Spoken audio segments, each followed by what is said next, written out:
Recorded Books presents The Monster Army, The Adventures of Squire Yorick, Book 2, by Ryan Rimmel, narrated by Rob Moreta. Chapter 1, The Fall of the Lizard King. "We need to hurry," said Justice as I sprinted after my prey, a 9-foot-tall humanoid alligator. "Aren't they cold-blooded? How is he moving this fast?" I growled, hopping over a stack of baskets before turning a corner and running. "Cold-blooded doesn't mean slow. This is a warm environment, so he's not going to be low on energy. I will admit that using me as a flaming sword was probably not the best idea," said Justice. "You think?" I growled as the sweat sloshed down my back. Being in steel when it was hotter than blazes and so humid you could taste it was not my idea of fun. I would have taken my Franken armor off if I could, but just then my target flung a small explosive at me. I turned my armored shoulder at it and used magical armor, my spell of protection. The blast wave caused me to stumble, but with my spell active, that was about all that happened despite everything nearby being blasted away. "There cannot be many more places to go," said Justice as the smooth stone walls turned into unworked rock. We were in the oldest place of the Lizard Man Temple, and this was clearly his destination. "Is there an escape tunnel?" I yelled, burning dexterity for the extra burst of speed. I always hated doing that. Dexterity was good for moving out of the way of things, but bad at pure speed, mainly because when the stamina stopped keeping your balance, it became tricky. Fortunately, I'd used dexterity for movement enough times that I was used to it, and when I fell, I managed to roll and get right back on my feet. "We should probably start working on that," said Justice. "I hate it when you read my mind," I said. Not that me telling Justice about my concerns was going to stop him. Anytime I thought about anything, he could hear me and had started commenting when he felt it was appropriate. The Lizard King was lifting up a large boulder that was covering a cleverly hidden tunnel, or as cleverly hidden as something needed to be when there was a massive rock on top of it. I slashed with Justice, and he blocked me with his 2-pronged fighting claw. It had been 3-clawed, but a flaming slash with Justice had destroyed the third. Unfortunately, the heat gave the lizard supernatural speed, and he decided to flee rather than fight. "Tell me where she is, and I will make your death a painless one," I said, as Sir Yorick. Whenever I brought out the knightly voice, I did my best hero impression. I was experimenting and going super deep this time. "You will get nothing from me," said the Lizard King, holding up his weapon. "My people must be avenged. I will bring a horde with me and wipe out the weakness of man." "If you aren't going to be part of the solution," I yelled, then burned dexterity, rushing forward and executing one powerful slash. The Lizard King raised his gauntlet, binding my weapon, but that only worked if you had leverage and the strength to use it. Burning power, I pushed Justice through his guard, twisting the blade until it pressed into his chest. Then I thrust his own fighting claw into the lizard's guts.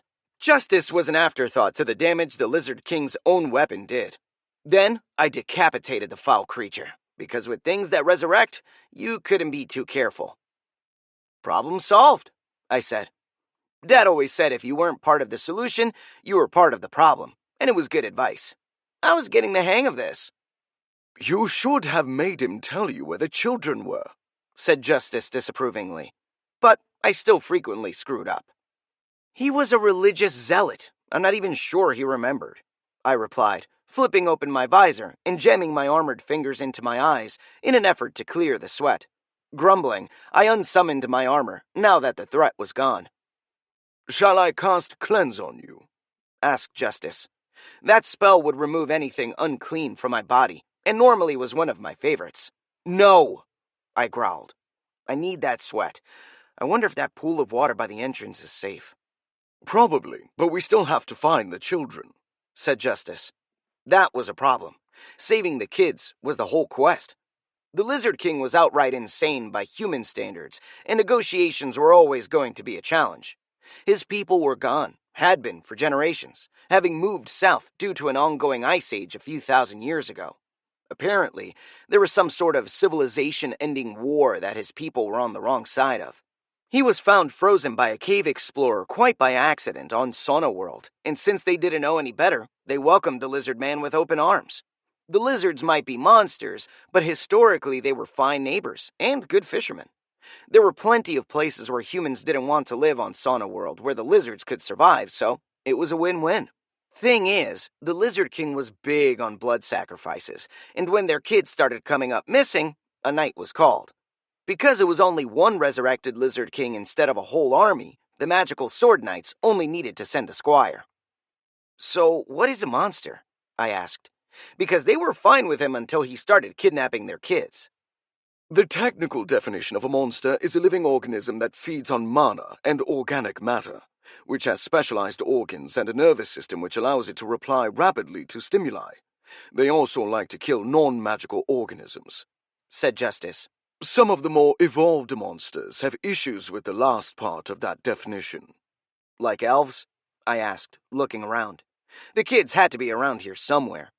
Yes, elves are humans who have evolved to require mana, as are dwarves, said Justice. That technically makes them monsters, but the elves would disapprove of you calling them monsters more than you calling them knife ears.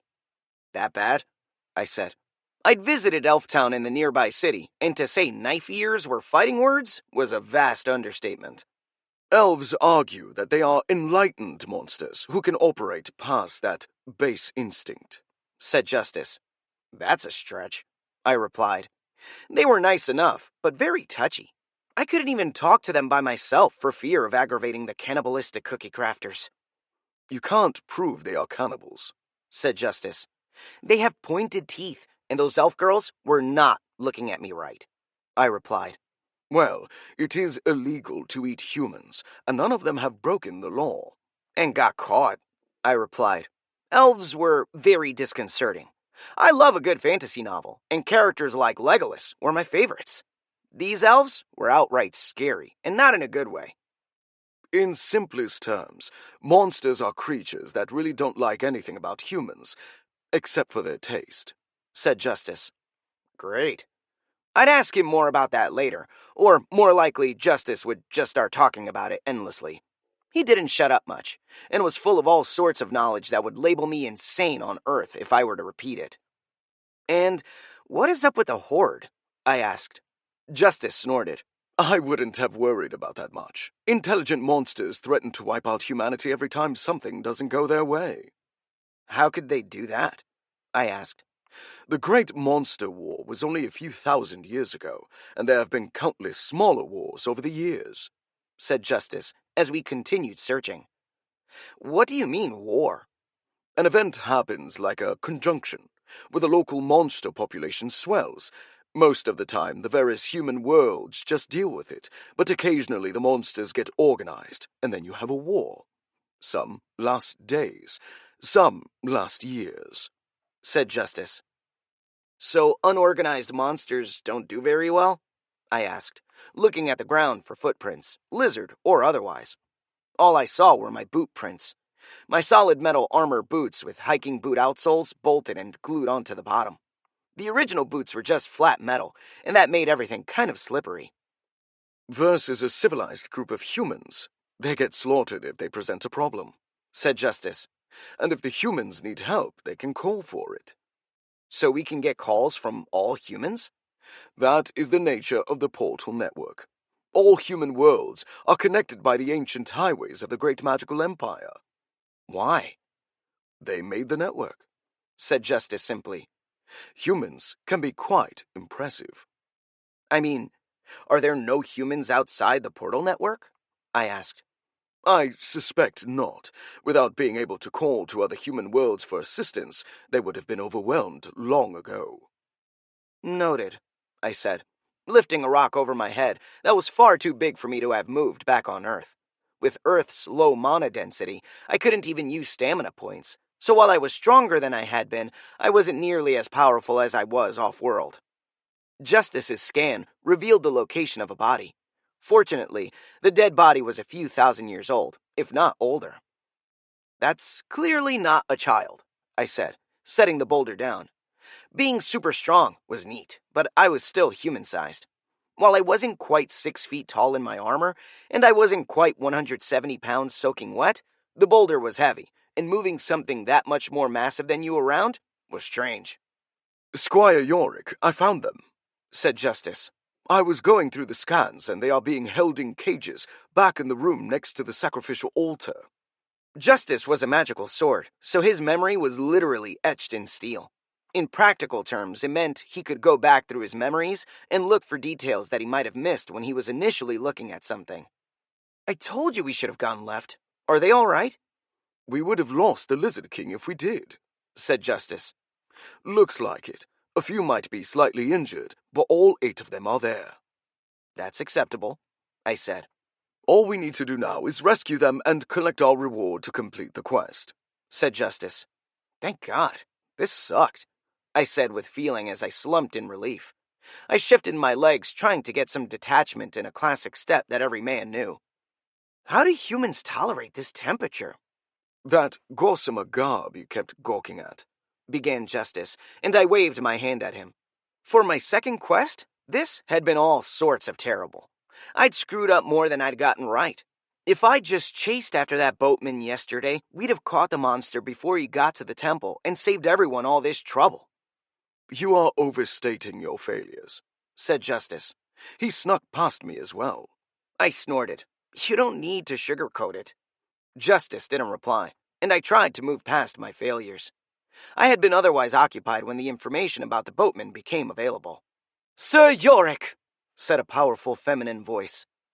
Lady Selina, the Lizard King is dead, and the children are near the altar, I began, and she nodded. We found them. It was a good idea for you to follow the Lizard King and slay him. He certainly would have tried this again, and the children were in no immediate danger, she said, clipping her mace to her belt. She stepped closer to me, and I could smell the combination of sweat and excitement coming off her. Saving the kids was a great win for her. The local nobles had written them all off as dead already. Selina had been a great help on this quest. Unfortunately, I found out she was to be married to a man 20 years her senior. Unfortunate because I'd also found that out while we were occupied.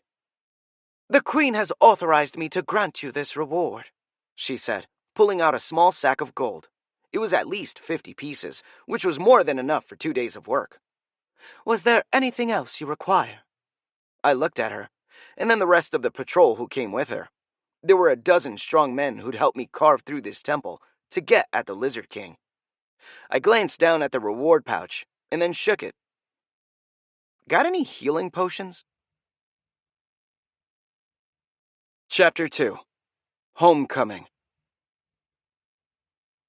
I wish they had more on them, I said, taking the second box from the back of my truck.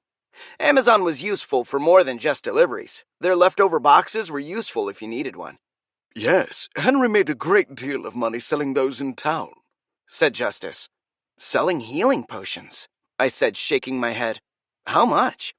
About 20,000 per. That's worth more than gold, I replied.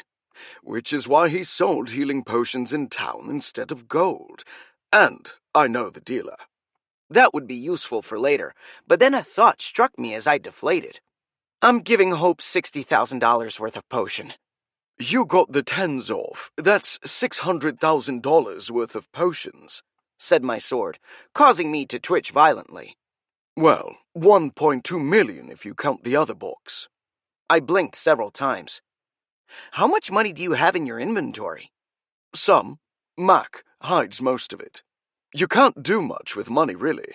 The last time Henry went on a bender, the federal government got involved and he had to claim he found it. They wrote it off as drug money, and he never did get it back. He was annoyed. He was going to buy a sports car. The Ferrari? I asked. The Ferrari was a bit of a family legend. Grandpa Henry went to the big city to get one custom made. Then he was test driving it down all the back roads until the men in the black suits showed up, and he'd had to return everything. He'd been upset for weeks. I glanced up at the girl wearing the pink hat at the kitchen table and realized Justice was right about money. If money could help, I'd give Hope every cent I had. It wouldn't. Hope has a rare enough disease that we couldn't buy something to fix her. It was going to take magic, and magic was not easy to come by on Earth. Easy is not better, said Justice. Healing potions are better. I looked back out the door at my father's farm for a long moment, remembering the smells. They were not pleasant, but it wasn't the fertilizing season, so if you pretended you liked the smells of a farm, it wasn't too bad. I was used to it at least. The house was the same as it always had been, excepting the sunroom was new. Hope got cold, and Dad would do anything for his little girl. Aside from that, it was the same place that Junior, me, and John Boy used to work and play, but mostly work. Being a farmer was about a lot of work. Some of it wasn't as hard as other work, but there was always something to do, and it was always important.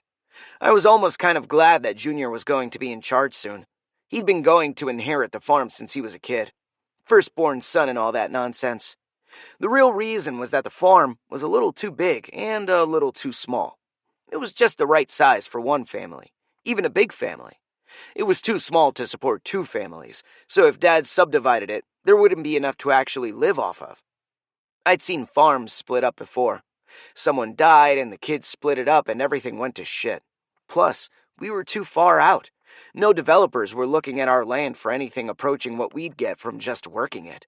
That meant Dad was going to keep the farm until he retired. Then Junior was going to get the farm.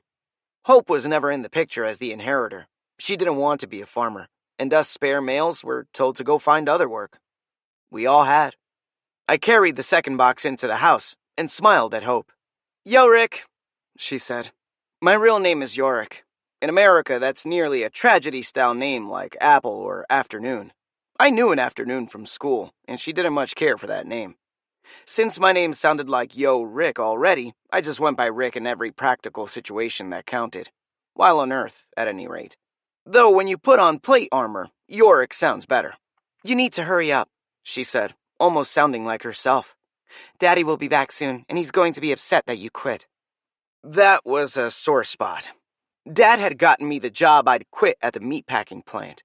That was the job that, if I'd kept at it for 5 years, I'd be promoted to a supervisor making decent money. The problem was, I'd have to work in a meatpacking plant for 5 years, and I didn't have it in me.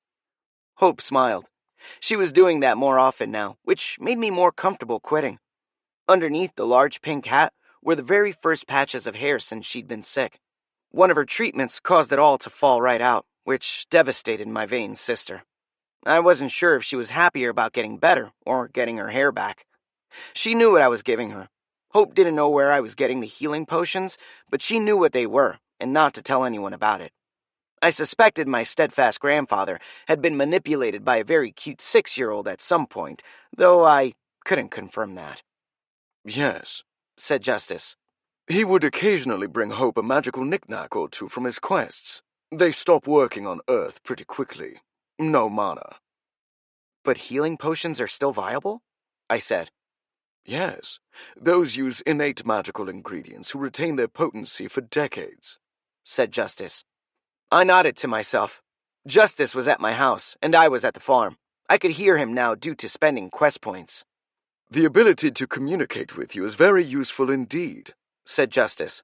"And before you ask, you are in a no-mana zone, but there is mana around me, so I can push the message to you because of our bond." I wasn't going to ask. Magic had very silly rules. I spent the quest points mainly so I could access my inventory remotely. Being able to talk to Justice at all times was just an afterthought. Unfortunately, opening my storage also required mana, so I couldn't do it here, or I wouldn't have had to carry the boxes. The family farm was 7 miles away from my house, and I stopped being able to access storage at about 50 paces from the portal. I dropped the box off in Hope's room, which was down the hall away from ours. As the girl, she got the smaller room closer to the bathroom, but also away from John's stereo. I envied this room. This very quiet room. My room was the boys' room, and we all shared, however grudgingly. Still, I had fond memories. Then I heard the shouting. I got into the hallway just in time to see Junior storming past. I was about to say something when he stomped into the room. The door slammed a moment later, and Hope scurried by me. "I'm not part of this," she said, bending slightly and putting her head on my shoulder. "Are Dad and Junior fighting again?" I asked. "They fought a few days back and again yesterday. This is just the aftershocks," said Hope, as she pulled her head up and poked me in the shoulder. "Damn, I think you're more swole than Junior." Hope was my sister, but also a girl whose opinion I valued. I grinned and she poked me harder. We both smiled. Then I heard the fridge door slam shut.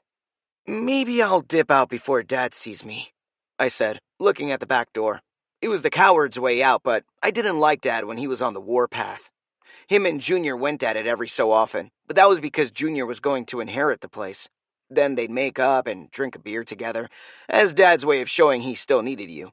I almost never had a fight with the old man, because I didn't rate a fight and I'd never gotten the beer. 3 months ago, I would have slunk out the back door. But I was a knight in training, and I'd face down a lizard king. I could do anything. Justice groaned as I walked toward the front room. I'd leave like a man. Grandpa always said a man should be tough, fair, and courageous, which was good advice. I walked past the kitchen table where Dad had 2 beers set out. Kid, we need to talk. Chapter 3. What is a knight? Where are you? Said Justice as I looked at the stars. Out back, I replied absently, cracking open another beer. That made 9, and it still wasn't enough. My improved conditioning meant I could drink for days, even on Earth, but I was starting to feel something, and besides, I wasn't really drinking. I'd been thinking ever since Dad and I had our sit-down. Mac suddenly appeared, removing the can and replacing it with more beer. He also sat Justice on the table. I wasn't sure if it was at the same time, though. Your thoughts are troubled so badly I can't read you, said Justice. Is there something wrong with Hope? No, she's doing much better, thanks to the healing potions. I just gave her at least a 2-year supply. Possibly 3, I said. She thinks the new drug cocktail plus the healing potions have licked the illness. That's good, said Justice, as I continued looking out over the field. Grandpa's backyard was huge, and not nearly flat enough to be useful for anything. There was a horse trail, but that was about it. The mountain was pretty tonight. Do you want to practice more kata? You are really improving your sword techniques, said Justice. I think I'm good tonight, I replied. Justice's mindset was, if you've got time enough to contemplate, you have time enough to retaliate. Free time should be spent swinging around your sword in an increasingly complicated series of sword maneuvers. I thought I was decent back on Exogen, and came to realize I was hopelessly out of my depth back there. Every time I ranked up my sword skill, I had the horrible moment of dread where I knew that I'd done something else wrong. What is going on? Said Justice finally. Dad says I need to grow up and quit playing around, I said, emptying another beer. Why? Because I quit my job, again, and I'm just playing at being an adult. I need to get my head in the game and actually do something that matters, I replied. But you are a knight, said Justice. I'm a squire, I said. I've been a squire for all of 2 months. I've been a farmer my whole life. I don't know what to do. We sat in silence for a long moment. You have been doing a job for the past 2 months, an important job, said Justice. Dad said I'd been maturing a lot lately, and then I up and just quit the job he got for me. There was a career there if I could have stood it, I said. But you hated that job. I don't think that mattered very much to him. I tossed the can out into the yard. Mac glared at me, then grabbed his shoes and carefully walked out on the pavers to grab the can with a gripper, avoiding the dirty grass like the plague. Henry always said he was quite confident telling others what to do, said Justice carefully. That's because he loves you and thinks he knows what's best, I said. And working in the meatpacking plant was not the best? Asked Justice. Not for me. I didn't mind most of it, but I couldn't see myself working there for decades. Do you think you could handle being a knight? I'm not sure. I can do it, I think. I'm just not sure I'll be able to stick with it, I said. And I screw up a lot. You are training. Errors are how we learn, and I think you are quite capable, said Justice. That'd be one of us. I think I'm just going through the motions and doing what you tell me to do. Everyone is like that at first. It is called imposter syndrome, said Justice. There is a VHS cassette titled Andrei Rublev in Henry's collection that covers this. I could quote the movie to you if you'd like. That sounds like another old movie about Russians, I said uncomfortably. I missed Grandpa's VHS collection when I cleaned out the house because it was in the barn, in a climate-controlled vault. That sounded worse than it was. It was in a room with a very expensive dehumidifier that was actually properly sealed against the weather, unlike normal rooms in a barn. There were thousands of old VHS tapes back there, and Justice had watched all of them with Grandpa. You are performing your nightly duties well. What is the problem? Asked Justice. Dad was starting to accept me as an adult, and now I'm just kid again, I said. Your father never expected anything from you before. I know, but he said I needed to grow up, be a man, hold down a job. All that fun adult stuff I never bothered with before that is now expected of me. I still was having trouble wrapping my head around that. I'd graduated high school and suddenly, boom, out on my own with no one but a magical sword telling me what to do.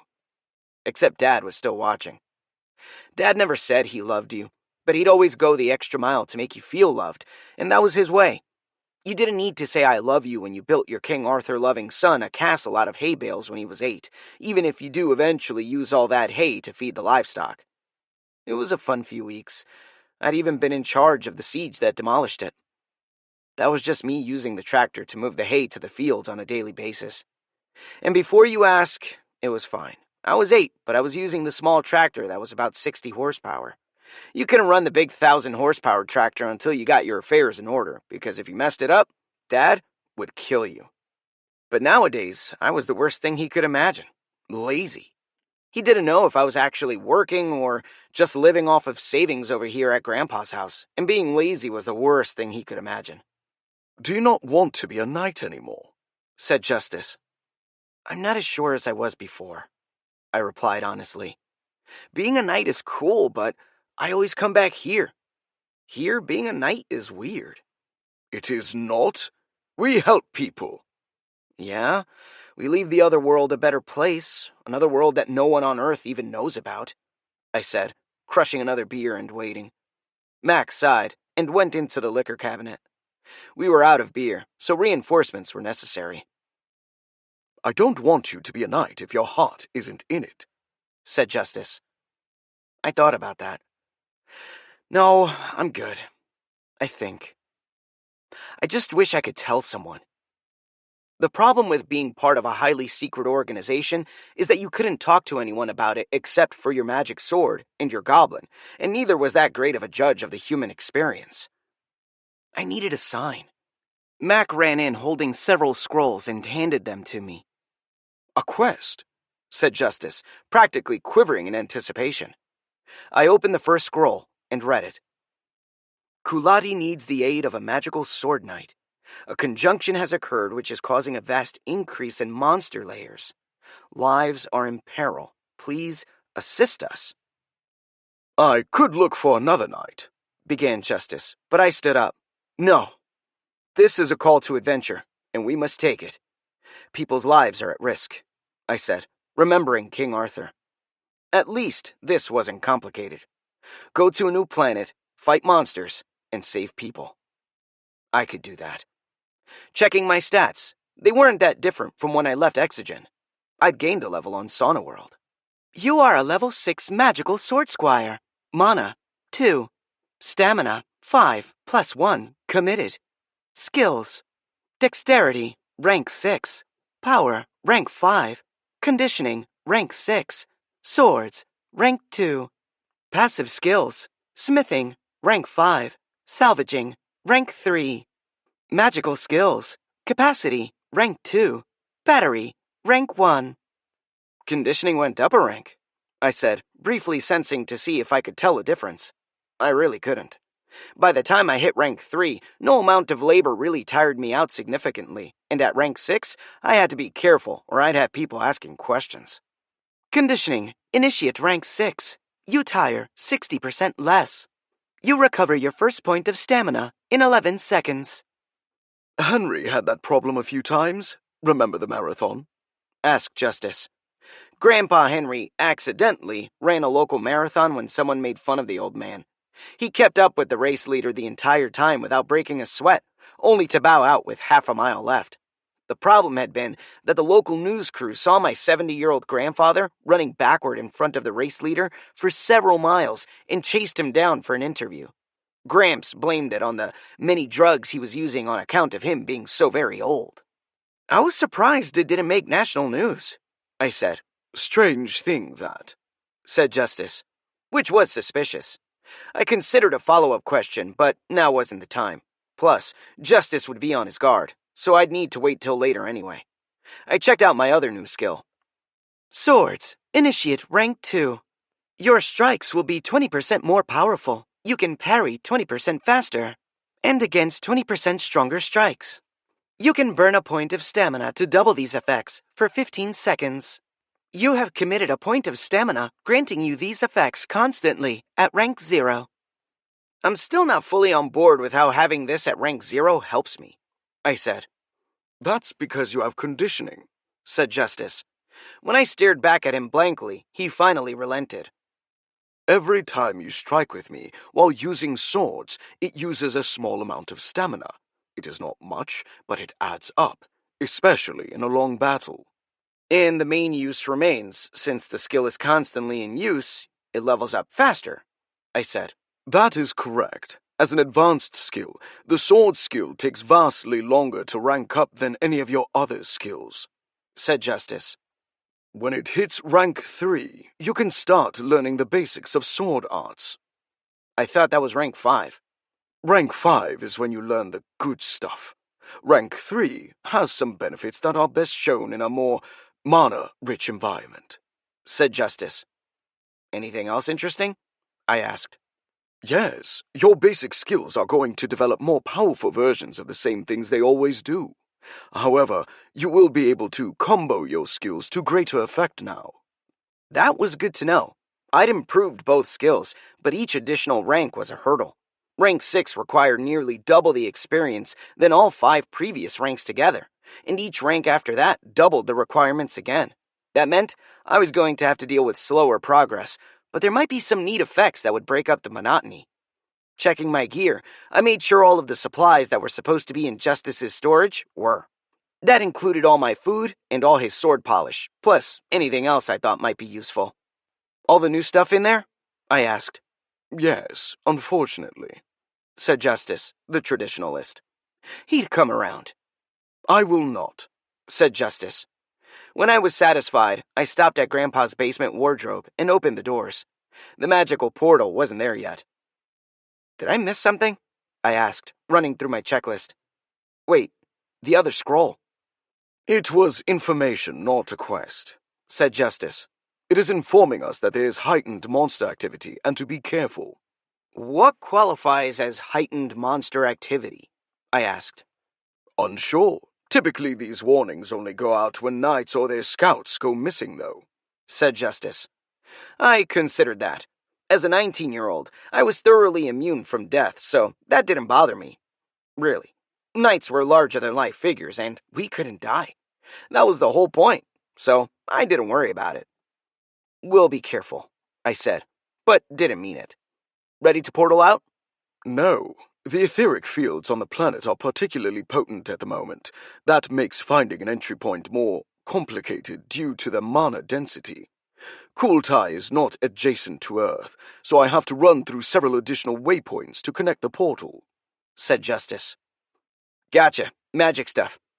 I'd gotten better at the magic I did, but I was more like a magical technician than an engineer or scientist. I knew how my magic worked, sort of like a TV repair guy knew how to fix an LCD screen. I didn't know how to make magic any more than they knew how to make an LCD screen. That wasn't to say my understanding wasn't improving, but the rules for magic were not consistent, and half of them contradicted the other half.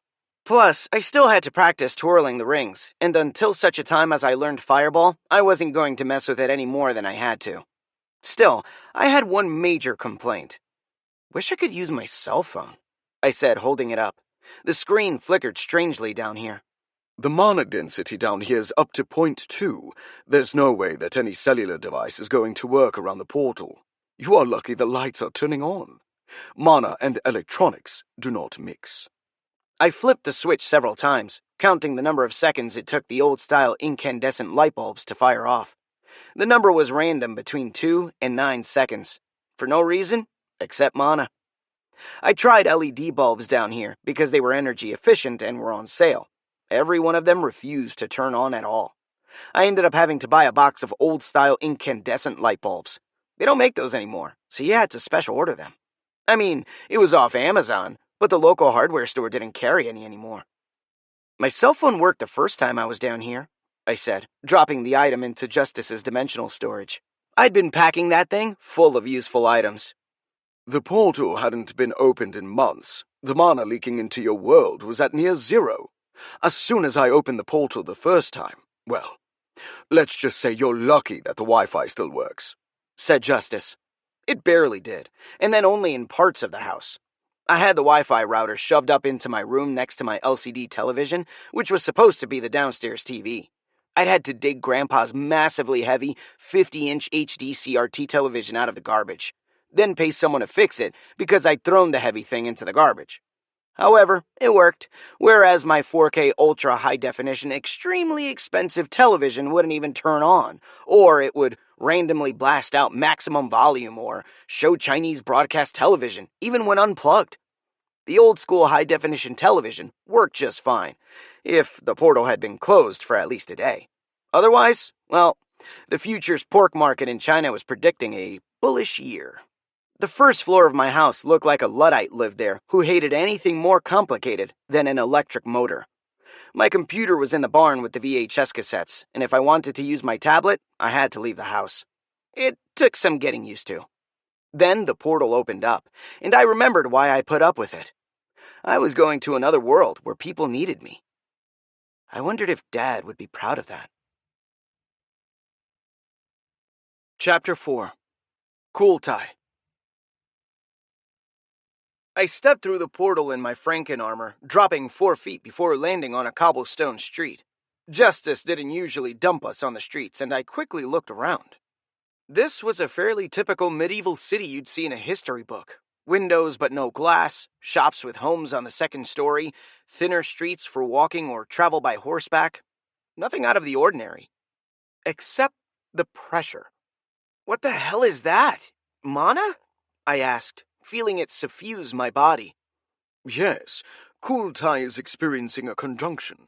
The ambient mana pressure is 3.2 on the scale, said Justice. Earth averaged 0, but near my house it was all of 0.2. I'd never been in this much mana before, and the feeling was heady. Is this healthy? I asked. Humans can survive this easily. You won't start to mutate until the reading is over 5. And even then, it requires months of exposure, not the relatively short span of a conjunction. I shook it off. It was an odd sensation, but the mana pressure was ignorable. Time to see what the people nearby me needed. Except there weren't any people nearby. What's going on? I asked, spinning around. I was an armored knight in the middle of a street on an unknown world. This was not a great situation, because they might have run from the portal and the guards could be on their way. I see a crowd moving towards us at high speed, said Justice. There were 24 humans, and when they saw me, they angled my direction. That was a decent sign. I didn't have a banner that read Magical Sword Knights out, though I did have one. At least they clearly thought I was going to protect them from something. As they got closer, I saw what. 2 giant boars, with fire dripping from their maws, were chasing them.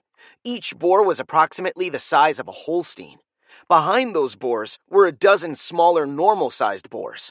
Wild pigs could mess you up, and these looked meaner than that. I drew Justice and brought out Sir Yorick, because this was the time to use my knightly persona.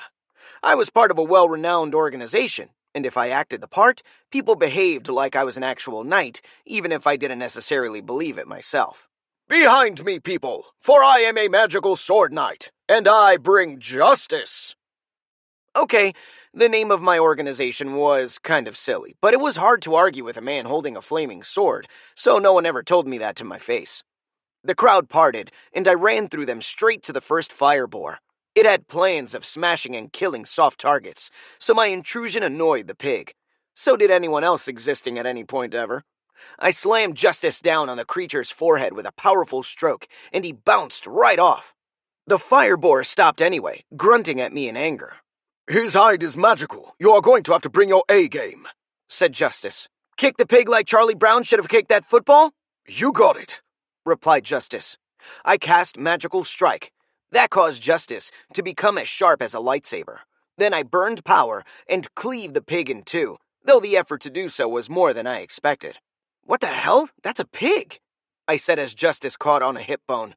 I kicked the carcass free as the other fire boars stopped chasing the people and turned to face me. "There is a lot of mana here, so their flesh is much tougher than normal," said Justice. That was a problem. Magic Strike could be blocked by magic, and if the creature's bones were magical, I'd have to kill them the old-fashioned way. With dynamite. "Dynamite won't work here," said Justice as I burned Dexterity and leapt to the side, but not far enough.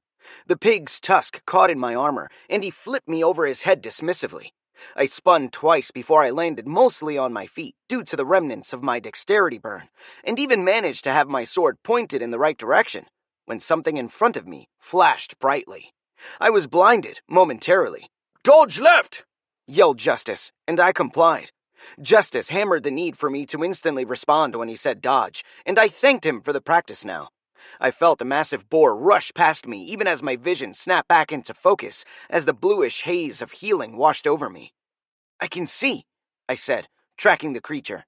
The smaller pigs were all running toward a pink-haired girl, and her frantic screaming nearly attracted the large one. I burned Dexterity and power and lunged at the creature. I had Justice between the creature's ribs and was stirring its organs before the fire boar had time to realize it was dead. Justice sucked the heat out of the creature as I stirred. That was one of the neater aspects of his fire magic, and the hot-blooded boar did not approve. The pig's dying scream distracted the remaining herd of swine, and they all reoriented on me. Smirking, I kicked the side of the fire boar at full force to free Justice, and nearly pulled my arm off. "I'm stuck," said Justice. "There are bits of molten metal in here, and they are fused to my surface. I need to be struck on something hard to knock them free." "I can't do that with you stuck in a boar," I yelled. I was super strong, but there were limits, and lifting the 800-pound magical boar on the end of my sword was mine. I cast Magical Strike again and attempted to pull Justice free, but he remained stuck, and the swarm of pigs was coming for me. Dignity be damned. I put both feet on the side of the boar and pulled, which only caused the creature's side to collapse inward, ending up with both of my feet stuck into the dead creature's guts as the pigs moved at me like a swarm of piranha. Pigrana?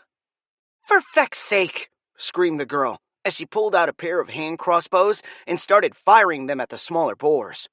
Each bolt that hit had an elemental effect, causing shocking, freezing, or in one case, fire that only seemed to minorly annoy a boar. Most were far more than minorly annoyed. Several died outright, as one did when something discharges lightning into your chest cavity. The remaining handful broke apart, running in various directions, though I doubted many would live very long. Finally, I heard a crack, and Justice tore free, still attached to a glowing red rib. "Reheating the pig melted enough stuff for you to pull me free," said Justice, before I could question what just happened. I slammed him flat first on the metal skull of the fire boar, knocking the bone free as the pink-haired girl sauntered over. "I want you to know I had that," she stated authoritatively. "The larger pigs respond to color, and when the fleeing people got past the line, it would have attracted the boars." "Thanks," I offered, not quite sure how to respond. "Good," she said, sticking out her hand. "I'm Izzy. I just wanted to get that off the table, so you, Mr. Magical Sword Knight. That's too long. I'm going to call you Msk from now on. Wouldn't think I was some sort of second-class adventurer." Izzy was thin, pink-haired, and wearing enough leather armor that I couldn't tell much more than that. She had a heart-shaped tattoo on her cheek, though that might have just been makeup, and green eyes. She was looking at me expectantly. "My name is Sir Yorick," I replied, unsure. She talked quickly, and it was challenging to keep up. "That sounds like a bother, Msk," she replied, looking around. "Are you here for the contract too? I thought I was the only one. No bother. The more the merrier, as my mother always said before she was eaten. Tragic day. I spotted another group of boars I'm going to intercept, but I have those. You should look around for one of the elephant things. You look like you'd do better in a solo fight." And with that, she was gone. They got more than one of us for a quest, I said. Justice snorted. Apparently so. She might be a local, just in it for money. Several of the local girls continued to run down a presumably clear street, and I shook my head. I don't think so. She's wearing makeup, and her hair is professionally cut, I said. While neither of those was impossible in a world like this one, it wasn't common either, and I should have seen hints of the local style on Izzy if she was from around here. Then again, it was a whole planet. She might just be from one town over. I suspect she's a hunter from the Monster Hunters Guild, said Justice. They are one of the organizations that is technically our competition, though not really. That would be comparing a high school team to the major leagues, though the lesser guilds typically don't see it that way. And that's where the guild rates come from, I said, remembering when Justice talked about money, which he did all the time. Yes, they have a whole structure that many people use, including us at times, to determine how much it costs to kill a monster, said Justice. That's important when you're fighting more than just orcs. I'll keep that in mind, I said. In any case, it didn't matter at the moment. I sheathed Justice, and we started through the city, carefully staying on the ground. Heavy armor and rooftops were a terrible combination that only a fool would attempt. I turned a corner and found an utterly destroyed building. It looked like a elephant strolled through it. I picked up a plate. I thought it was supposed to be a bull in a china shop, I said. Justice snorted. No, but it is over there. I dropped the plate. It was already broken, and carefully made my way to a small shrine where the people of this city left offerings to the local gods in the form of flowers. The massive creature was eating those. That's not an elephant, I said. She said a word that my translator picked up as elephant, replied Justice. I'm sorry Earth doesn't have a word for that. Monster. We have monster. That's enough. The creature was squatter than an elephant, more like a bulldog with the limbs displaced partially to the sides due to the bulk in the center. It had 4 tusks as well as a horn, and the trunk was worse. Is that a thagomizer? I asked, looking at the spiked mace attached at the end of the beast's trunk. Technically, thagomizers are on the tail, but I'm not going to argue here, said Justice. It has one of those there too, I replied. Seriously? I thought its tail got stuck in some debris. How can it walk? Asked Justice. He had a point. The larger thagomizer seemed too large for the tail to carry, and the mass of it was just dragging on the ground behind the creature. It's the size of a motorcycle, I said. And not a racing bike, said Justice. Obviously, don't let him hit you with that. The massive creature continued sniffing around, with its vicious tail digging through the ground. How did that evolve? It would have killed itself by accident at some point, I said. It didn't. That creature was mutated by magic, said Justice. It did not evolve naturally into that horror show. We'll need to carefully prepare, maybe drop in from above off one of those nearby buildings, I said, considering my options. I wasn't stupid enough to just run straight at the creature's thagomizers. I might be saying thagomizer a bit much. Thagomizer. Said Justice, highlighting my mini-map, where the creature had just found a small child, and the ugly elephant took a threatening step. This can't get any worse, I muttered. It can always get worse, replied Justice. How? The mace thagomizer opens up into spikes when it gets startled, said Justice, and he was totally right. That was worse. Sigh. I drew Justice and did what I did best, stupidly running straight at the monster and its many thagomizers. He instantly stopped reaching for the child with the barbed nightmare that was on his trunk, but otherwise remained still. As I got closer, I prepared to burn stamina when the creature shifted all of its weight and the tail swung around at incredible speed.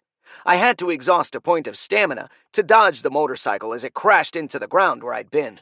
The tail is just a steel cable. He can't lift it, but he can use it like a flail, said Justice. He's going to back that whole ass right into me, I growled, picking myself back up. Moving that much weight caused the monster to spin around, and he was a bit off balance. I rushed in, delivering 3 powerful blows to the creature's invulnerable hide. For my efforts, you could almost see some slight markings where Justice impacted, if you squinted. I hadn't fully recovered my mana from the last fight, and I didn't really fancy using the rest of it here. Keep trying. Each strike reduces the creature's mana reserves. After a while, the hide will revert to more mundane material, and I'll slice right through, said Justice. So, there are hit points, I growled. Slashing again, I was able to make several minor cuts on the creature's flank as it reached toward me with the barbed nightmare on his trunk. The trunk was longer than an elephant's and could go most of the way around the creature, and I was forced to engage it. I went for the fleshy bit under the bone mace, but was disappointed. The monster's flesh was just as tough everywhere, and my slash did little more than annoy it. When I slashed again, the trunk rotated, and Justice smashed into the barbed horror show and stuck. I had gloves of gripping. There was literally nothing the creature could do to make me release Justice. Which was unfortunate, because the massive creature whipped me around and I slammed into the wall of a formerly nice townhouse. Formerly nice because someone knocked a me-sized hole through the wall into the kitchen. The monster blinked, not realizing for several moments that I was still alive. Technically. Justice had to cast heal on me because of all the broken everything. This is not going well, said Justice, as I used my other hand to grab onto a piece of structural timber in the house. The creature tore me and it free. The house was in mid-collapse when the creature decided to use Mother Nature against me, mainly in the form of the ground. How many heals left? I groaned from the new crater. Just one, said Justice. You should think of something. Okay, I said, releasing my sword as the creature swung around its trunk again. Without my mass, it managed to drive the point of Justice into its own side. The really ugly elephant bellowed in pain, and the sword dropped to the ground, on the other side of the monster. I'm done with this, I yelled, and the monster reacted by swinging its massive ass at me, causing the motorcycle-sized Thagomizer to swing directly my way. Burning dexterity and power, I cast magical armor and stepped into the path of the corded tail. Instead of getting hit by the mass of bones and pain, I blocked the steel-corded tail. The thick, nearly metallic cord pivoted around using me as a fulcrum. The Thagomizer on the end of the tail looped back in and slammed into the monster's side with a meaty crunch. The act squished me into the ass of the creature, but that was a minor price to pay for the damage. The fugly monster began to wobble, and I grabbed Justice before it fell on him. Great work thinking out of the box, Squire, said Justice. A flawless plan. Both of my arms are broken, I hissed, and then the blue light flashed over me. The pain abated. I glanced over at the child, who was hiding under a bench. Where is everyone? I asked. My mommy said the castle was safe. The child looked around frantically. There's a woman. She's pinned under some debris, said Justice. I moved over quickly, finding an exposed leg underneath a different piece of house. I grabbed the side and started to lift, but the damaged part couldn't support its own weight. Superman made this look easy. I drew Justice and made a quick slash through the non-magically enchanted wood. Wood was easy to cut when I activated Magical Strike, but I was out of mana. I carefully lined up my strike and burned my sword skill, which allowed me to make a perfect slice, splitting the lumber. Then I used my magical grippy gloves and good old-fashioned elbow grease to lift the hunk off of her, exposing the poor mangled woman. Can we heal her? I said as the child ran over. No, I cannot cast heal on anyone but you or your possessions, said Justice. This looked pretty bad, but maybe if I could get the woman to a hospital, then possibly she would survive. I was about to reach down and lift her out when someone pulled out a healing potion. Izzy looked at the woman. Do you want me to? It's 1 gold. You'd charge for that? I asked. I'm not a magical sword knight. I got bills to pay, said Izzy. I understood that, so I nodded. The pink-haired mercenary poured the liquid down the woman's throat. There were the audible cracks of bones fixing themselves before the formerly mangled woman sat up abruptly. She grabbed her son and pulled him close. I handed Izzy a gold piece. Thanks. I charge for everything, Umsk. You still owe me for those crossbow bolts. We'll settle up later, I said, and Izzy shrugged. There's a fee for that, she stated. But I think that's the last of the monsters that made it into town. I checked. Sad, really. I could use more parts for healing potions. I helped the woman back to her feet, and she started limping toward the castle with her son. Sighing, I walked over to help her. Chapter 5. The Castle.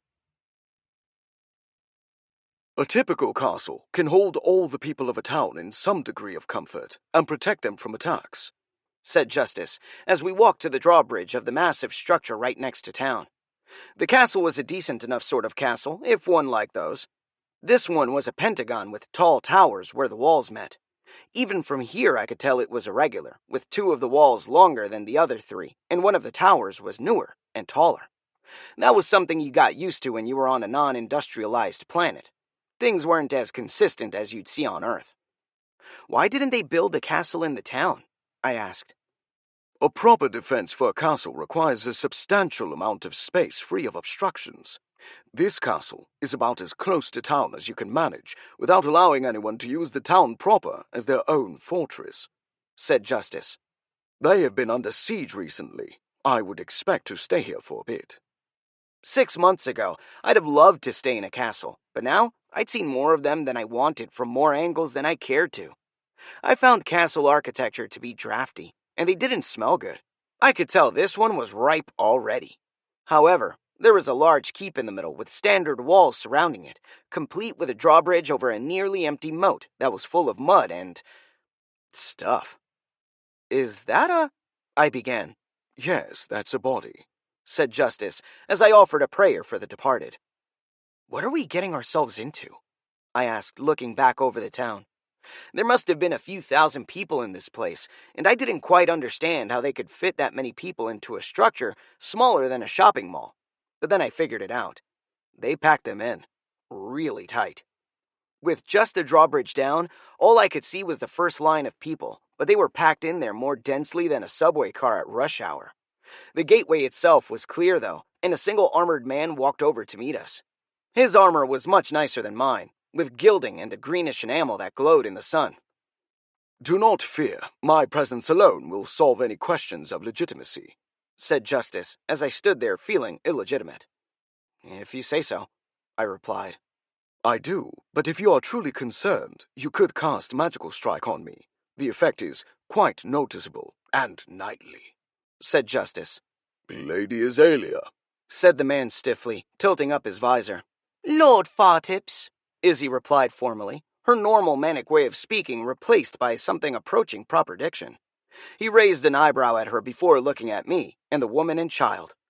Izzy continued past him without another word, stopping just past some imagined line that showed she belonged in the castle, then leaned up against a stone wall. Lord Fartips watched her, then turned to face me, examining my armor critically before asking, And who might you be? Before I could respond, Izzy cut in. This is Imsk. He is my competition. I hope the prince is satisfied with his choice this time. She smiled sardonically as she did so, forcing Lord Fartips to turn to her. He was wearing his helmet, so she'd intentionally moved so he couldn't watch us both simultaneously. She's a brat, I thought. You meant clever, said Justice. My name is Sir Yorick, I said.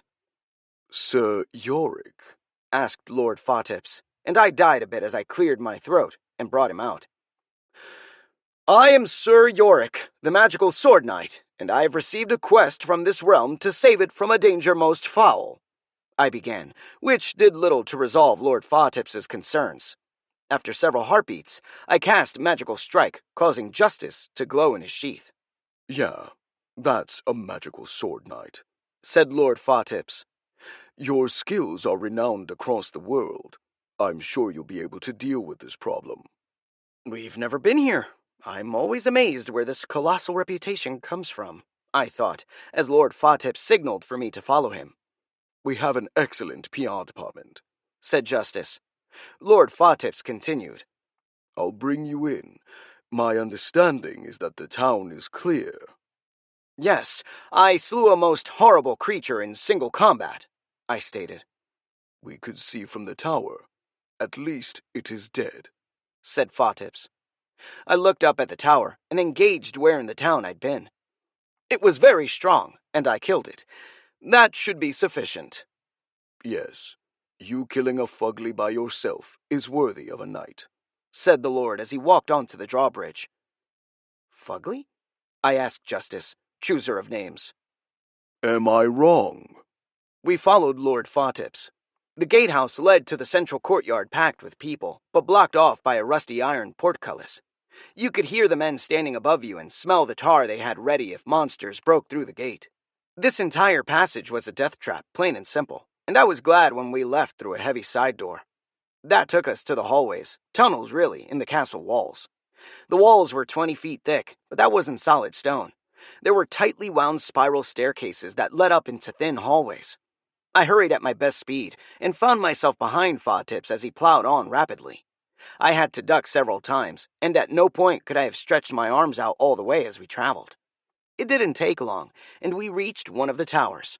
That was where the soldiers, and other notables, had more private accommodations, but there still wasn't much space. He didn't stop, and I followed Fawtips up a ladder to reach the top of the wall. The air up here was fresher, and the view less claustrophobic. That gave me a better appreciation of the town, which was largely undamaged. It was bigger than I first imagined, and looked like a rather enjoyable place to live when it wasn't being attacked by monsters.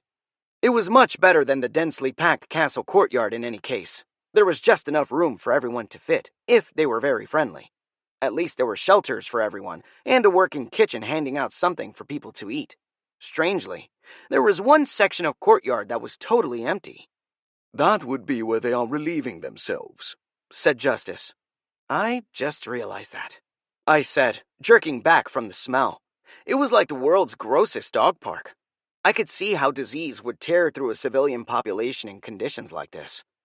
I cast Amplify, and Justice performed a detailed scan.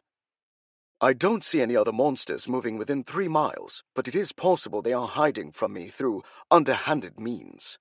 Even amplified, Justice's scan could be defeated by difficult things like tall grass, rain, standing too close to other things, not moving, moving too fast, wind. I didn't trust his scans at range, but at least nothing was blowing up at the moment. "Do you see any more monsters?" said Lord Fawtips. "No, but I haven't been looking long," I replied. "Lady Azalea believes we have dealt with all the creatures close to the castle. We may be able to allow people to leave in small groups soon," said the Lord. "Unless there are monster layers nearby," replied Lady Azalea, walking up behind me. There wasn't enough room for her to walk next to me.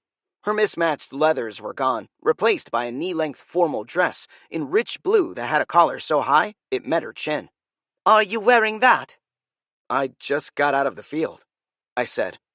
"I suppose if one must," she replied haughtily, as we reached the tower closest to the keep, where a wooden bridge had been constructed. Lord Fawtips gestured for me to stop, and then walked carefully across the 15-foot-long spanse. "Spanse isn't a word," said Justice.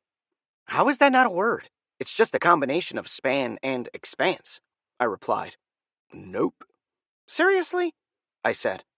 The span of the ladder didn't look safe, and the expanse of ground below looked dangerous. "Better," said Justice. "Frickin' editor sword," I grumbled, glancing around. Izzy looked annoyed in her fancy garments. She clearly didn't want to be wearing them, but likewise clearly realized the power of a good suit or dress in this moment. At least she filled out the dress well. Izzy spotted me looking, then straightened up, which made her rear end look even better. "Well, she has your number," said Justice. "Remember, she's the competition." "I have some degree of self-control," I began. "It has been 2 days," said Justice. "The first thing you did on Exogen was find a willing woman." "The first thing I did there was get my legs broken. By you," I said. "By gravity," said Justice. "That vile cur." I didn't actually have any complaints about that. Gravity was a harsh mistress. I could hold out. I was sure I'd find someone easily enough. Since I was steadfastly ignoring her obvious posing, Izzy slinked a bit closer to me. "I have to appear like a lady in court. They pay them better. That means I'm a lot less me when I'm here." I could see a twinge of something in her eyes. Sadness or annoyance. I wasn't sure which. "Gotcha. So I should be Sir Yorick the entire time," I said. "Yup. One professional to another. I'll stay out of your way, and you stay out of mine. We'll be fine. There's more than enough work," she said before making a shooing motion. I crossed the wooden bridge. "Don't worry. You can survive a fall from this height," said Justice. I glanced down at several people who were sleeping under the ladder. But will they? It was built up like a suspension bridge between the keep and the tower, but couldn't support more weight than 1 or 2 armored men. When I got across, I found the spot on the keep where the bridge usually rested, and it had obviously been here for a while. "Are you planning on doing anything about your armor?" asked Lord Fotips. I glanced down and realized that I was covered by monster guck. That was a polite way of saying blood and organs. Justice cast cleanse, and I was suddenly spotless. Satisfactory? I asked. Fotips inhaled sharply, then nodded. As soon as Lady Azalea reached us, we all headed down a set of reversed spiral stairs until we reached the main hall of the castle. Why were those reversed? I asked, as I was left in an adjoining chamber. Izzy continued on, to parts unknown. "They would expect an attack from the roof into the keep, not the reverse," said Justice. "Presently, that is irrelevant. You need to focus on the quest. The prince is our contact. He's the one who put out the contract, and Lady Azalea has beef with him." That's bad? "That's great. We can use it to up our rates," said Justice. "No competition." I'm not sure that's what that means, I replied carefully. "We were invited here, so you will collect 10 gold pieces as a fee for reviewing the quest. After that, the price is whatever we can manage," said Justice. I could feel him magically searching the area. "We won't get the standard rate. I'd say probably 20 gold per diem, plus a guild rate for the various monsters." The standard rate was 25 gold per day, which was enough to survive on pretty much any planet. The trick, according to Justice, was that you never got the standard rate. You would usually get most of the per diem, and then the guild rate for monster heads. The 50 I'd made on Sauna World had been 2 days at 10 gold per day, plus 10 for reviewing the quest. The final 20 was a completion bonus for killing the Lizard King. I'd only taken that quest because I wasn't doing anything else. A gold coin was worth about 250 bucks for the medal, but 1 or 2 of them could usually buy a good healing potion, and those sold for about $20,000. I traded in my entire reward for healing potions, and my 50 gold got me 60 middle-of-the-road healing potions, which compensated for the lower rate. Knights preferred the higher nightly rate, but that was almost unheard of in real-world quests. The nightly rate basically assumed you were fighting dragons or other unique monsters every single time. It was anywhere from a little more than the guild rate all the way up to quadruple it in cases of very difficult monsters. The reason for the difference was that guild hunters tended to process the whole monster, and they could make up the difference selling monster parts, while knights typically didn't bother with butchering monsters, and, more specifically, your class lacks the specific skills for such efforts," said Justice. "Our rates are also higher because we get called in when the other guilds fail, which is a lot, meaning that you get to deal with all the toughest monsters." They try, at least, I offered, thinking of Izzy. "Most other guildies are fly-by-nights hacks," said Justice. "They do as much harm as good on the average, and aren't interested in protecting people, except in situations where they get paid or people dying would compromise a contract." I did sort of get that vibe from Izzy, I said. "Worse, because people can call them in, and our rates go down," said Justice. "They will frequently undercut themselves if they can find a juicy layer full of useful parts." I got a fine rate last time for the amount of work we did, I said. "That world didn't have as much to negotiate with, and you decided you wanted to save the kids," said Justice sagely.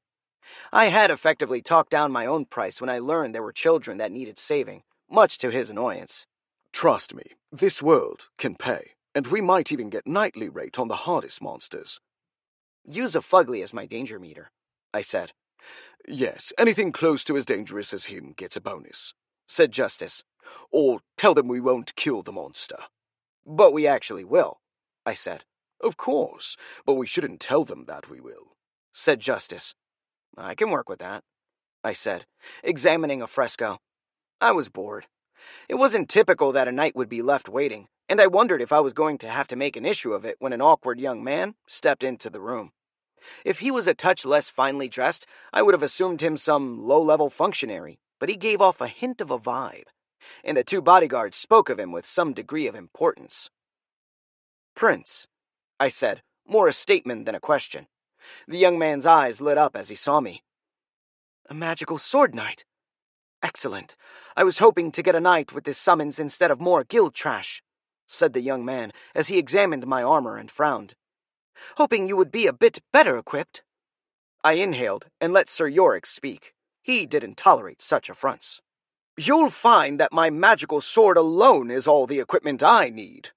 I placed my hand on Justice's pommel, careful to not make an appearance of drawing the weapon. One did not draw their weapon in the presence of a lord. It was terrible social etiquette, worse even than burping or farting. It literally meant I was about to go after this guy, and you two bodyguards should stop me. They tensed up anyway, but when it was clear I was resting my hand on the pommel, they relaxed. Which was good. I wasn't sure I had the exact posture down right. You had to be casual, open-handed resting on the pommel and clearly not expecting trouble. Though not too casual, because then they expected treachery. Grabbing the hilt meant you were about to fight, or imply as such. Alternatively, it meant you were riding a horse and didn't want your sword falling out of the scabbard, at which point doing so was fine. Gripping the scabbard was the worst in all worlds because it was nearly as threatening as gripping the hilt, but with none of the advantages of being able to draw the sword. In short, hand placement on swords was a key part of my nightly training, and I'd been practicing way too much. I could be farming. That thought blasted through my mind and was gone as the prince finally decided I was satisfactory. He spoke with a nasal accent that I instantly did not like. Excellent. I am Prince Charles. Seriously? I whispered to Justice. It is actually Char-Alti Babob, so you get Charles or Charbub, said Justice. I was going to use that, but it sounded like a Pokemon.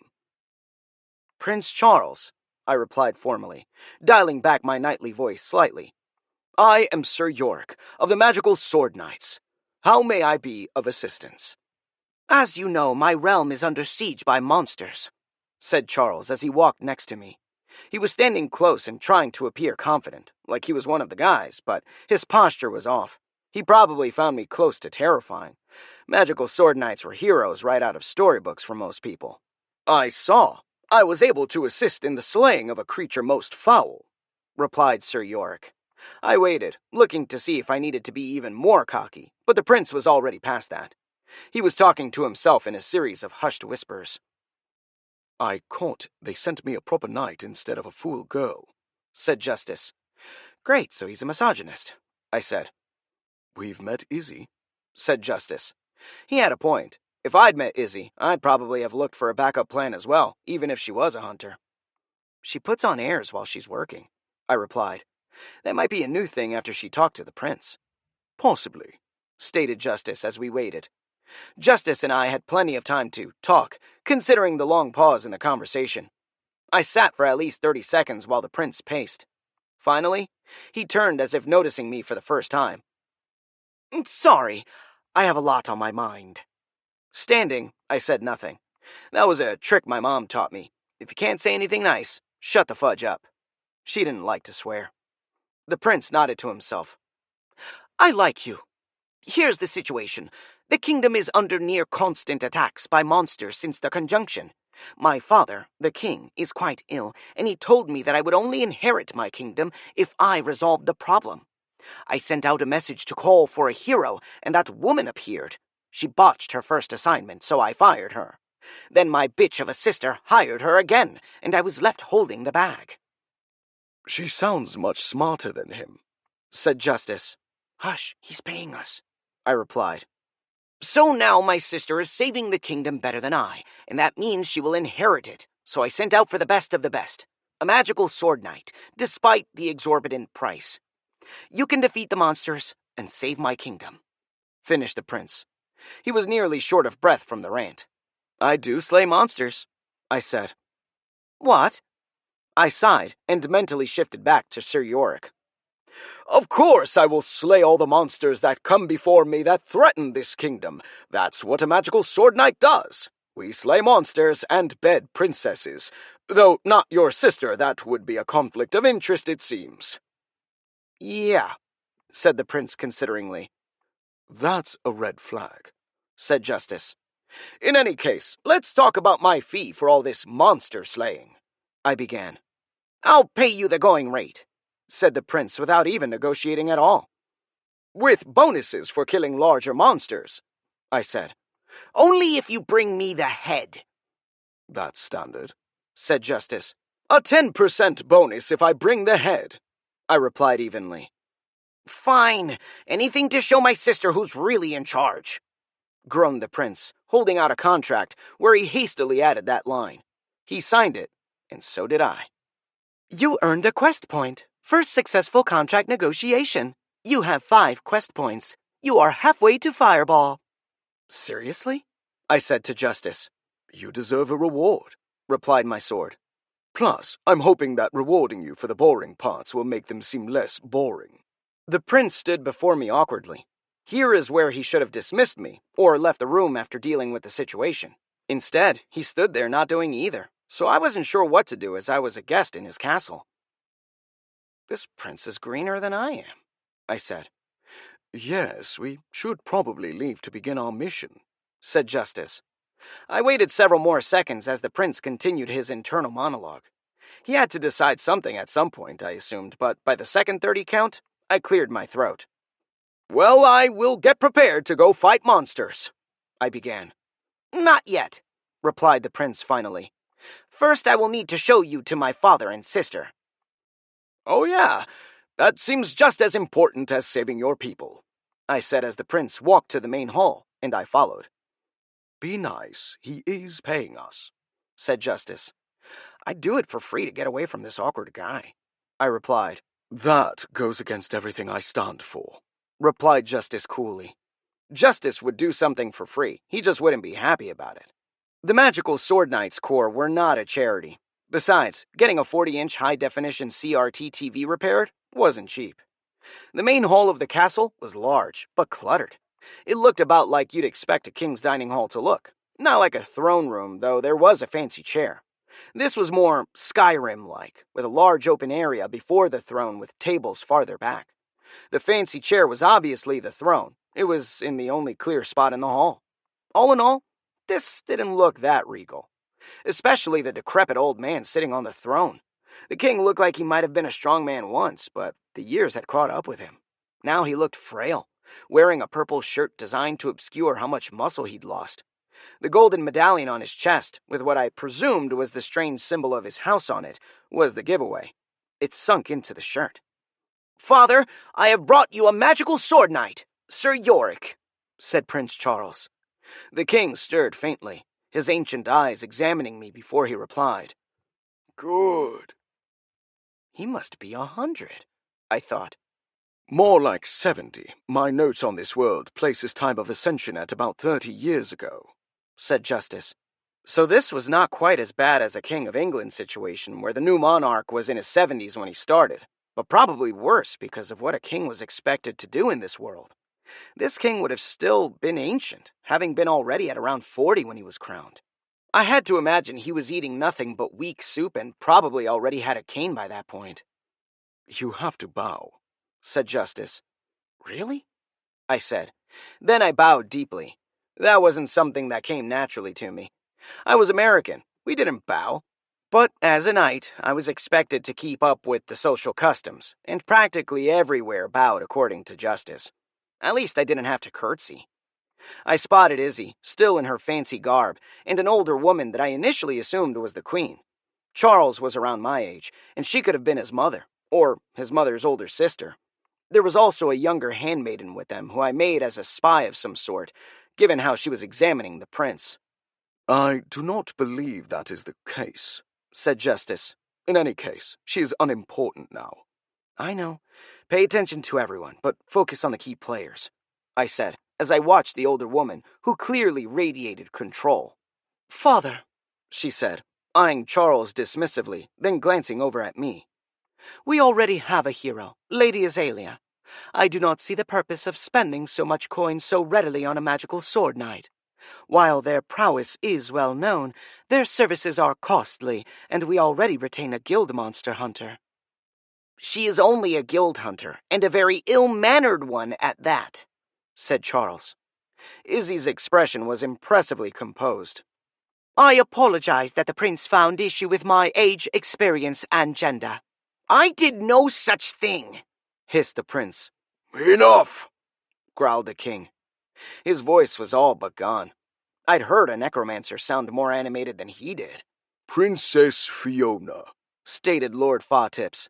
No, I chastised Justice. But it is Fiona. It almost matches perfectly, said Justice. I'm going to learn this language just to make sure you aren't messing with me, I groaned as Fiona continued listening to Lord Fawtips. I realize your efforts to assist the kingdom in this time of great difficulty are made with a pure heart, but you realize your little brother is the heir, and therefore must be responsible for the safety of the kingdom. I realized that Father requested that the problem be solved, and his son's first act was to question the basic competence of the guild monster hunter we brought here at great expense, said Fiona. I did not believe her accolades were valid, pouted Charles. I am a level 9 apprentice hunter, which is what the contract merited based on the pay, said Lady Azalea. If you wished to have a journeyman monster hunter, you would have needed to pay nearly double the payout you offered. Instead, you paid triple for magical sword knight. Your magical sword knight is just a squire, said Fiona, eyeing me. I did not see you questioning his basic competence. He's a magical sword knight, said Charles. And I killed a fugly on the way here, I replied evenly, not wanting any questions of my competency getting out. Justice didn't need to tell me that one. Let people doubt you, and that's all they do. Fiona glanced over at Izzy, who shrugged and nodded. The princess looked back over at me, reassessing the situation as the prince glanced around cluelessly.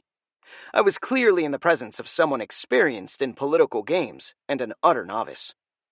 Izzy pushed forward. The Monster Hunters Guild, in our long history of dealing with various guilds, have never found fault with the basic competence of any of the illustrious magical sword knights. That's nice of her, said Justice. Though they are very, very expensive, continued Izzy. There it is, said Justice. What's her deal? I asked. Not to put too fine a point on it, her guild is a rival of the magical sword knight corps. A tiny, unimportant rival, but still, they do go after some of the quests we do not have time for. Their organization might have some issues with how they have been treated by knights in the past, and for good reason, I might mention. Izzy seems fine, I said. They all do initially, replied Justice. Most of them are kind of nuts. At least they don't talk to their swords, I replied. Charles glared at Fiona before turning to the king. I say we deal with this through the means of a challenge. If my magical sword knight can outperform the guild hunter, then there shouldn't be any issues with me assuming the throne. I will have saved the kingdom after all, and that's what I said I'd do. Father, you can't be serious about that, said Fiona, looking at the king questioningly. If he's successful, wheezed out the king. Excellent, that is settled, said Charles. Our first concern is the danger to this castle. I shall send Sir Yorick out to deal with the lair the guild hunter said would be a suicide mission. Suicide mission, I thought. Not to us, replied Justice. We were already planning an operation to deal with that lair, said the princess coolly. And now I shall dispatch the knight alone, and he will deal with it without risk of any of our soldiers, said Prince Charles, slapping his fist into his palm. Then I shall have Lady Azalea search the area and deal with any monsters she finds, said Fiona, shaking her head. She looked over at the smirking Charles and turned abruptly. She stalked out with Izzy and her handmaiden in tow. This is tremendous! You can clear the monster lairs, and Father will approve. I'll be king in no time, said Charles. Chapter 6. Journey to the First Lair. That was a lot of words to say, Yorick, go kill something, I said eventually. Yes, politics is typically toothsome, said Justice. Charles looked to be seeking the approval of his father. Whoever would do that, I said, as I found the road Justice indicated and started out. The one thing I was getting used to as a magical sword knight, aside from constantly walking, was that everything looked about the same. There were forests, trees, grass, fields of crops, and any assortment of things that you could find on Earth, just slightly different. Or in the case of the 8-foot-tall sunflower, significantly different. Sunflowers on Earth got taller than that, but they tended to have multiple flowers. This was a single, massive sunflower blossom that was at least 3 feet across. The seeds poking out of it were clearly visible, and there were several caught up in a net that had been thrown at the base of the stem. Despite that, it was still obviously a sunflower. Why doesn't this look more alien? I asked. What do you mean? This looks like a different world, for the most part, said Justice. That's what I mean. When we were on Exogen, it looked like high mountain country or plains. Here it looks like we're walking near farm fields by a forest. Some of the crops are different, but I've seen places on Earth more alien than this, I said, spotting a seemingly conventional scarecrow, but with lots of shiny metal bits on it. As a species, humans tend towards certain forms, said Justice.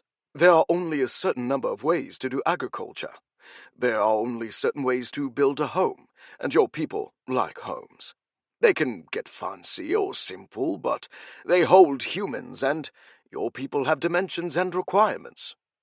Do we only travel to where people are? I asked. Where else would we go? Asked Justice.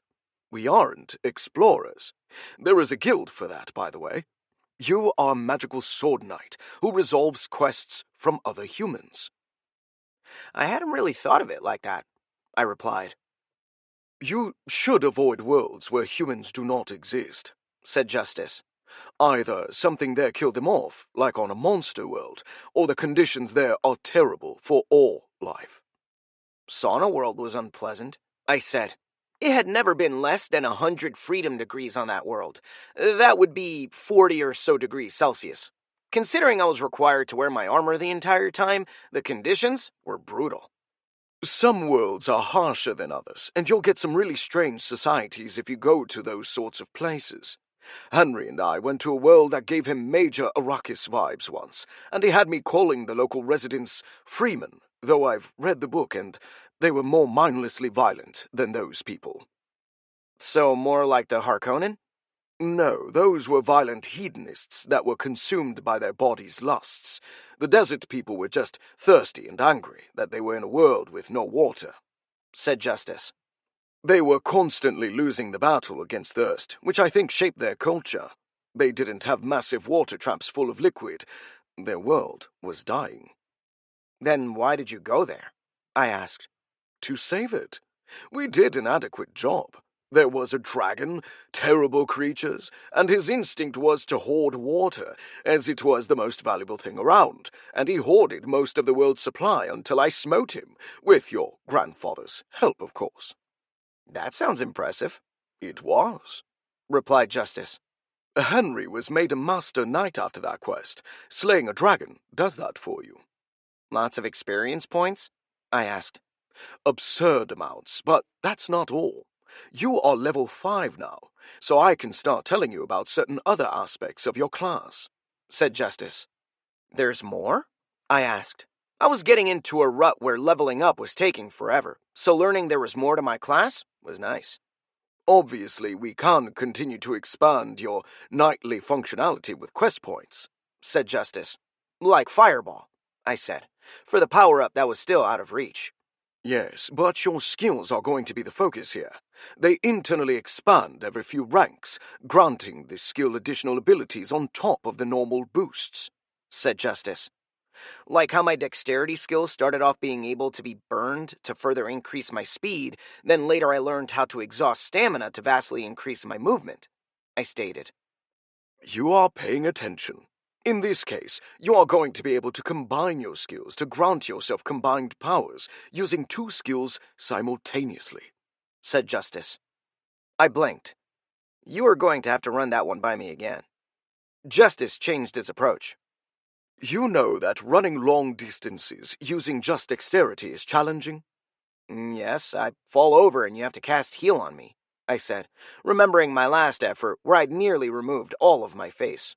Well, if you practice that ability while burning dexterity and conditioning, you'll find that you can train yourself to move longer distances without tripping and degloving your head, said Justice. Conditioning wasn't a burnable ability. Did I gain that power when it hit rank 6? I asked. Got it in 1, replied Justice. Conditioning has been upgraded with the coordination ability. Conditioning, initiate rank 6. You tire 60% less. You recover your first point of stamina in 11 seconds. You gain the coordination ability, allowing you to burn 2 abilities at the same time. That sounds like it could be useful, I said in a massive understatement. I had Gringer, but he was on Exogen still. Why didn't you bring this up sooner? It would be like spinning the ring again, said Justice. You bastard, I said, dark memories returning. It wasn't that bad, stated Justice. You lie, I replied.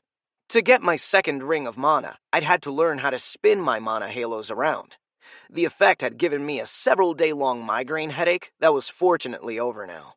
I need you to visualize your stamina network, said Justice. I was about to argue when I realized I'd never tried that before, and I was actually kind of curious. Focusing on my stamina was different than my mana. My mana was like halos floating over my head. I had the inner ring and an outer ring. They orbited each other, and by now, all the rough spots where they used to contact each other were worn clear. My stamina was more directly tied into my person and skills. The closest analogy I had to it was air. As I inhaled, the power flowed throughout my body, and in the end, I could shove it into my various skills. I tried burning dexterity and felt the stamina burn away as I did so. There was a different feeling when I burned power, and I could burn both simultaneously, and neither really interacted with each other. In essence, when I burned dexterity and power, it was like swinging your arm and running. They had to be done in a coordinated fashion, but they were two separate things. Experimentally, I tried burning conditioning and failed. It was there, but I didn't quite know how to actually use it actively. Then I remembered a deep breathing technique Grandpa had explained to me once, and tried burning conditioning again. I felt something energized within me that made me lightheaded. Hold off on burning conditioning by itself for the moment. That is a skill for more advanced knights, said Justice. I wobbled, then shook it off, smelling smoke and pencil erasers for some reason. But I can burn conditioning. You have a lot on your plate. After we get done developing your ability to burn conditioning with other skills, then we can move back onto burning it solo. I considered that. Justice had a training regime that he liked to stick to. It was perfected by the core millennia ago, according to him, which probably meant I'll hurt myself if I try right now. Yes, you will actually catch fire. Moving on, I felt at my sword skill. It, for lack of a better word, felt tense. I realized that was because I constantly had some of my stamina committed. I relaxed and felt the tension go away.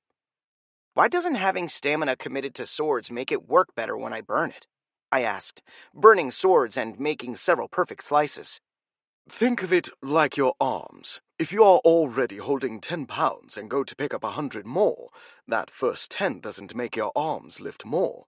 If anything, they lift less, said Justice. Unlike magic, that actually made sense. I fiddled around with my burns a bit more over the several-minute walk. Thanks to conditioning, I was recovering stamina fast enough that I could play around without draining my entire supply. But that brought up another question. Is this combination burn different than burning both attributes at the same time? I asked. Yes, and it is also a bit trickier. Technically, you are doing overlapping burns at the moment, not simultaneous burns, said Justice. Surprised there isn't a word for that, I said. Overlapping burns is called boodling, technically, said Justice. That's stupid, I replied. That's what Henry used to say, said Justice. Which is why I didn't use it with you. I appreciate that, I replied, thankful that I didn't need to use such strange words, and never would. In any case, not everyone can do simultaneous burns.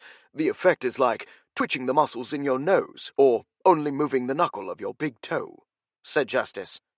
I could very easily move around my left big toe, tightening my muscles and otherwise having a great degree of control. I couldn't do that all on my big right toe after a cow stepped on it. Even after I'd been healed and all the lingering damage was gone, I still couldn't. Okay, and is there something special about coordination with these combination burns?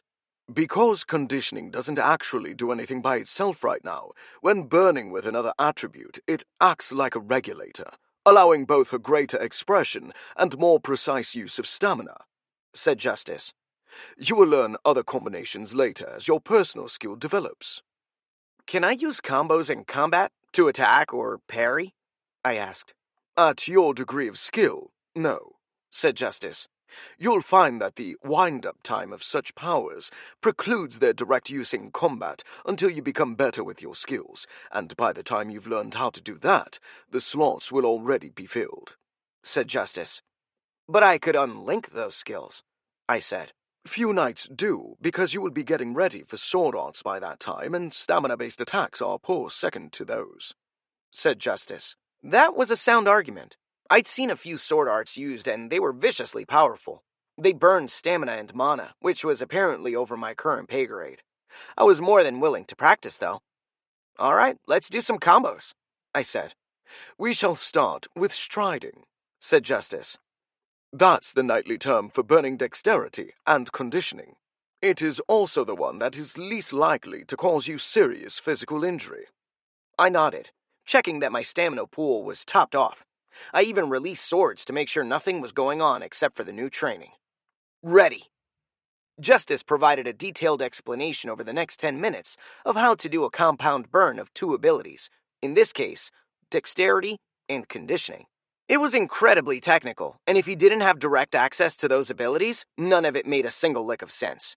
For normal people, I was asked to spin my left hand in a circle while moving my right leg up and down while hopping on my other foot. It also used the same unfortunate naming conventions as boodle. Okay, you need to flump your zebbers and womp your spoodle, said Justice. I think the spoodle is wumped, I said finally. Begin flumping, said Justice, and I spread my same double breath of stamina over both abilities and started flumping it. Flumping, in context, meant a double burn using 2 points of stamina but spread over two different abilities. I felt something catch and started running. Burning dexterity gave me about 3 seconds of incredible speed. This was not that. I was maybe running twice as fast as I could normally, but the effect lasted 12 seconds and slowed down to normal speed instead of abruptly stopping at an unpredictable moment. Combo skill unlocked. Striding, rank 1. Cost, 2 stamina. You can run at 200% maximum speed for 12 seconds. As I slowed down, I tried to reactivate the power and eventually got it to work, but the process took me several tries. That made the movement kind of erratic, but still, I could keep up striding over long distances, if that was all I was doing. That takes a lot of focus, I said, shaking my head. I'd basically had to concentrate on slowly exhaling the stamina over both powers the entire time. It was about the same level of concentration as walking with a nearly full glass over uneven terrain. It was something a person could do, but it was tricky. Comboing skills is one of the harder things a knight can do, which is why sword arts are superior, as they do not require the continuous focus, said Justice. Noted, I said. There was still a lot of potential there, even if flumping was going to be a challenge. I could call it maintaining a constant application of both stamina-based powers simultaneously, if you'd prefer, said Justice. I can live with flumping even if it is a bit silly, I said. What did Grandpa call it? Wrecked cackleberries, said Justice, considering his options. Scrambled eggs? I asked. Grandpa liked to go to a diner where they still use the old-timey lingo for orders. Oh yeah, because it is like scrambling the skills to make it work. I could use... Flumping is the standard term. Your loss, I said, focusing on my mana. Battery was getting close to leveling up, but it wasn't there yet, so nothing felt different on my person, though Justice felt a bit sharper. I held him up and examined the edge. There was a faint glow about him now that made his odd steel look a bit sharper than usual. I ran my metal-armored finger down the edge and noticed a few minor sparks that hadn't happened before. My gauntlet was fine, though. It was magically enchanted steel, so Justice couldn't just slide into that. Jamming him into a rock, I twisted the blade slightly and tried to determine if the cut was bigger than normal. It was, by about 10%, I guessed. Neat, I said. Care to explain? Please do not do that, said Justice, annoyed. Do you think you are the only one who gains experience points? I have been working on upping my edge skill for some time, and I've finally gotten it to the next level. You have skills? I asked. No, I just have spells, replied Justice acidly. Sorry. Justice vibrated slightly, his equivalent of a shrug. Yes, I have skills. Most of them have to do with how my tang works, but I've been working on my edge skill for some time, and it finally leveled up. What rank is it? It is rank none of your business, said Justice. Wait, so you can ask every little thing about my skills, but I can't ask you about yours? Henry always said you were clever, replied Justice, and I frowned at him. Then I wrote it off. Of course he'd level up. Everything outside of Earth seemed to do that. Still, I didn't want to hear about your awesome powers anyway. They are probably moderately lame, I stated. Justice sat quietly for a moment. Then, I know you are playing me, but fine. I'm at rank Artifact 4. That is the highest rank for swords. Nice. And you're only 6 ranks from the top? I said. Oh, no. There are 251 more ranks for me to achieve before I've hit the top, said Justice. How long have you been working at that? I asked. Well, when you found me, I was at rank 1, said Justice. Switching knights is a big power drop for their swords. So, it looks like we both have a lot to learn, I said. Justice harumphed. We arrived at a destroyed home. It was a farmhouse for one of the smaller farms that made up a community at this level of technological development. They didn't really have enough beasts of burden to go around, and lacked the plows that you'd need to make farming efficient, so they compensated with manpower. Instead of one big farm, there were lots of smaller ones. This one was growing yellow beans that I didn't recognize. Dad didn't grow beans. He grew mostly vegetables and corn. We had a few apple trees, but that was because Mom wanted them when they got married. She specifically wanted one, but you can't do one apple tree, so we had 4. We had 5, but one died, so we had 3 apple trees, a space, and then an apple tree. It was a lot of work for 4 trees, but I did like apple pie. Mom didn't anymore, but you can only bake so many until the smell of apples makes your eyebrow twitch. I think the number was 300 in a month, which she sold to buy Junior his first car. She just sold most of the apples nowadays, and God help you if you asked for apple pie. I could go for one right now, though. In any case, this farmhouse was small and destroyed. Something massive had walked through it and smashed it to pieces. As I surveyed the damage, it took me a long moment to recognize the smell. It pushed over their house and took a dump on the remains. That's kind of cold, I said, examining a truly impressive pile of droppings. The Everest of dung piles. That is a concerning pile of feces, said Justice. I was going to get that on a shirt. The bull didn't drop close to that amount, I said, kneeling by the pile. I grabbed a stick and pushed a nugget around. Grass. This thing is a plant eater. I stood up and looked around, trying to spot where the creature went. Where it came from was obvious. It ate its way through the field and then knocked over the house for several bags of grain that were stored inside. That was probably the family's winter provisions, said Justice. I'll mention it to the king, I said. Priorities. First, we find the monster, then we kill it. After that, we deal with the damages. Point, said Justice. He didn't like people being put out. I wasn't sure if it was a core thing or a justice thing. In either case, it wasn't hard to track the creature as it wandered through the corn because it did a lot of damage on the way through. Is this a moose or something? I said, finding a flattened section of corn where the monster had just started eating. Several of the stalks felt petrified. It's an auroch, said Justice. I'd guess Earth-based. From planet Earth? I asked. The element. It has Earth elemental powers. I considered that. You can tell that from corn? No, from the auroch, said Justice, and I looked up and then around. All I see is that small hill over there, I said, then exhaled. The one with horns.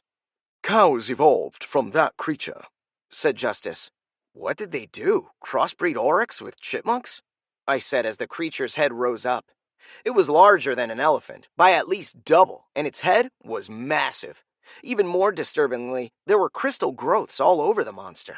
No, with less mana, they get smaller until they are scarcely any larger than cows, said Justice.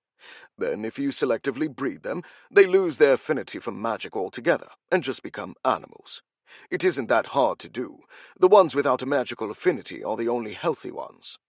The creature snorted and lowered its head. We have to get to work on keeping you focused. I summoned my armor and drew Justice, who promptly burst into flame. I find talking to you keeps you from having any sudden movements, and those attract monsters, said Justice as the creature charged. At my sudden movements. Strange. I always thought I'd die in a cornfield, I said, as 18,000 pounds of angry, elementally charged bovine charged straight at me, horns first. Burning power, I jumped out of the way. Dexterity was good for quick, precise movements, and none of that was required here. I needed to be out of the path of destruction. I landed, rolling to my feet and reorienting on the creature. It continued through this field into the neighbor's field before turning back to me and stomping its hoof. I felt it from my position 50 feet away. Please let that be some sort of magical attack, I thought. Would it make you happy if I told you it was? Asked Justice. Ecstatic, I replied. Good to know, said Justice. It thundered past me again, and this time I slashed as I leapt away. The slash by my sword did exactly nothing to the crystal-studded leathery hide. I landed in a roll as the creature continued running away. Maybe it had enough? I said hopefully. The auroch turned around and snorted, the nearby corn fossilizing under its mystical breath. No, and remember, we are looking for its lair, which it will be protecting, said Justice. That will be where more of them spawn. Am I killing baby cows? I said uncomfortably, as the creature charged again. Maybe, but probably not. Their lair is new, said Justice, as I leapt to the side. Besides, earth aurochs aren't born. They grow from crystals. Smash crystals! I can do that, I said, as I rolled to my feet and sheathed Justice. The creature stood there for a moment, looking confused, so I summoned my bow and took aim. Bye-bye, Burger. The arrow was unleashed from an orc bow that I still needed to use power to properly pull. The arrow was modern American hardware, though. I was at a gun show, and there was a guy there selling arrowheads he claimed could shoot through Kevlar. I wasn't sure what they were made of, but I did know they were harder and sharper than any arrowhead you'd find on a less developed world. It bounced off the creature's eye. I hate magic so much, I said, as the creature lowered its head again, and I considered my options. You will have to close, Squire, said Justice. I was trying to keep away from the 10 tons of fun, I said, bracing myself for the coming auroch's charge. Its hide can be overcome by repeated strikes, said Justice. I groaned. Well, then we have to do it stupid. Justice waited a moment as the auroch charged straight at me, then another as it got even closer. Are we not jumping out of the way? No. I leapt straight up, burning power and dexterity. The horns aimed straight at my gut.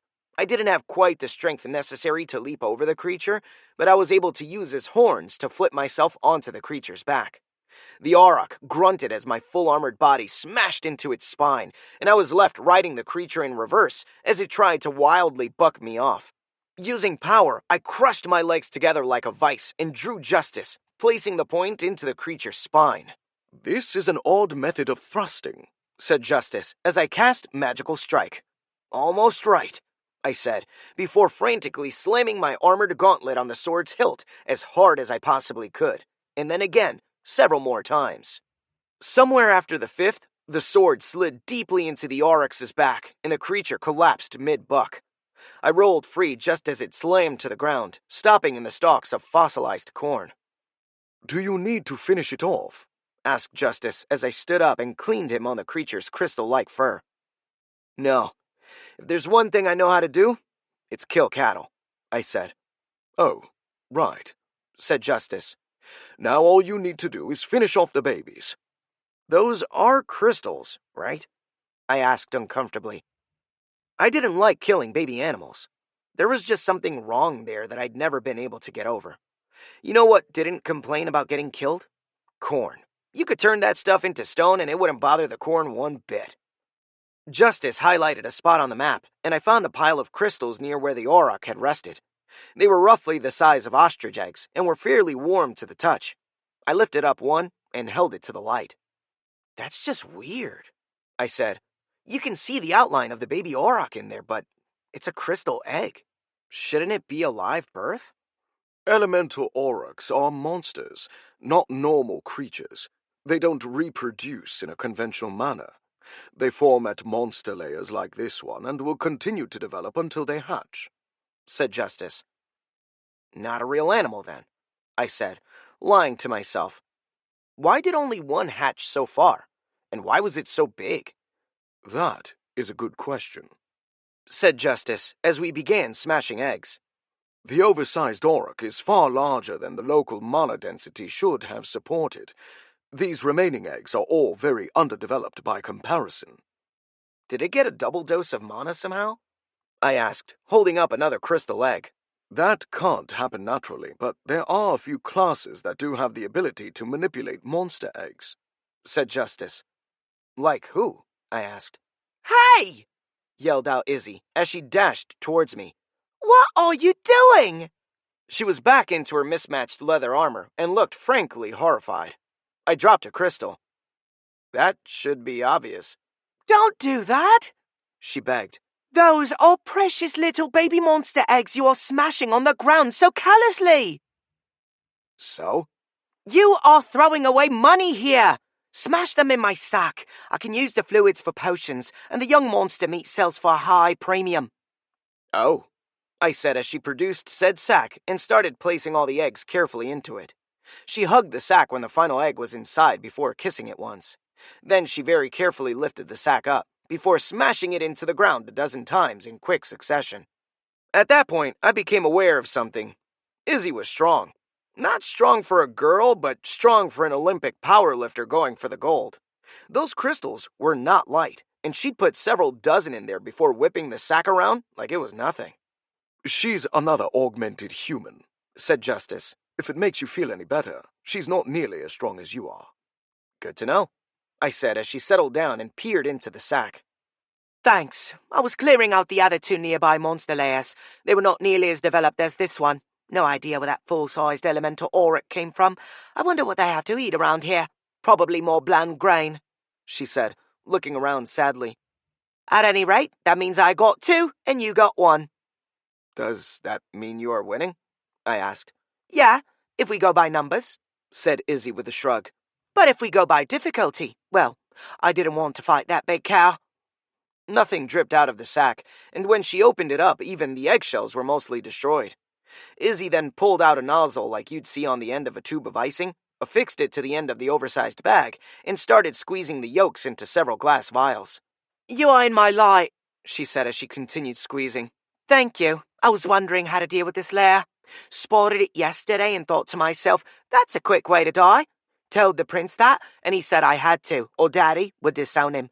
That was the start of the end of our working relationship. I glanced over at the auroch, which was missing its horns, large patches of leather, and at least some organs from what I could see. How did you butcher the monster so fast? Guild training, plus I have a skill, she said absently. Spent my class points to improve it. Now I can burn stamina, but that has a cooldown, so I'm squeezing out yolks here. You can burn stamina for skills? I asked. It's a new development, she said, looking up from her work. You can't. I can kill an earth auroch, I replied. Point, she replied, returning to her work. Are there any other monsters you couldn't deal with? I asked. Strays. So many strays. I'd be a total fool to go after them, said Izzy gravely. Let me show you all the dangerous ones. Chapter 7. Nearby Monsters. We quickly came up with a system. I'd kill whatever monster Izzy found, and she'd strip the body. Literally, in one case, she removed everything, including the oink from a fireboar. She had a jar for the sound. She was debatably more useful than Justice when it came to killing monsters. She knew how they thought, how they acted, and what all of their weaknesses were. That made her very handy when the rubber met the road. And I'm just pig iron, said Justice after our last batch. No, but she is more interesting to watch, I said, as she continued looking for more threats while I dealt with the existing problems. 2 more coming up on the left, said Izzy casually as she reloaded both of her rapid-fire crossbows. That took a bit. Each of the steampunk contraptions were a marvel of not breaking while in use. There were 3 arms, with 2 strings on each, allowing a total of 6 shots from the revolving magazine before the weapon was depleted. I'd been impressed until she tried to reload it. "How much longer?" I said, sidestepping to put myself between her and the angry deer. I'd never been scared of deer before now. I mean, I'd been concerned once or twice when I'd run into a buck with a bad attitude in the backcountry, but I'd never seen deer who were nightmare fodder. I think it was the jaw full of shark teeth that went back to their ears that did it, but it could have been the electrically powered horns. Both were bad. The fangs couldn't penetrate my armor, at least. The horns could cause some physical damage, but my armor was metal, and it conducted electricity. Decapitating the first deer, I blocked the second with my forearm, causing lightning to shoot down my body. Everything hurt again as I seized up. This lasted entirely too long while the monster's electric antlers were discharged. I recovered and swung Justice down, decapitating the next deer. "Done," she announced, stepping to the side and firing all 12 shots in rapid succession. Each found a lightning deer and dropped it. Only 1 or 2 survived the strike, and neither of them was in a position to continue fighting. I kept looking for more nightmare fodder deer. The last group had several monsters hiding that we'd missed, and I wasn't looking for a repeat. Mainly because while we'd missed the deer until they'd exploded out of the woods to attack us, our friendly monster hunter hadn't. She'd managed to shoot both before I'd even realized they were here. I could have taken them, mind you. "It's the principle of the thing," grumbled Justice. "A magical sword knight being saved by the guild hunter. The shame." "We were fine," I said. "Our reputations are tarnished," said Justice. "I hate being tarnished." "I get that," I said, waiting for the next shoe or hoof to drop. Izzy carefully scanned the area before holding up her nose and sniffing the air loudly for several seconds. "Totally clear. We got them this time. That's every nearby monster that can threaten the castle." "The quest is finally over," I said. The pink-haired girl looked over at me and snorted. "Are you serious? This is a conjunction. There will be more layers formed throughout the night, and we are here to protect the kingdom. We're just getting started." "A conjunction. Great," I said. "Little weird that the monsters are so set on the castle, but I checked and there's nothing that shows up on my detectors that should interest them," said Izzy. "The people?" Izzy waved down that notion. "Sure, some monsters like to hunt people, but oryx don't. Neither do paradeer. The sharp-toothed deer mutations generally just run around if you leave them to their own devices. My working hypothesis is that it is the conjunction driving them here, but I don't have a ton of evidence to support that." She yawned, leaning up against a broken piece of ancient marble. "Could it be that?" I asked, pointing at what appeared to be the melted remains of a stone column. "Ruins? Monsters don't typically bother with them unless they can hide in them, and the only place big enough nearby is the underside of the castle," said Izzy. "There are ruins all over. Most worlds have them. Eventually monsters overpower the humans on a world and smash everything," said Justice. "How does that happen?" I asked, horrified. "For technology, you need energy, like oil or coal. Those create pollution," said Justice. "For magical culture, they need magic, which is pollution-free, but more mana means stronger monsters." "So instead of climate change, they have monster change. That's somehow worse," I said. "A hurricane will kill you incidentally. An ogre will look for you by name if they can figure out how to spell," said Justice. I continued chatting with Justice as Izzy wandered over to some corpses. For as focused as she was at times in the field, she was kind of twitchy, and not in a good way. She was constantly checking for danger, for one, and I suppose that made a sort of sense. Since I was confident she could handle herself, I looked around, deciding what I still needed to do. I was stiff and sore from the day's efforts, and I'd been healed and cleansed enough that the spell was becoming significantly less effective. If I had to keep this up, that was going to be a problem. "Do not fear, the conjunction is only temporary," said Justice. "Thank God." "It lasts 3 more days," said Justice. "At least," I began. "Though the next 2 days have more alignments, so there will be more monsters," said Justice. It can't. And the final day should empower all the monsters significantly, continued Justice. Get any? The largest planet in the system and the star are scheduled for an alignment over Kulati, which can create a natural portal, continued Justice. Worse. It can't get any worse, I said. You should not think that, Squire. It can always get worse, said Justice. Don't say that, Mr. Sword. Msk is making me a ton of money, said Izzy, as she gathered up the last bits of several deer. A cold hand gripped my spine. You can hear Justice? I said. Yes, I have a magical transceiver. It is useful for finding certain kinds of monsters, let me tell you, but to listen to a sword requires adjustment. Fortunately for me, your sword talks a lot. A very lot. And about trees. Why about trees? She said, looking haunted. I tended to block Justice out if he was just rambling, and he rambled a lot. A very lot. I didn't realize the Monster Hunter Guild had those, said Justice uncomfortably. They're new, she replied happily. We aren't content to rest on our laurels like some corps are. We are trying to get more contracts, and magical monsters are becoming more common, like here. That's good to know, I said. But if all the nearby monsters are dead, shouldn't we be going back to the castle? I try to stay clear of that place as much as possible. It stinks, said Izzy, who was dripping with monster guts. Did we get any treasure? I asked Justice. Some amount. A little gold, a magical lightning horn-hilted dagger, a pineapple, said Justice. Seriously? I asked, as the fruit appeared in my hand. It is a local fruit, and the monster was killed during a conjunction, said Justice. It could literally have been anything. So, count my blessings? Be happy it is something you might want to eat, said Justice, as I examined the pineapple. It looked healthy, and I actually liked them. Given our limited diet, I was willing to let that slide. It wasn't like anyone else wanted it. Yum, that looks tasty, said Izzy, examining the fruit. I love to sample the local stuff, but they mainly grow staple crops around here. Almost nothing sweet. Later, I said, banishing it back to storage. I summoned the dagger, and it was at least a weapon. This is a common steel dagger. Which is why I told you about the hilt. The hilt is made of lightning horn, and will protect you from lightning, said Justice.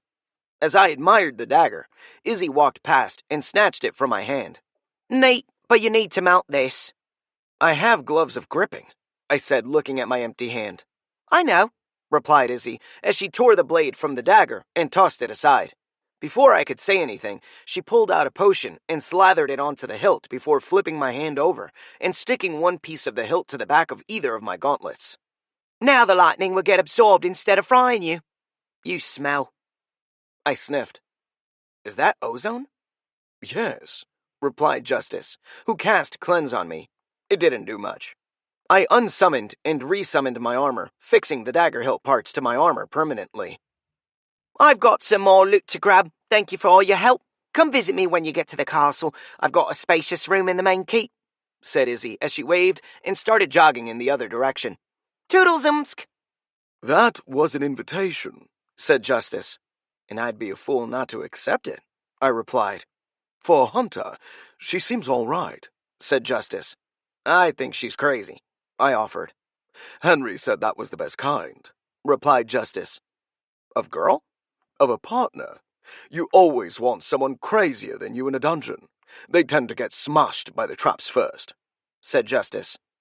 That's dark, I replied. Henry did not like dungeons, said Justice. I looked up and checked the time. I was really looking at the sun and trying to figure out how much longer I had until it got dark. The answer was not very long. Starting back toward the castle, I ran into the first group of people hastily cutting down corn as fast as they possibly could. They were surrounded by guards, and I noticed a wagon being hastily moved down the road to the battleground with the lightning deer. They will be harvesting the meat. Izzy did leave that mostly, said Justice. Probably because it doesn't sell for very much.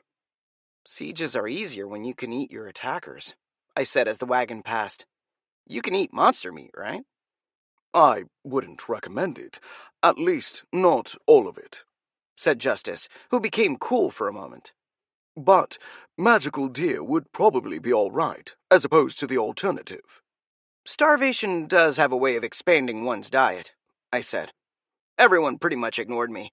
I was sure the guards were aware of my presence, but they were too busy looking for threats to pay me much mind. The farmers were working at their maximum speed to get as much harvested as possible and didn't have time for me. I managed to get all the way to the castle before I was stopped by the gate guard, and all he did was tell me to wait a moment for Lord Fatips. "Excellent work," said the Lord. "Of course, as a knight, I can do no less," replied Sir Yorick. "You worked with Lady Azalea after the layers were cleared," continued the Lord. "Given the time constraints and my lack of familiarity with the local area, that was the only option that made sense. She knew where the threats were, and I removed them. With her help, of course," replied Sir Yorick. "Of course," said Lord Fatips uncomfortably. It was dark out, and I was getting tired despite all of the cleansing Justice had been using on me. "Now, as for your accommodations, you realize that you are among the last people to arrive at a very crowded castle. Due to your standing, a room will be provided for the night, but all of the rooms of means are occupied by local nobility or the wounded." "You'll find that I'm used to hard living on the road," I replied, much less Sir Yorick. Lord Fatips thanked me, and had a young boy who must have been born with Mountain Dew for blood lead me through the castle walls to the tower where the mercenaries got to stay. While Lizzie and I were the point of the spear, so to speak, there were dozens of other fighting men here, many of whom were skill users, and more were coming in from the field all the time. There is practically an army here, I thought. "There is an army here," replied Justice. Surprised they weren't in the field, I thought. "They are locals, not specialists called in from another world," replied Justice. "Also, look at them." They were fighting men and women who had been doing that for however long the conjunction had been ongoing. It wasn't that they didn't want to fight. It was that they were all battered and bruised from all the fighting they'd been doing. They weren't beaten, though. Still, that meant they'd been in these accommodations for days, and they could not simply be displaced from their rooms for anyone short of a magical sword knight. Unfortunately for them, I was. That meant someone had to be moved, and that young man was surly. He stomped up to me after he was informed he needed to give up his room. "Like hell I will! Who's this?" I hadn't been addressed like that since I'd become a knight. I wasn't wearing my armor at the moment, but Justice was on my hip. "You figure he'd see you," I said. "I have my enchantment of calmness on. Most people don't see me unless they are looking," said Justice. "Handy," I said, staring up at the abnormally tall man. I'd have been concerned, but I was a knight, and my shoulders were each bigger than his head.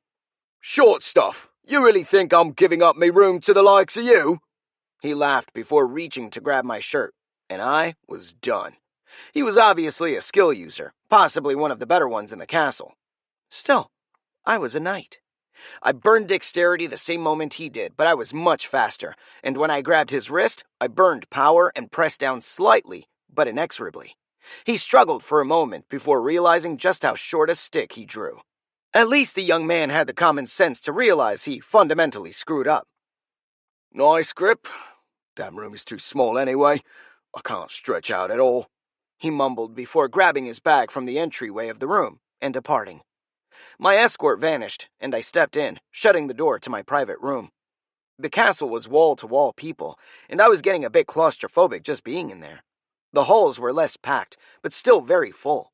The monsters around the castle had been cleared out, but it was almost dark, and no one wanted to be outside when the monsters returned. And they would return. The entry hall to my room was barely long enough for me to fit. This was obviously some sort of short hall with a high rack on one wall that currently held bags of barley. I looked to the back of the passage for the entrance of my room, except all that was there was just stone. "This is a closet." "A private closet," said Justice uncomfortably. "This is a closet and not a very big one," I said. "It is quite tall, though, and private. I've done some scans, and none of the rooms here are very large, except the one at the top of the tower directly above us," said Justice. I glanced up, but Justice continued. "Which is currently filled with 22 other people." "Should I try anyway? I don't mind sharing a room, and I don't know how I'm going to be able to put on my armor here," I said. Justice quivered, and my armor appeared around me. I frowned. "You know what I mean." Isn't there some knightly prerogative to get a room worthy of my station, or could we portal back to the house so I could just sleep in my own bed? I can't open portals that often. If we went off-world and there was a problem during the night, we wouldn't be here to assist, said Justice. I was about to complain more when there was a timid knock. I collected myself and opened the door, revealing a very pretty woman holding a covered tray. Compliments of the prince, she said seductively. Or maybe not. Now that I had a better look, she was gorgeous, and she was around my age, and I was on a 2-day dry spell at this point. Things were looking up, though. Thank you, I said, not quite switching over to Sir Yorick. I was hoping to charm her with my natural talents, rather than relying on him. You are a magical sword knight, she asked, biting her lower lip. She had full kissable lips, which were a nice change from the harshness of the battlefield. My smile didn't waver, and she was cute enough that I mentally gave in. Of course. I am Sir Yorick, the magical sword knight. She relaxed visibly, her chest swelling delightfully when she inhaled, then nodded. I need your help saving someone. Of course, I said confidently. A man, she continued. That went a different direction than I was hoping, I thought. She continued. My name is Florence. My fiancé is Harding. He is with the king's army at Hrothgar.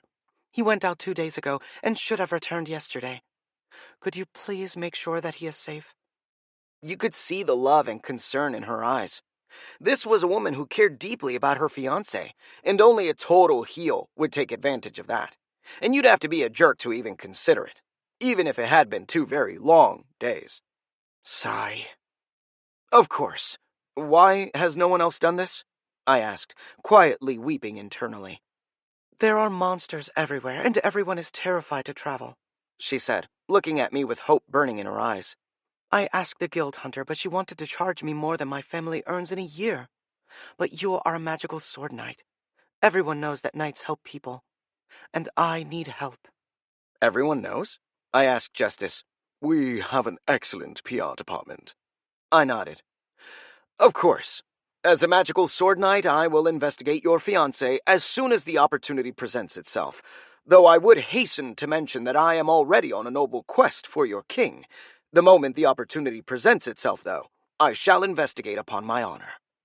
She exhaled, stress flowing away. Thank you, Sir Knight. Here is a token of our appreciation. She handed me a pouch before scurrying away. The token is what you can typically expect from a personal quest, said Justice as I opened the bag. It contained 1 gold piece and 4 silvers. That is a sizable but not financially devastating amount of gold from a family in this region. You could return it if you wanted, but I hasten to remind you, we are not a charity. Tell that to our PR department, I said, banishing the token into storage. I'd figure out if I'd keep it depending on how hard it was to find her fiancé. Justice examined the contents and listed them on my UI. Inside the bag was a note including his name, Harding, and a hand-drawn picture of him. He looked happy. I would too if I was engaged to her. Unfortunately, I wasn't, and I was alone in a brand-new castle with my own private room. That fact still lent itself to certain possibilities. Weren't you supposed to meet up with Izzy? Said Justice.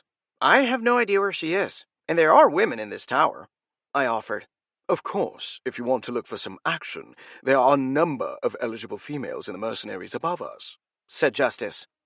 I thought you couldn't scan through walls, I said. I can here, though, said Justice, and I listened carefully. There was at least 1 woman up there talking loudly enough for me to hear, probably several more. Nodding, he was talking sense, I asked, where should I go if a young lady be desirous of my knightly honor? That's what you're calling it, began Justice as he scanned the room. Wow, this is a very small room. I could make it work, I offered, as I sat in the corner and opened the tray. It was full of meats and cheeses, and some very fresh corn that wasn't ready for harvest. There was also a small jug of wine. I took a bite of the meat and shrugged. It was an excellent steak, except it tastes like someone dropped it. I scraped a small cut of steak, and indeed, dirt came off. The actual piece of meat was excellent, so I spent a moment with my silverware, a spork and knife, to clean off the beef, but the next bite was just as earthy. I can't clean this thing off, I began before it hit me. It's the damn auroch. I thought as much. A small piece like that shouldn't harm you, said Justice. Staring at the meat, I groaned. Damn it, even dirty, this is the best piece of steak I've had in years. I ate it, and the cheese, and then attempted to eat the horribly unripe corn. I could handle dirty beef, but unripe corn was where a man had to draw the line. Justice, food, I said, and several packages of dried snacks appeared in my hands. Trail mix was calorie-dense and nutritionally sound, and I had pounds of it in Justice's storage. The trail mix and the wine were enough to keep me going, and I relaxed in the spot at the back wall of the room. I summoned up my bedroll and stretched out. The floor was very comfortable, if one put an air mattress on top of it. The nice thing about that? Justice's storage was based on weight, and air didn't count, so even a full air mattress wasn't that heavy, and I could just have him put it into storage when he left. All in all, I could have managed it easily enough, except that the hallway was positively full of men walking through it in armor. It was loud, but compared to Justice, nothing was that bad. Yawning, I nearly fell asleep when someone else knocked on my door. Chapter 8. Night Meeting. It turned out there was a meeting no one told me about. I mean, what did you expect? Said Justice. I expected them to tell me if they wanted me to attend, I replied, slipping through the hallway after the boneless child, whose ethereal presence was so vastly superior to all of my knightly skills, I assumed he was some sort of specter. I think he's trying to see if you can keep up, said Justice. Groaning, I finally gave up and burned dexterity, closing the gap between us again so that I could at least see the kid as we crept through the dark, scary place. Are we underground? I asked. There is a tunnel connecting the tower we just left to the castle, said Justice. Why didn't we take the bridge? I asked. I'm afraid of heights, said the child, as he continued moving rapidly through the dark, scary tunnel, and I followed behind him, keeping Justice as well lit as I dared. There are torches, Yorick, said Justice. I've seen horror movies. I was in a dungeon. There can never be enough light when you are underground, I said. My hand brushed against some smooth stonework. Is this more marble? Yes, you are in a ruin from a bygone age, said Justice. I looked at the stone. It was melted. What happened? Old story. Thousands of years ago, civilization hit its apex. Magical flying castles, airships, wizards who could bend reality to their whim, said Justice. And when that happens, the monsters start coming, and they eventually destroy this place. Now the humans are rebuilding and burying their old ruins whenever they can. So the fall of Camelot, I said uncomfortably. Or Rome, or any other human empire you can think of. Eventually they get too full of themselves, and then everything comes crashing down, said Justice. Out here, it is monsters doing the crashing. Sometimes the humans fight them off, and we get worlds like this. And if not? The world falls off the portal network, said Justice. The magical sword knights do our best to preserve the portal network because it represents the survival of the human race. Are there worlds on the portal network that have flying castles and airships? I asked. Yes, but they seldom call for knights, said Justice. At some point we will go on a field trip. Anything to get you from doing so much online shopping. We finally got to another stairwell, and the terrible child stopped. I trudged up the stairs to the doorway, throwing it open, into a room full of boxes. The boxes were a dusty mix of supplies that the castle needed for the siege. This isn't as much as I was hoping to find in here. Did you see any more supplies? I asked. They are eating monster meat, said Justice. It stands to reason their supplies are nearly depleted. All the better that we cleared away the nearby monsters, I said, opening a second door that led into some sort of war room. The prince and princess were both pointing at a map, with Izzy standing behind them wearing her fancy blue dress. She noticed me as the door opened, and smirked.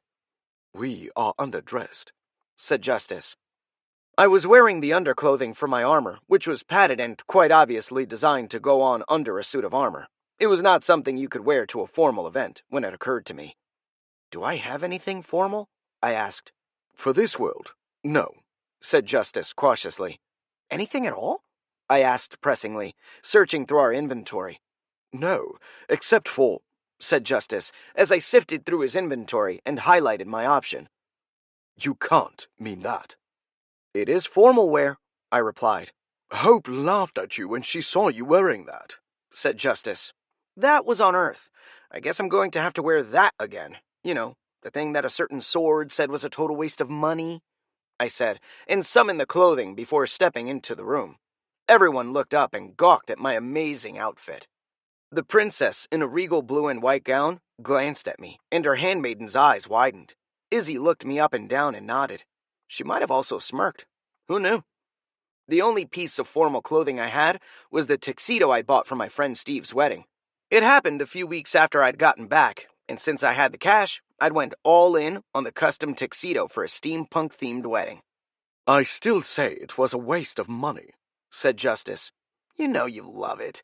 There's even a place for your scabbard, I chuckled, and adjusted the brass goggles. On the top hat. Why did you summon the hat? Because the outfit looks ridiculous without it, said Justice. I stood there in my brass-emblazoned, gear-affixed, leather and fabric tuxedo and barely resisted tilting my head. The hat makes this work? More or less. I personally think it might be the goggles, said Justice, and I walked over to the table. The prince looked up and nodded. The princess looked annoyed. Well, more annoyed than usual. You finally joined us, said Princess Fiona.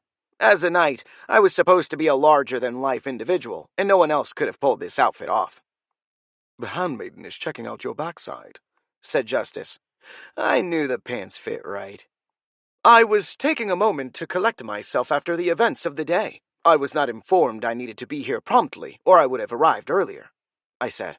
The prince glanced over at the king and flinched. Want to hazard a guess as to who was expected to tell us? Asked Justice. The princess was looking down on poor Charles, who gathered himself, then loudly said, My man was responsible for destroying the toughest lair. Yours couldn't manage it without him. He stared a challenge at Izzy, who responded in her measured, Lady Azalea voice. The night was useful. However, I did eliminate more layers and more monsters than him by a significant margin.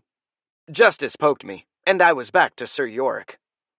You'll find that with the powers of my magical sword, I focus on the most challenging beasts, allowing less potent warriors to handle what's left. A paradeer will kill you just as well as an auroch, said Lady Azalea. But an auroch will leave you much flatter, I replied flatly. People, said the princess, gathering our attention. It is good that we are all working together to keep the castle and the people safe. Correct? The prince looked petulant, then nodded slowly. Of course. My kingdom needs to be kept safe, and I am in support of whatever does that. I'm certain that my knight can tackle all of the most dangerous layers. Not without a scout, he won't, muttered Izzy under her breath. She is aware of our standard operating procedure, said Justice. Knights typically had scouts, but I was just a squire and lacked one. Justice had his tricks, including a scan spell, but even with that, finding the layers was not as easy as just poking around. What's her angle? I wondered. I suspect she's attempting to stress that the Monster Hunters Guild is an effective force in actions like this. She is more effective than even a large number of the king's soldiers, said Justice. But so are we, and we can handle tasks that she clearly can't, so she's also trying to avoid being completely overshadowed. I snorted. Justice's earlier appraisal of the other guilds was based more on his own belief in the superiority of the magical sword knights than fact. She could handle quite a bit on her own, but all of this was too much for her. Or me. Where are the rest of the monsters? Hissed the king, dragging me back to the conversation at hand. His voice still held a shadow of strength, an old man just clutching onto the last bits of power like he clung to the medallion with the strange symbol on it around his neck. There was a large map in the center of the room we gathered around that was a fair representation of the local area. The 3 nearby layers were all marked out with a large X. What I hadn't considered to this point was the rest of the kingdom. There were layers marked all over the place, and several towns were marked with standing tower figurines to show that they were still around. Several towns had circles with a single line drawn through them. I suspected that was bad. Of the 9 towns on the map, 3 are listed as fallen and 2 more are unknown, said Justice as I reviewed the map. I spotted Rothgar right next to one of the unknown towns. The castle and its occupants were marked with something that resembled chess pieces. There were archers, soldiers, and pitchforks from what I could tell. The king's family symbol was apparently a bull. Smaller flags with similar markings showed where supplies were going. I glanced up at the medallion and then back at the map. None of the symbols matched up with that. The closest were some supply wagons with the arcane symbol for dragon marking them. The monsters were represented by flat red discs, often with words written on them that Justice translated to Gnoll, Kobold, and Spider. There were quite a few of them. Kobolds? I asked. They are the most significant current issue.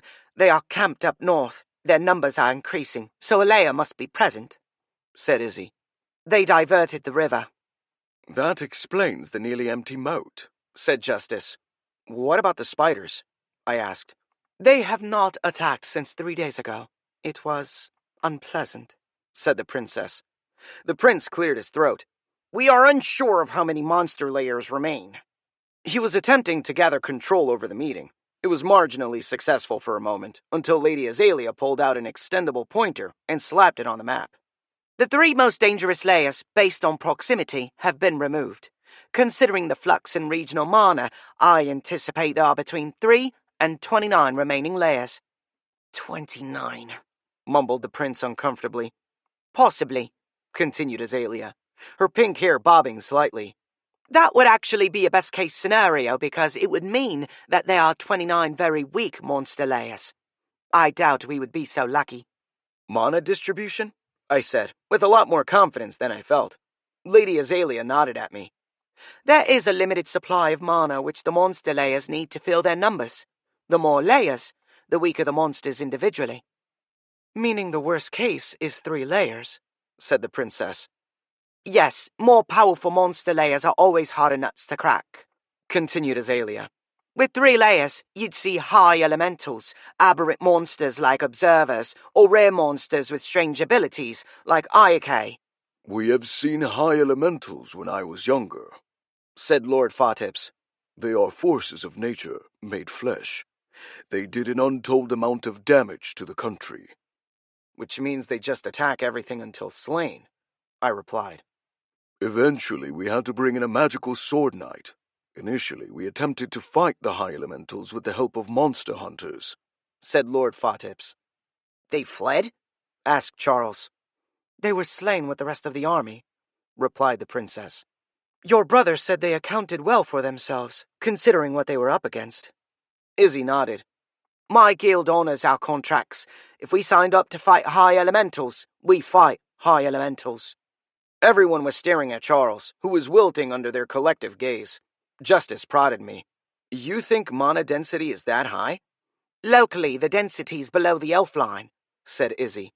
I knew that to mean a mana density of 5 or less. In some areas, the mana density is 7 or higher. I don't believe any people are living there. Any chance of spontaneously mutations? Asked Fatips. Unlikely. A human needs prolonged exposure to intense mana to mutate, I said. This is a conjunction. The mana density will not remain high enough long enough to matter. Izzy shrugged. He is correct. And the layers? Asked the princess, looking to Izzy, pushing the conversation forward.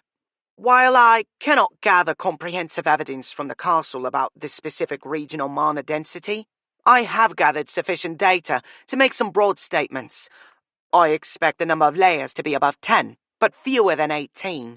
Also, the distribution of mana between layers will be uneven. Expect to see some layers that are quite powerful, and some that are quite weak. Will there be any new layers? Asked the prince. Anything is possible. This conjunction is more powerful than I was informed when I accepted the quest, said Izzy. I don't have enough data to explain the current monster numbers, which are somewhat higher than expected. Their numbers are concerning. There are more monsters now than we've ever encountered in the past, said the princess. Is it possible that the monsters are bringing reinforcements by portal? Said the prince. Izzy shook her head. These aren't the monster wars. There isn't a Draken planning an invasion. At the mention of that word, everyone performed a hand gesture similar to the sign of the cross. The princess rolled her eyes while she did so, and shook her head. Justice prompted me, so I spoke up. The magical sword knights slew every Draken during the Great Monster War. We need not fear any more of those vile creatures. The prince frowned, but accepted my statement. Well, if they can't portal in reinforcements, are we sure we cannot weather the remaining storm? That was a change from earlier when he was desperate to get us here. I think I hurt his feelings, I said, examining the prince coolly. I knew he wasn't happy about having to pay us, said Justice. I considered that, and realized the best path would be to deal with it head on. If that is the case, we will be happy to depart and leave you to the remainder. The prince smiled for an instant until he read the room. The princess was looking at him like he was an idiot, and the king and Lord Fatips were both showing disappointment. That would be foolish in the extreme, said the princess. We have 3 more nights of the conjunction. Until that time, we do not know if even more layers will spawn. Of course, I was just thinking about the long-term survival of the kingdom. These specialists are quite expensive, retorted the prince. That got him the sternest, most disappointed look possible from the old lord. He inhaled, looking down at the boy like he was a total fool. Chuck looked around the room, trying to find an ally, and realizing he'd put his foot in it again. The coin is well spent, at the moment, replied Lord Fatips. Until we can bring in the garrisons and start clearing the land, the specialists are all that is keeping us afloat. Father would be disappointed if his kingdom fell because someone was stingy, said the princess while examining her nails. What is the current disposition of your forces?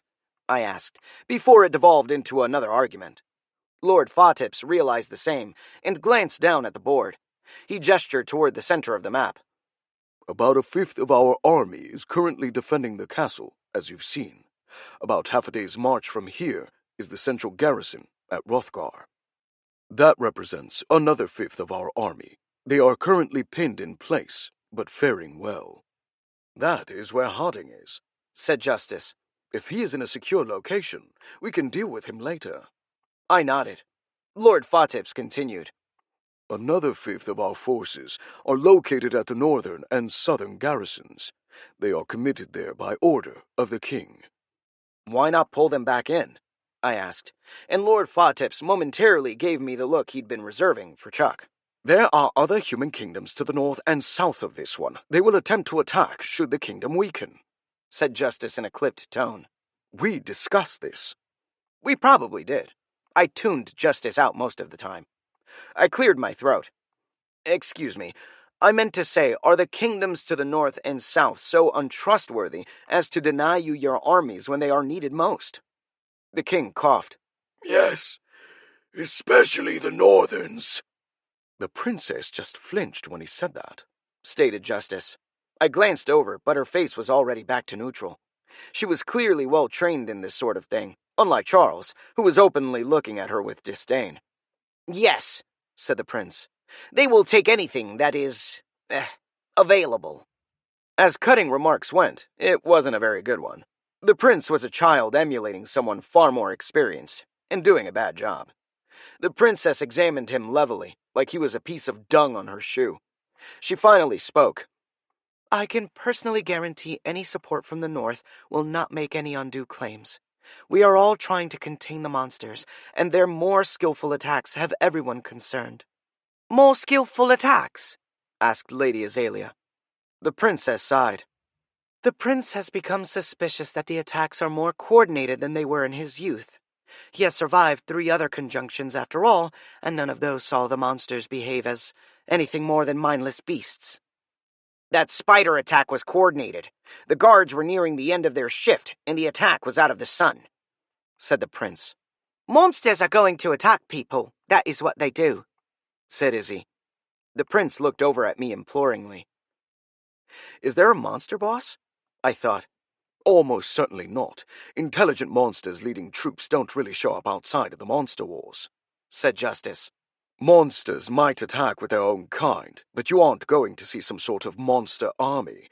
Most monsters can't stand other monsters either. Why is that? Have you met monsters? Said Justice. That reminded me that monsters were not some sort of monolithic group. They were just powerful, angry animals for the most part, and many of them were predators, or at least very aggressive prey species. It would be like putting a lion in with a wolf. They wouldn't be friends. I considered how to approach that, and nodded before replying in my Sir Yorick voice. Well, if they are coordinated, I'll just deal with them. I didn't sound confident, and that was the worst possible response.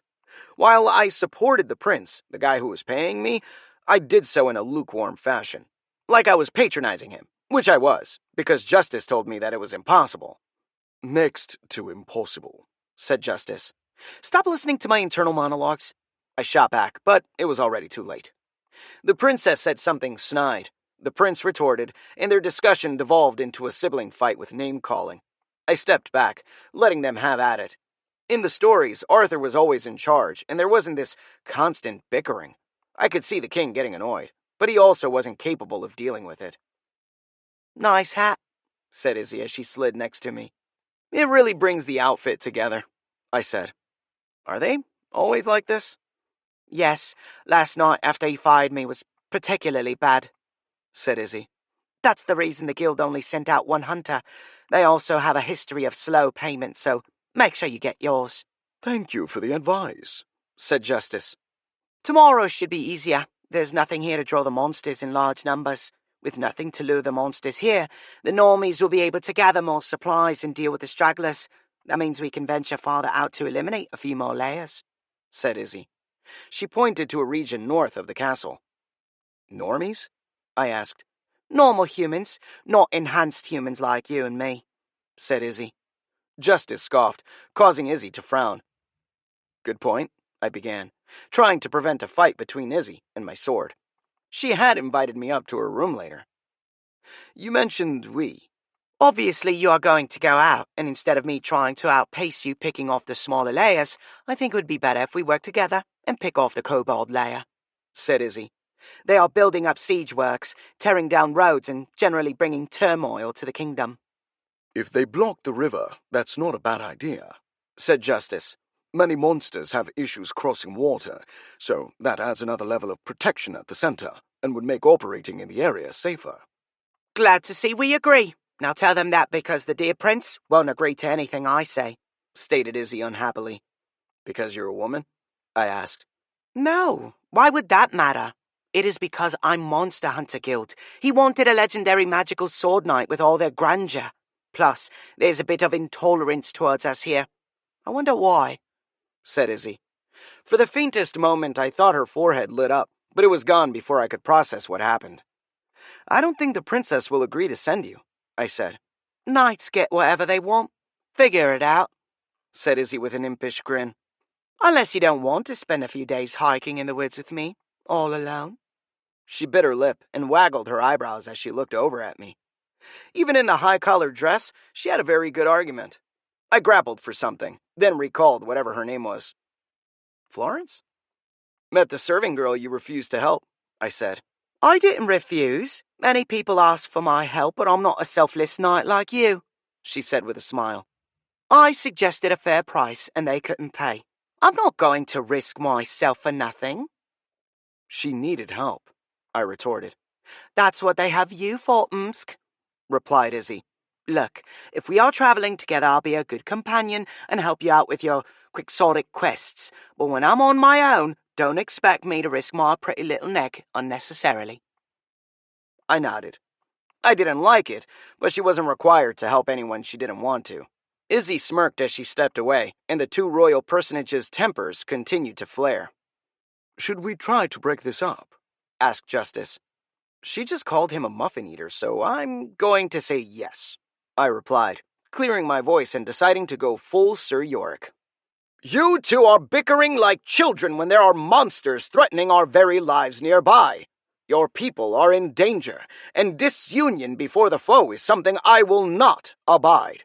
On the morrow I shall go to this kobold lair and clean it out. The prince looked annoyed that I'd stopped the fight, which he'd been losing. This time he was smart enough to glance at his father, who was still looking disapprovingly at him. Now that disapproving look also included the princess. Of course, good idea, You shall be the point of our spear in our battle to reclaim the kingdom from these foul monsters," said the prince. I glanced at the center of the map. There were several towns that were questionable, as well as a small cathedral figurine. "From there I will sweep down to the center, through this swath of territory until I reach Hrothgar, liberating the center of the kingdom and showing the nation that the prince is in control." "That would be extremely helpful. The garrison at Hrothgar is currently pinned down and should be in the field. If you liberate them, we could probably handle the rest of the problem ourselves," said Lord Fawtips appreciatively. The princess eyed me, consideringly. "What did you just do?" whispered Justice, noticing the look the princess gave me. "I'm a farmer. I plant seeds," I said, smiling at everyone, especially the king. "With that decisive action, the kingdom will know that it is secure," said the prince hopefully. "I shall ensure that your will be done," I said. "Assuming no new layers spawned at inopportune locations," said Justice. "How likely is that?" I asked. "It is unknowable, but I think we've seen the largest concentration of monsters we are likely to see," said Justice. "And new layers?" I asked. "Layers also don't just spawn full of monsters. They have to grow, and that requires time and mana. When the level of mana drops when the conjunction ends, an underdeveloped layer will just die out." "And it's so late in the conjunction, that's what is most likely to happen anyway with new layers," I said. Justice buzzed happily. "You do understand." I looked over at Izzy, who watched the room imperiously. She sounded confident, but she was guessing just as much as I was about what was happening with the conjunction. I had Justice's wisdom to delve into, but he also didn't have the kind of information necessary to answer how powerful the conjunction actually was. A conjunction could create monster layers. A powerful conjunction could open up portals to other worlds, which could bring full-sized monsters or any number of other things. A portal to another human-dominated world could bring forth normal humans, or Earth Aurochs. The trick was that we lacked the kind of information necessary to determine what was going on, and I couldn't get it here. I needed to venture away from the castle, and the nearest location of note was the Kobold Lair. That lair was upriver from the castle, in what appeared to be some hills or maybe the foothills of a mountain. Given how much of the river was blocked, there really weren't that many spots that the kobolds could be. The route I'd chosen wasn't perfect, but it looked manageable in about a day. If you left early and hurried, you could be at Hrothgar by nightfall. I didn't want to spend any nights in the field on this world. I had a feeling it would be extremely dangerous during a conjunction. The forests around Hrothgar had multiple markings where potential monster lairs were located, making that entire region of the kingdom dangerous.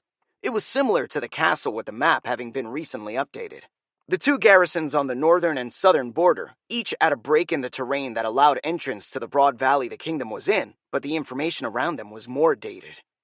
"If that night's plan is successful, it will free up 2/5 of our army, leaving the other fifths to protect the garrisons," said the prince.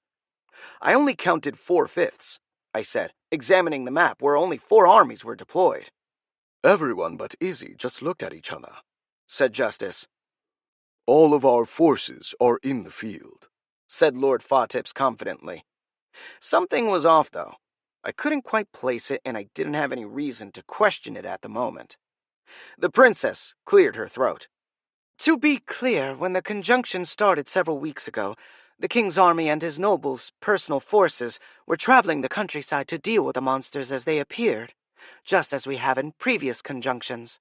However, the monsters have become so much worse that casualties have become extreme. It was eventually decided to have our forces wait in place until the conjunction ended and then begin the cleanup process."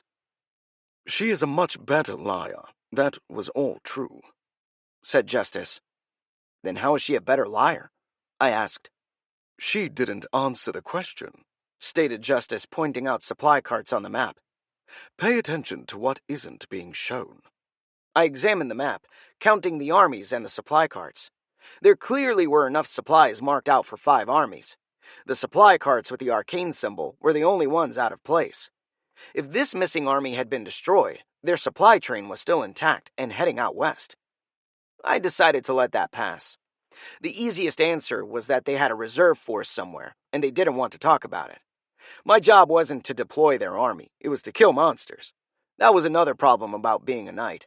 No epic ballad about a heroic knight covered politics nearly as much as it should have. And bravely Sir Lancelot listened to the meeting, carefully noting the dispensation of grain.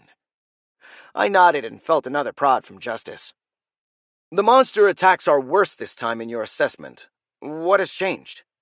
The princess looked down, and Izzy stepped up. We are risking ourselves to preserve your kingdom. Your city was overwhelmed, and you changed tactics to holding in place, said Lady Azalea. Father's armies have always saved the kingdom before, but this conjunction is so much worse than normal, said the prince, the youngest person here. His eyes were suddenly much older than they should have been. We tried to remain in the field, but the casualties were terrible. My bodyguard... They died honorably, defending the people, said Lord Fawtips, helpfully. I've been through 20 conjunctions in my years, and not only have the city's defenses never been breached, it has never even been a serious concern before. Normally we deal with the layers by ourselves with no need for expensive specialists, said Fiona. It has been 4 conjunctions since we called on the guild, and 10 since we called upon a knight. The planet's alignment is particularly strong this conjunction. That is driving more mana to your world than your planet can process, which is in turn causing more monsters to form, said Lady Azalea. I smiled at her, and she gave me the stink eye. No mana, no monsters? I thought to Justice. That is why Earth is nearly bereft of them, replied Justice. Nearly? When the conjunction ends, we will have to march out and deal with the threat. Frankly, the overpopulation of monsters is typically very easy to put down. They consume the entire local supply of mana, but if something isn't done soon, the damage to the kingdom will be so great that I'm unsure the kingdom will survive without help, said the princess delicately. Lord Fawtips and the king both shifted uncomfortably. We are a strong people, said the prince. He sounded confident. The princess looked at him like he was a particularly stupid child, and I tried to figure out what the problem could be. Certainly, if you could deal with the monsters, everything else would take care of itself. If we are too badly weakened, little brother, then our neighbors might get adventurous. You wouldn't want to inherit half a kingdom or less, she stated. After the conjunction, the northern kingdom will take anything that is available. The prince inhaled to retort, but looked at the map, particularly at the northern section of the map. You have a point. She said that she could stop them from doing that, I thought. Justice felt cold. If the kingdom is too badly damaged to maintain its lands, then they wouldn't be conquering anyone. So her assurance only matters if the kingdom is intact, I said. That wasn't how the stories went at all. The nobility's word was their bond and all that. The real world sucked, I thought as I gripped my magical sword, and wondered if the magical event was going to summon yet more monsters. Note that there are 3 pawns, 2 horses, and a bishop in the northern kingdom. That is more pieces than the prince's kingdom has on that border, said Justice. If they brought the stuff from the middle, I said. If that army still exists, said Justice. But we are not dealing with local politics. Clearing out layers should be our highest priority for now. That will be the greatest help we can do for this kingdom. If the damage is minimized, I'm sure the princess can keep the situation stable until we get paid. I sighed. Ultimately, the affairs of the nobility on a planet were not of my concern. Allegiances would shift, alliances would form, and I would be back on Earth drinking beer. The best I could do would be to keep as many people alive as possible and try to get out before they got back to their normal fighting. What shall I do, princess? Said Lady Azalea evenly. Scout for nearby layers? The princess was moving her finger across the map on my route. The wheels continued moving for a long moment, and then finally she spoke up. Lady Azalea, you should accompany Sir Yorick on this mission. Your ability to find layers combined with his ability to rapidly deal with them should get the moat fixed, which is leaving the castle and our people in danger. Izzy looked over at me in shock, and then her expression went back to neutral. As you wish.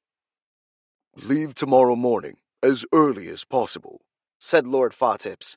You are going to have a busy day. I smiled over at Izzy, but then the princess snapped her fingers, dragging both women in attendance after her. Izzy gave me a sorry look and hurried after her. "That is the look of a woman about to get a talking to," said Justice. I don't even know where her room is, I said, realizing with horror I'd done too good a job as Izzy marched out of the room. Chapter 9. Tomorrow morning. One thing about old castles was that they weren't exactly perfectly constructed. There were always tiny gaps where light, cold, and moisture could get in. My room was no exception because at the very crack of dawn, a shaft of sunlight somehow hit the wall near the top of the ceiling. "First light," said Justice. "We'd better get up and prepare for another great day of knighthood." Blech, I replied eloquently. I was still considering the political ramifications of everyone being bastards when my air mattress and blankets vanished, dropping me several inches onto the hard stone floor.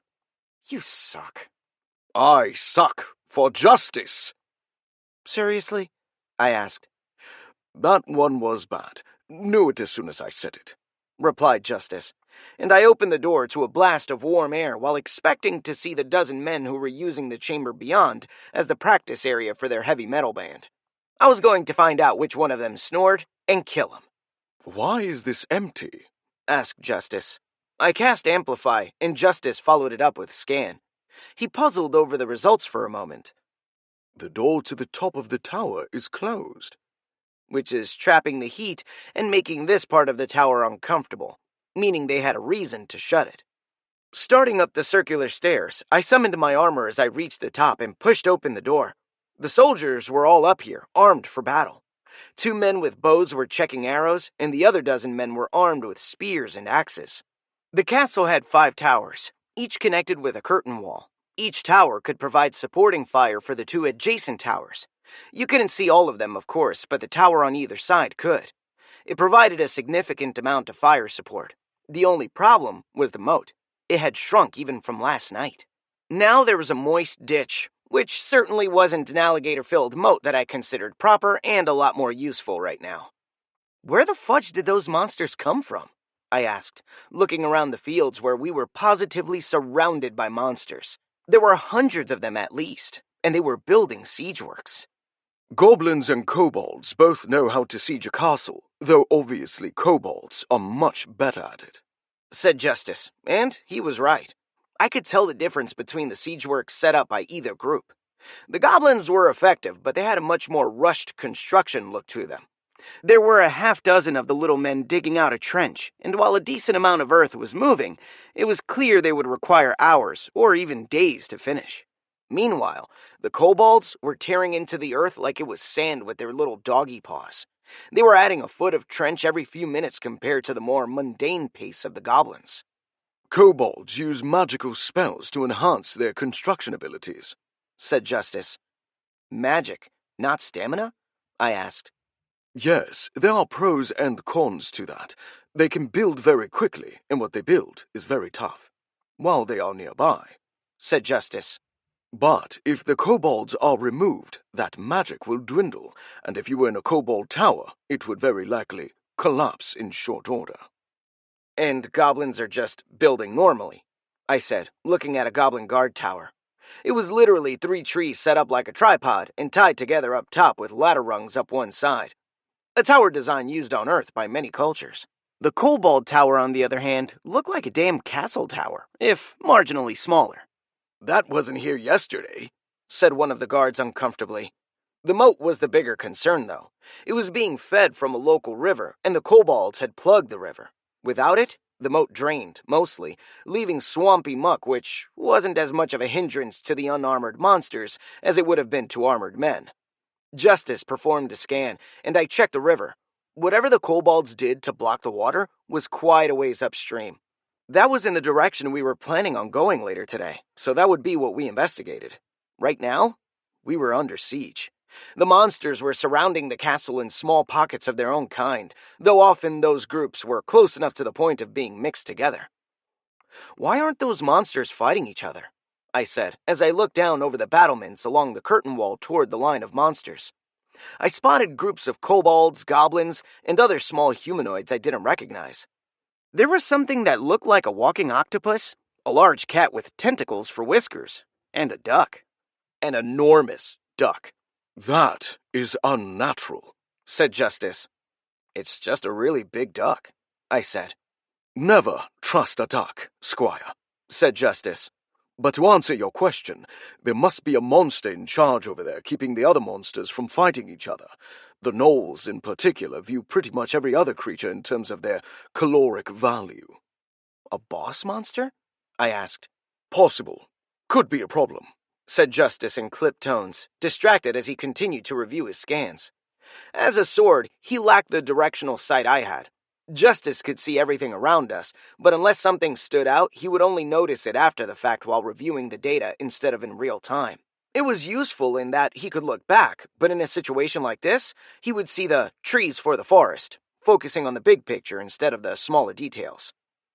Talk to me here. I see a cat with tentacles, I said. A tentacat. That is an aberrant monster, but nothing to write home about, said Justice, finding the animal and marking it. We should probably deal with it, but I'm more concerned with the kobold engineers. I think we are preparing a sortie, I said. A sortie was a trip outside the walls, heavily armed, of course, to deal with specific problems. This would be done on horseback, but right now, the enemy had not presented any specific targets. Most of the monsters there are intelligent. They will take orders. Not all of them, though. The more significant question is why did all the monsters come here? Said Justice, factual and to the point as always. A knight was supposed to be a big-picture guy who understood the hows and whys of battle, not just being a badass while fighting one. I was going to have to put on my thinking helmet. I thought Izzy said there was nothing to attract the monsters to this castle, I said. That is correct. From a monster's perspective, this castle is pretty much the same as the abandoned town. Certainly, some should have wandered over here, but we shouldn't be seeing this concentrated force, said Justice. Something has to have driven them here, I said. Can you see a boss monster yet? I'm still looking, said Justice. Could possibly be that Ayake. Justice highlighted the squid man. I thought a walking octopus was less threatening than a giant duck or a tentacle cat. Apparently, I was thinking wrong. Gross, what is he doing with his tentacles? I asked, tracking the creature. It wasn't a humanoid with a squid head. It was more like a large squid with 2 sets of 4 tentacles. The 4 walking tentacles were bigger, and the 4 manipulator tentacles more nimble. He used the smaller ones to interact with monsters in a very familiar fashion. Basically, he was doing a lot of uninvited touching. Yes, they like eating the memories of humans, as well as other things, said Justice. They are one of the rarer intelligent monsters. He probably figured out that all the humans were here and just dragged along as many other monsters as he could to attack us. That's just great, I said. Do you think he came alone? They are kind of rare, but in conjunctions, there's likely a layer's worth of them, said Justice. We'll need to be on the lookout for that. Will do, I replied. They command other monsters? They can if they use their powers. It is strange that they would have so many different kinds of monsters here, said Justice. That is a lot of gathering up and manipulating. Maybe they really like the taste of humans? I asked. Possibly, but with a conjunction. Who knows? There could be something significant to this attack, but more likely the stars have aligned, so the monsters came here, said Justice. You'll find that pretty much everyone likes to build things like castles or towns at points of power where mana lines converge. That sometimes attracts monsters, even if the Monster Hunters Guild disagrees. You are saying Izzy might be wrong, I said. Might be. In any case, this army is here now, and that is our current problem. Then I need to make me some calamari, I said, watching the squid man move. I could probably make it there before the Ayake figured out what was going on if I went all Dynasty Warriors on the approach. Then again, maybe not. That was a lot of monsters to move through. I don't think I could just slaughter my way to the squid without getting bogged down. Then I noticed the guards were looking at me wide-eyed. You should probably work on not talking out loud when you are having conversations with me, said Justice. You sound a bit crazy. Mental communication was a bit trickier than talking, especially if I forgot that I was doing it. I patted the nearby guard on the shoulder, just thinking out loud about which monster I'm going to kill first. Sadly, my brash statement was all it took to calm him down in the face of Armageddon, and in that small window, the Ayake stepped behind something. "There are 2 more on the other side," said Justice. "We'll stay here for now, but we'll keep our eyes open," I said. "I don't have eyes," replied Justice, his blade quivering softly, his equivalent to a chuckle. He got more sarcastic as he got more comfortable with me. The soldiers were all looking more than a bit concerned about their situation. This group of monsters was much stronger than the day before. Still, the troops seemed to think they could handle things. Apparently, the more humanoid the monster, the more willing soldiers were to fight them, which made a sort of sense. I wouldn't have wanted to fight an Earth Auroch if I weren't a knight. "So where do we start?" I asked, summoning my bow. "Kill the duck. You can never trust a duck," said Justice. "Plus, it isn't arrow-resistant like that elemental auroch you fought yesterday." I walked over to the edge of the battlement while unsummoning my armor. It interfered with accuracy. Not a lot anymore. I'd replaced the breastplates, but this wasn't an easy shot. The monsters were out of conventional bowshot, and the goblins and kobolds were both competing to see who could build the most outlandish siege works. The kobolds were winning hands down, but the goblins were still trying. Lord Fotips walked over and stood next to me, surveying the field. He was decked out in full armor and looked quite a bit more comfortable in his shimmering green armor than I did in my frankensuit.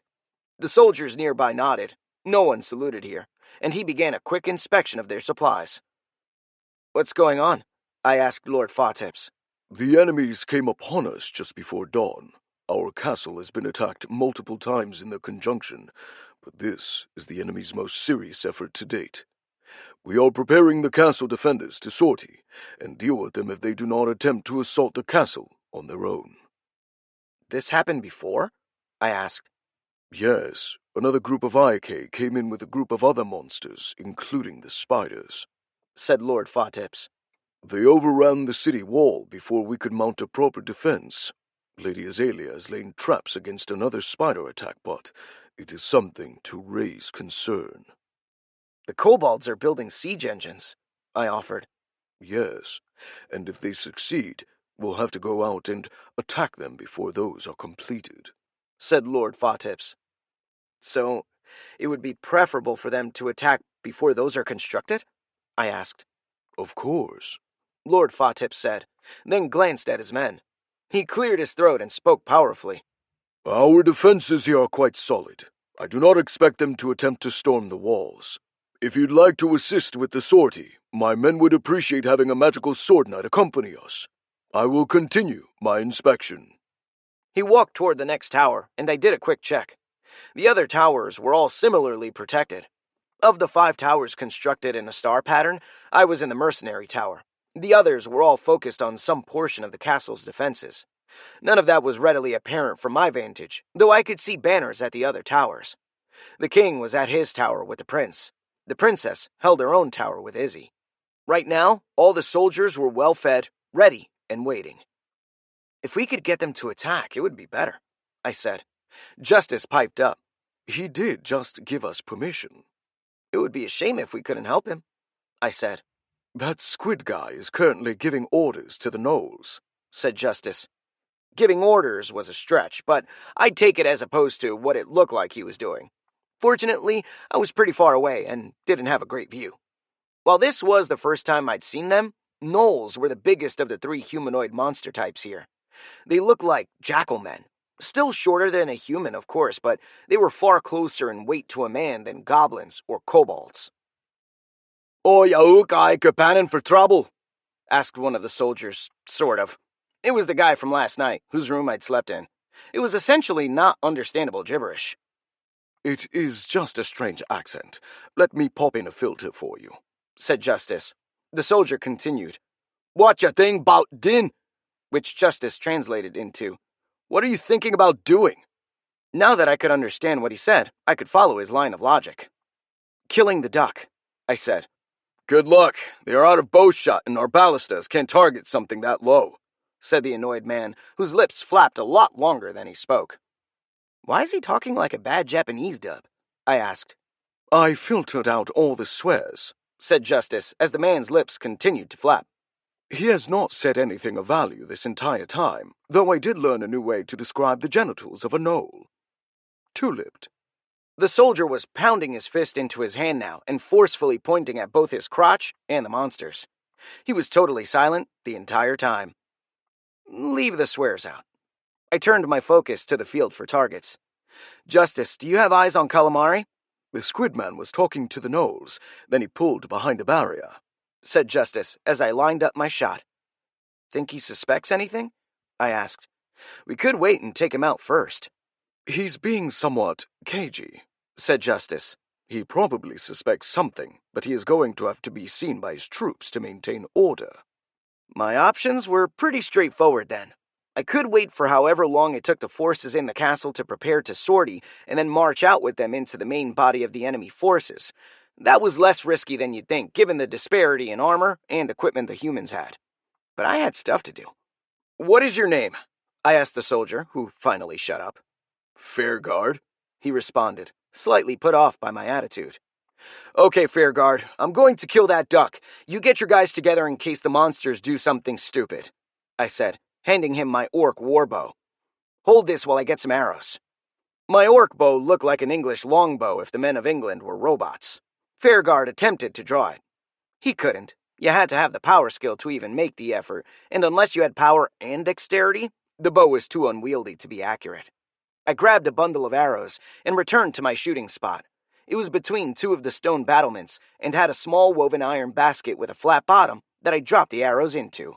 While I had modern American arrows, those were both expensive and not really effective against monsters. The arrows the castle was using had small glyphs carved into the heads, granting them just enough mana to work against magical creatures effectively. Could I just carve those runes into my arrows? I asked. The shafts are made from arrowwood trees. Those are naturally mana-absorbent, said Justice. You don't get that with aluminium, as I explained when you bought them.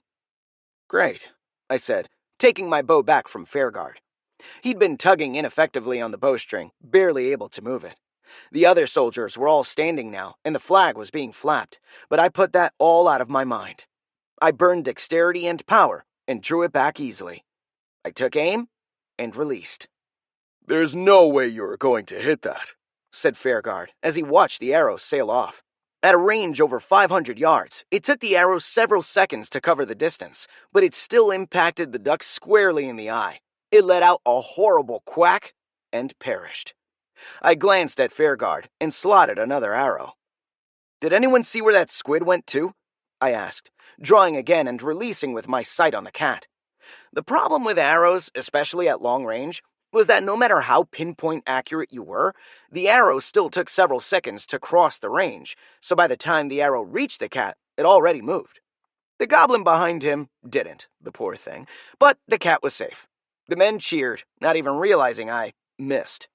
That one is making a catapult, said one of the soldiers.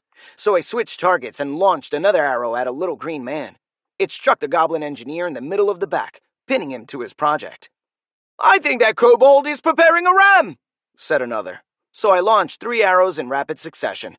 2 were square hits, ending a pair of kobolds. The third managed to go through a slit in the front of the ram. The men cheered again as several kobolds ran screaming from the wreck. Archers on my tower were standing up, trying to make shots of their own as I outshone them. Izzy looked particularly annoyed and had her tower on high alert. I continued this for several minutes, firing off arrows and nailing impossible shot after impossible shot.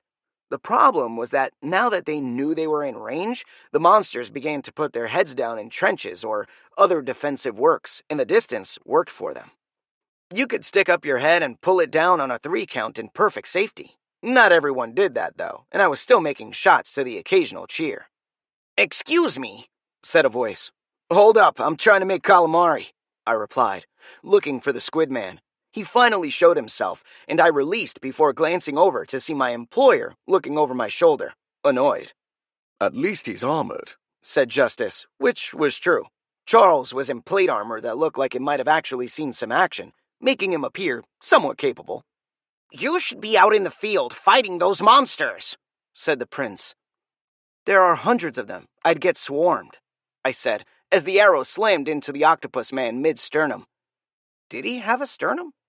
You are a magical sword knight. You should be able to handle any number of those pathetic creatures, said the prince. I'd prefer to bring them to me, I said. How do you expect that to happen? He asked, the moment before the gnolls all howled. With the Ayake dead, things changed.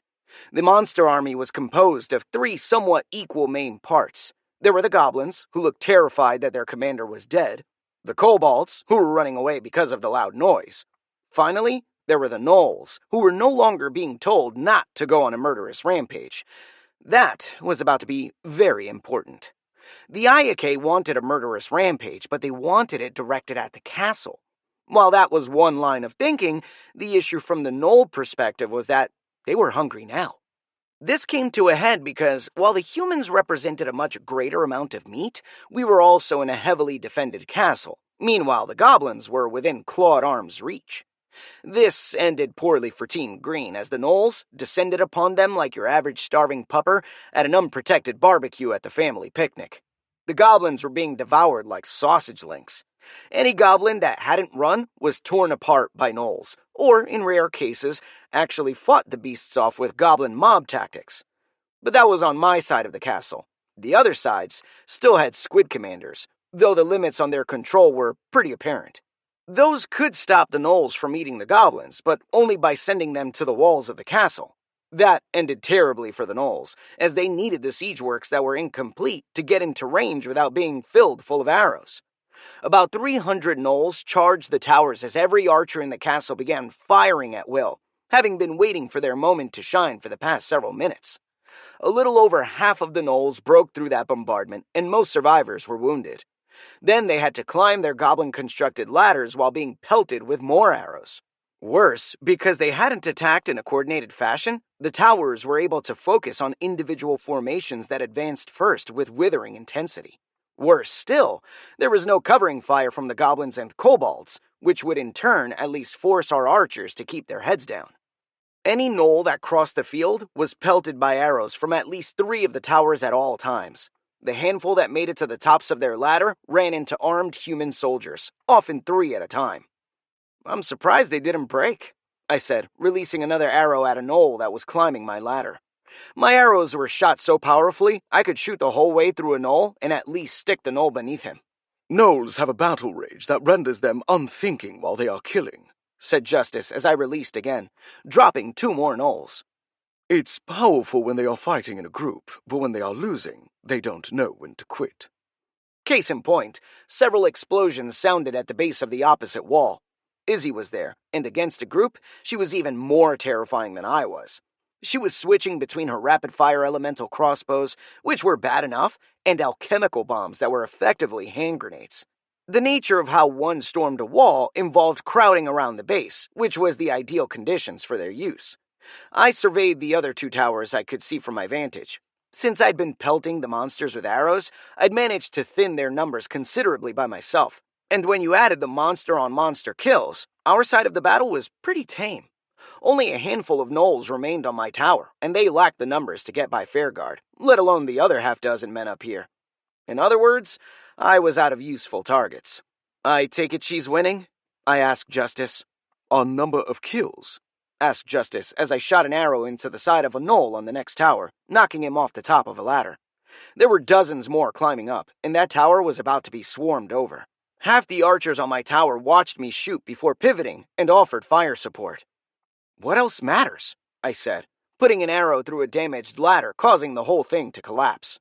Depends on if you count from when the assault started, or factor in all of your earliest shots. If we count everything, I'm winning, I said hopefully. You would be losing less. She has hand grenades, Squire, said Justice. It's not fair. All I got was a magical talking sword, I chided, and took out another gnoll. Within moments, the gnolls went from near success to total failure as a dozen of them were slain, and the embattled tower regained its footing. That had nearly been the gnolls' greatest and only success. Izzy's tower stopped defending itself entirely after running out of all nearby targets, and she took half the troops with her around the walls to another tower that was at least still shooting at something. The main gate opened, and 4 dozen soldiers in heavy armor rushed out in 2 groups. Shoulder to shoulder, they could cover the entire distance between the castle wall and the start of the ditch that was the moat. That, coupled with the archers above, meant they could clear the remainder of the gnolls off the walls at very low risk to themselves. "They're stabbing every gnoll?" I asked as the line underneath us stopped and they mutilated every dead gnoll viciously. "Many monsters will play dead if wounded, so they can get you," said Justice. "Makes sense," I said as the line passed. They cleared all 5 towers in under 5 minutes, and a ragged cheer filled the courtyard as the people realized the battle was over. We hadn't taken any serious casualties. "That was brilliant," said Fairguard, now that the action was over. "But of course, with my power and all of your bravery, the fight could only end in victory," Sir Yorick loudly proclaimed, with Justice drawn and thrust to the sky.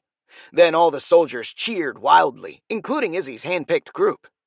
"She just gave you a look," said Justice. I saluted her back, a grin plastered on my face. She smiled and shook her head, then pointed to the gate. "That might be a signal." "Yeah," I said, slapping my hand down on the prince's shoulder. "You did good. How are you feeling?" He shook his head slightly. Fine." The gnolls hadn't made it all the way up their ladders at our tower, but they definitely got to the oh shit range a few times. It was one thing to call a gnoll a jackal man in the abstract. Up close, they were a lot more terrifying. They stank of rotted meat and death for one thing. The other was their eyes. Gnolls didn't have shark eyes like black empty voids. They had fully functioning eyes that stared right at you, and you could tell the only thing they wanted to do was eat you, regardless of if you were alive or dead at the time.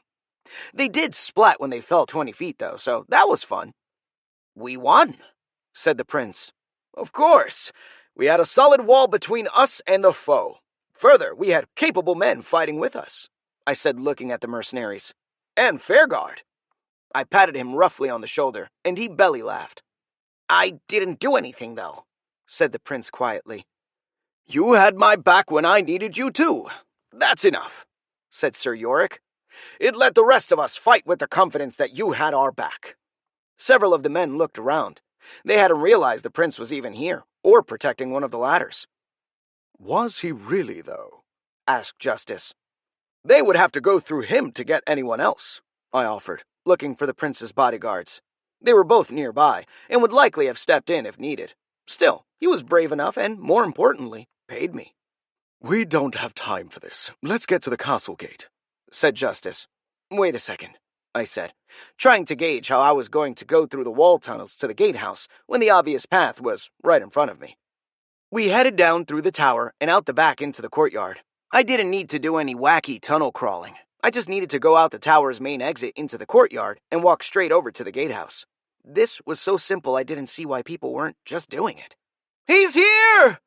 yelled someone as I walked into the courtyard of desperate, hopeless people like an idiot. "You realize everyone was avoiding the courtyard so you wouldn't get mobbed," said Justice. "Yeah, right about now that makes perfect sense," I said, as I was mobbed. Everyone wanted to touch me, the man in very pinchy articulated plate armor. I had to push through, slowly and gently. It didn't help much. Not even mighty Sir Yorick declaring he was on a mission to help them was enough. By the time I got to the castle gate, the tunnels would have been much faster. Izzy was waiting patiently. The bodies of several nearby gnolls had been butchered by her for more parts. "I find that you have to use the tunnels. They tend to grip my ass if I walk through that courtyard, though I don't suspect you'd have that problem given your metal buttons," she said. "Maybe I'm into that sort of thing," I said. "No one is into that," she said, snapping a partially assembled bomb shut. I was getting a far more serious look than I was used to from the pink-haired hunter. "Problems?" I asked. "How did you convince the princess to send me with you?" she asked.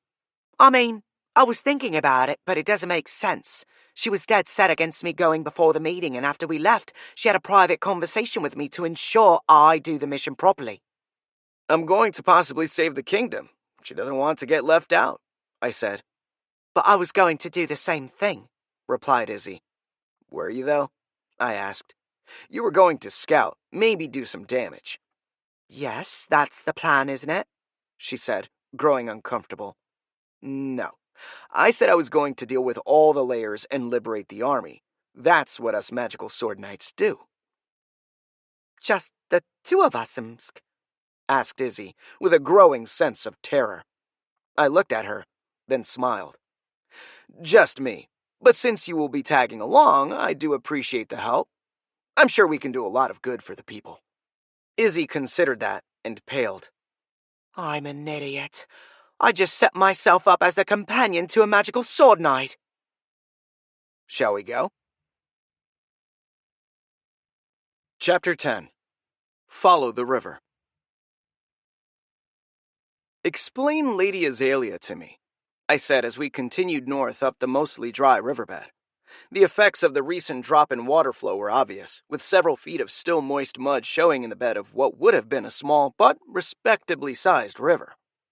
What? Her? Said Izzy, as she continued holding up one of her devices, changing a dial, and then holding it up again. Yes, her. You get entirely proper when we are in court, but out here you're normal, I said. I am not normal. I'm this, she said, gesturing to herself. I looked at her dutifully, and she smirked before spinning around so I could check out how tight her leather pants were. The answer was very. Her whole outfit was distracting for a variety of reasons, from the tight pants to the pair of goggles she was wearing bobbing up and down with all of the attached lenses held in position with glue and prayer. Everyone in the Monsters Guild is a bit eccentric. We hunt monsters after all. It helps to have a more public person like your Sir Yorick. She dropped her voice a register and projected when she said my knightly name. I don't sound like that, I said. Not now, but when you're in your persona, you sound very loud, boisterous, and heroic, said Izzy. I started to smile when she continued. Or dumb. Not sure which really, and don't care. It's heroic, I said. I believe you. She did not. What is that device you are holding? Asked Justice. Izzy smiled, twirling around, and abruptly stopping when the device beeped. She rotated a knob, and then spun around again. It is a mana density detector. I had to get it away from the castle with all those kobold buildings to make it work. The first tower the kobolds constructed had already collapsed by the time we'd started out. The rest of their siege works, including the ditches they dug, were similarly vanishing as we'd passed by. Seeing a ditch devouring nearby bodies to fill itself was something I was going to need to drink on later. Because of all the mana, I said, shaking away the bad memories. Correct. You can't just detect layers by mana density, but you can detect locations where layers are likely to occur. Is that how you found all the layers yesterday? I asked. That and legwork. The layers near the castle were all overland, which are by far the easiest to find. I have a scout rocket for that, she said. Scout rocket? What's that? I asked. It is a rocket that scouts, said Izzy, rolling her eyes. I'll show you one later. In any case, overland layers are easy to find by examining them with your onboard sensors. Walk over and look at them? I asked. Or listen. Don't forget the ears. They're very useful, she said, drawing her crossbow and leveling it at a nearby bush. There was a loud yip, and a kobold darted out of it only to get an arrow in the back. Granted, I said, looking around, but kobold layers are not overland. Nope, they bury themselves pretty deep, said Izzy, examining her crossbow. The contraptions were neat, but had their disadvantages. While she could fire 6 shots per full load, the device needed to be fully discharged to be reloaded safely, so she had to make the call if it was worth the process for one bolt. She chose not to. I pulled out the pineapple and my knife. Izzy looked over at me.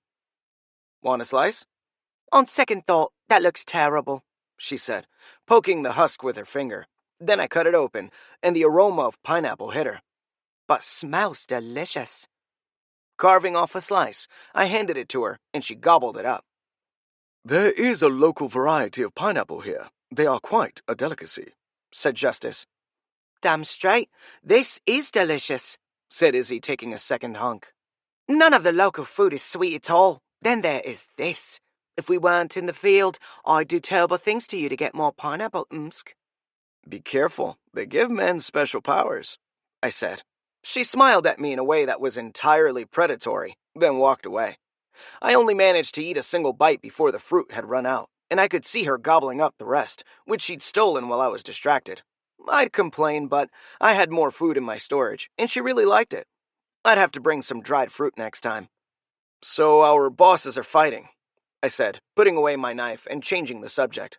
I dealt with leaders that didn't get along before, not to this degree, though. Do you know what's going on?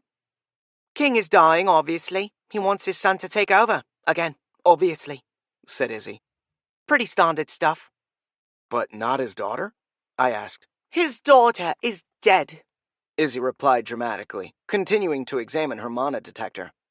Wait, you think the princess is his daughter? No, she would be his firstborn son's widow. Oh, I said, considering that. His son does look a bit young. Late affair with a chambermaid. He confirmed him on the prince's 4th birthday, Said Izzy. The castle was all up in arms about it, but with no other heir. What was the king to do?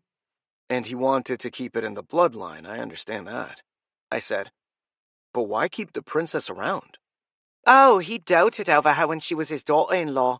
Son loved her. They had a son, his grandkid, Said Izzy confidently. Then one day they got ambushed by monsters. Son and grandson were both killed in the ambush. She survived and killed all the ambushers in truly horrible fashion. He seems a bit hostile towards her, I said. Did he not forgive her? Oh no, he forgave her just fine. She was still an agent of his in court, and he frequently sent her to negotiate on his behalf. The issue was she got remarried, Said Izzy. Why was that a problem? Izzy glanced over at me like I was a particularly slow individual.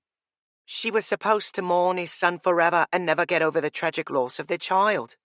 She cupped her hands over her heart and sighed dramatically. That seems like something your average old man expects, said Izzy. She got married to one of the people she was negotiating with, which of course upset him. That's when the king formally adopted his own son, and he's not shaping up quite as well as the king hoped. And she's still a princess? I asked. Been that way for 20 years. The local peerage isn't super formal, so it is more of a title than something that carries much official political standing, said Izzy. Apparently, the king tried to stop calling her princess, but kept forgetting to, and then gave up on the whole idea when he adopted his son. Everyone in the kingdom is used to her being princess, so there is. They figured she was going to take over when the king bought it. And she's married to a northerner, I guessed. Some duke in the kingdom north of here, which everyone hates. Izzy twirled about and then walked straight like nothing happened. There's a bit of a rivalry between the kingdoms, but there hasn't been a war in a decade or so. She was the chief diplomat and fell in love. They have 2 kids. The daughter is here and is a delight. Fiona introduced her formally to the prince, which is why the king is currently upset. Is she trying to usurp the throne? Asked Justice. Izzy stopped and grinned. Isn't that the million-go question? Great, I said. This hero nonsense is overrated. Heroes are idiots. They think they are going to be some great savior, but everyone they deal with is a human, and most of them are politicians. Politicians suck, said Izzy. At least that was universal. The kobolds might be around 2 miles ahead, said Justice. Why is that? Asked Izzy, and we continued carefully forward. Less than 2 miles later, we had our answer. The road diverted from the Dryish River when it entered the local mountains, and what had once been a rather massive waterfall was now a trickle. Someone had hacked a path for a road into the rock face, and the road continued up to where it presumably rejoined the river. There was a small bunker right where the road bottlenecked. I count at least 12 kobolds, I said, holding up my binoculars. The feck are those? Said Izzy, looking enviously at my vortex. It's easier to see with 2 lenses, I said, looking disdainfully at her telescope. She snatched at my binoculars, so I burned dexterity to pull them away, and she still managed to get a hand on them. Tugging mightily, she found out about the strap. That's around my neck, so unless you think, I began as she tugged again, yanking the binoculars right out of my grip. I was pretty sure I felt the strap go through my neck. She might have a skill, said Justice, as Izzy handed me her telescope and used my binoculars. Give those back, I said, unsure what exactly I should do here. I could have forced the issue to retrieve them, but if she just asked, I'd have let her use them anyway. I'd actually been planning on it before she grabbed them. Then she crawled several feet away from me to get a better look, and I decided I'd have to be a gentleman about it. After all, I suddenly had a much better view of something closer, and I'd seen enough of the goblins. Kobolds, said Justice. Where? I asked, tearing my eyes away. Over there, said Izzy, gyrating to get a better view. I wasn't sure how necessary that was, but I sure appreciated it. You're right, and these are great. I'm going to have to rebuild my telescope like this. Idly, I brought up the telescope and looked at the first kobold. The magnification was weaker, and the lens wasn't flawless like mine. But on the other hand, the kobold lit up faintly, and as I held the kobold in view, his stats appeared next to him. Kobold, level 2, CR, .25, skills, none. CR? What is that, challenge rating? I asked. No, combat ranking, said Izzy, shaking my binoculars. Basically how much of a threat the Monster Hunters Guild thinks they are. Are your binoculars broken? I'm not getting any readings. Mine are just binoculars, I said. For the love of... grumbled Izzy, as she rolled onto her back and pulled out something that looked like a toolkit. She hastily scratched several markings into my binoculars, ruining the finish. What the hell?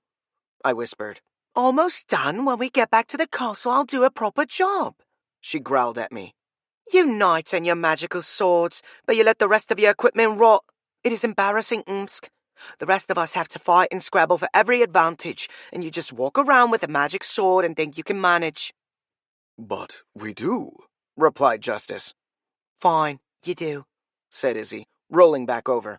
Oh, the runes work faster with higher quality lenses. I'll give you 38 gold for them. For my binoculars? I asked. And you can keep the telescope, replied Izzy, rolling back to me and holding out her hand. Those are mine, and worth more than 38 gold, I said. Of course, now that I've improved them with Monster Hunter Guild secrets, said Izzy. I can go 44 gold. I'm not selling them, I said. 52, she replied. No, I said, extending my hand. She handed them back to me. I'm getting those binoculars. Is that a threat? I asked, amused at how she thought she was going to threaten a knight. No, this is, she said, rolling to her feet with both crossbows out and fired 11 times in rapid succession. 11 of the kobolds guarding the road dropped, with one terrified kobold remaining. He turned to head into the guardhouse when a knife slammed into the back of his head, nearly decapitating him.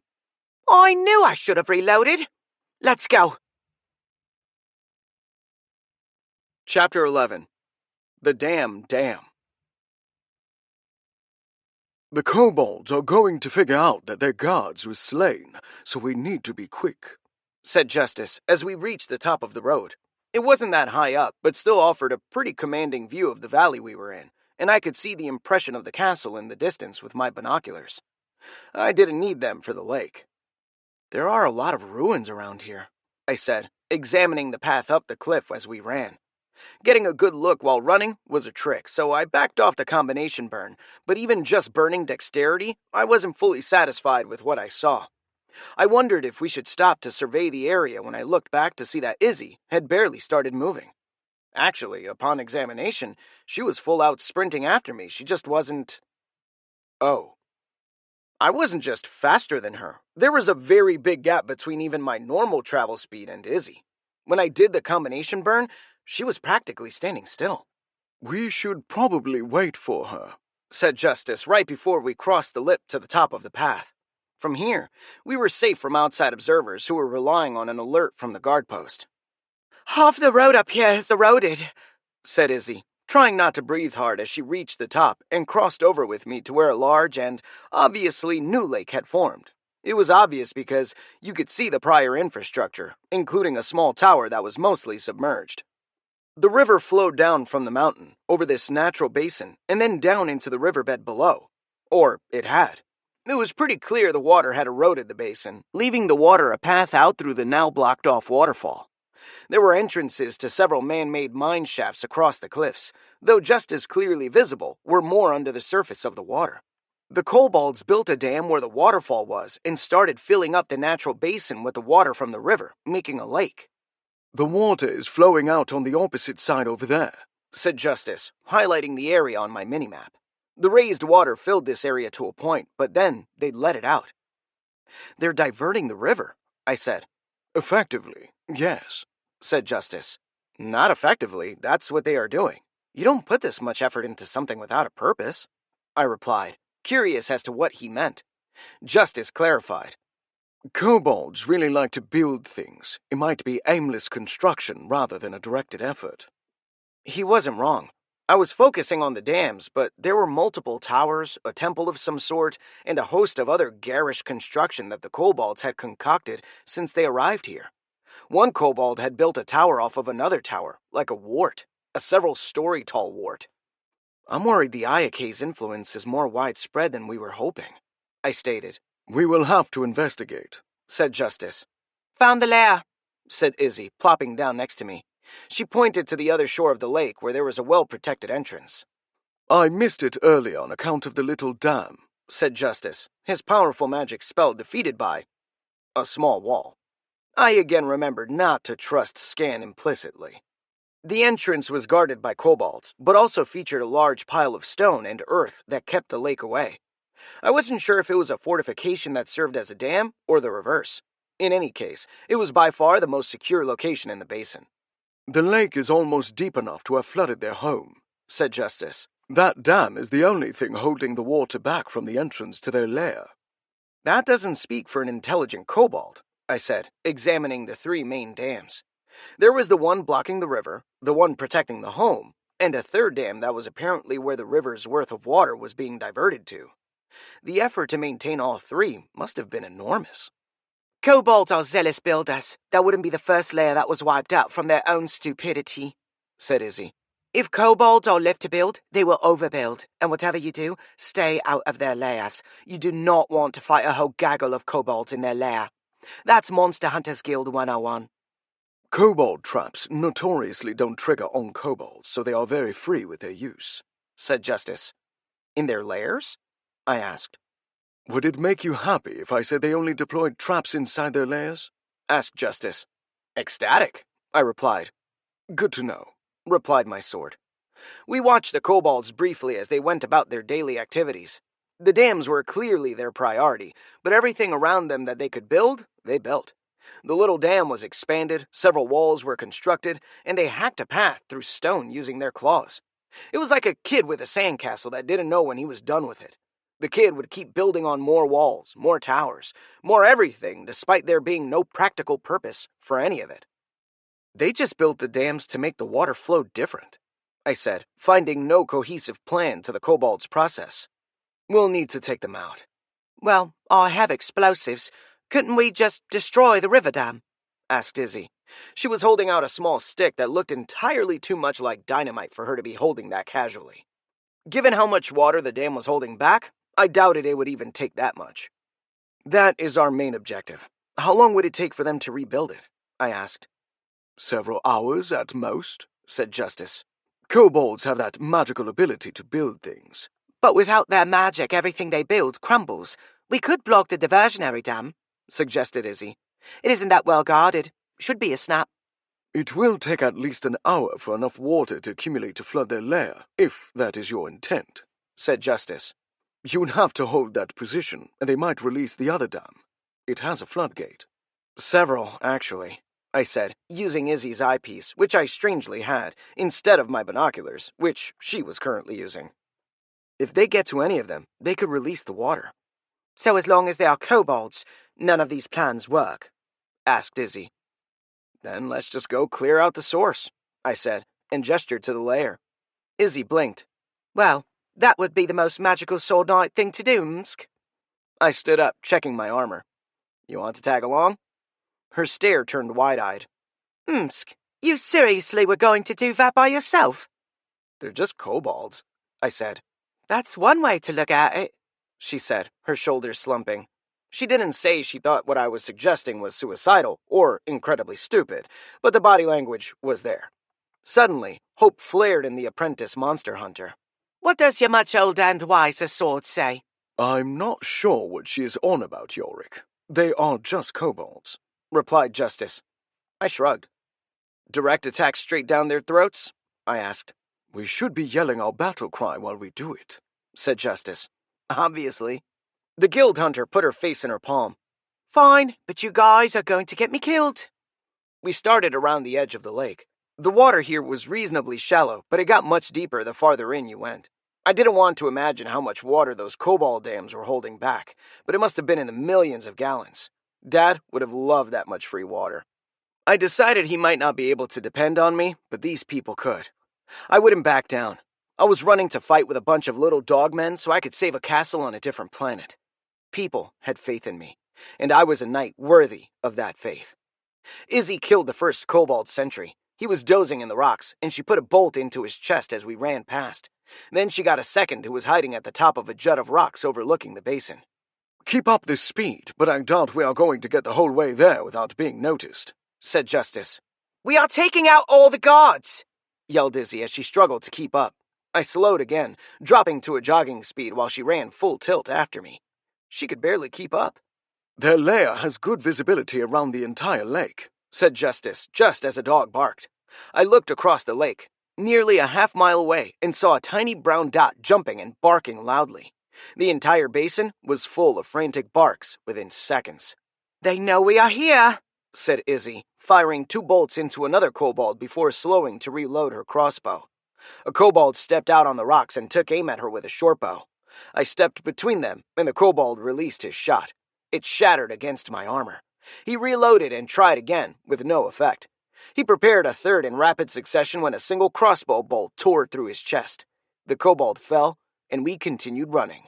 "We are getting close, but there are multiple kobolds forming up at the lair's entrance," said Justice. That was an understatement. There were nearly 30 of the little buggers, all armed with shortbows. I summoned my bow and stopped. We were 200 paces away, which was technically in shortbow range, if only just, but their accuracy this far away was terrible. I started loosing arrows down the line, burning dexterity and power as I did so. Against the tightly packed kobolds, my arrow could go completely through one and the kobold behind him. The kobolds returned fire, once sending a spray of poorly aimed arrows at us. Their bows lacked the range to actually reach us, though, and the few arrows that came near lacked any power behind them. Plus, I was wearing plate armor. 2 arrows plinked off me uselessly. By my 4th arrow, the kobolds' formation broke apart. They had been standing behind the short wall that was part of the fortress dam in front of their lair, and once they realized it was not offering them any protection from my arrows, they scattered. "Ouch!" yelled Izzy. I spun around, spotting a kobold aiming down at us while fearing the worst. I put an arrow into him before turning to my companion, who tugged an arrow from her own pauldron. "You okay?" "Trollhide.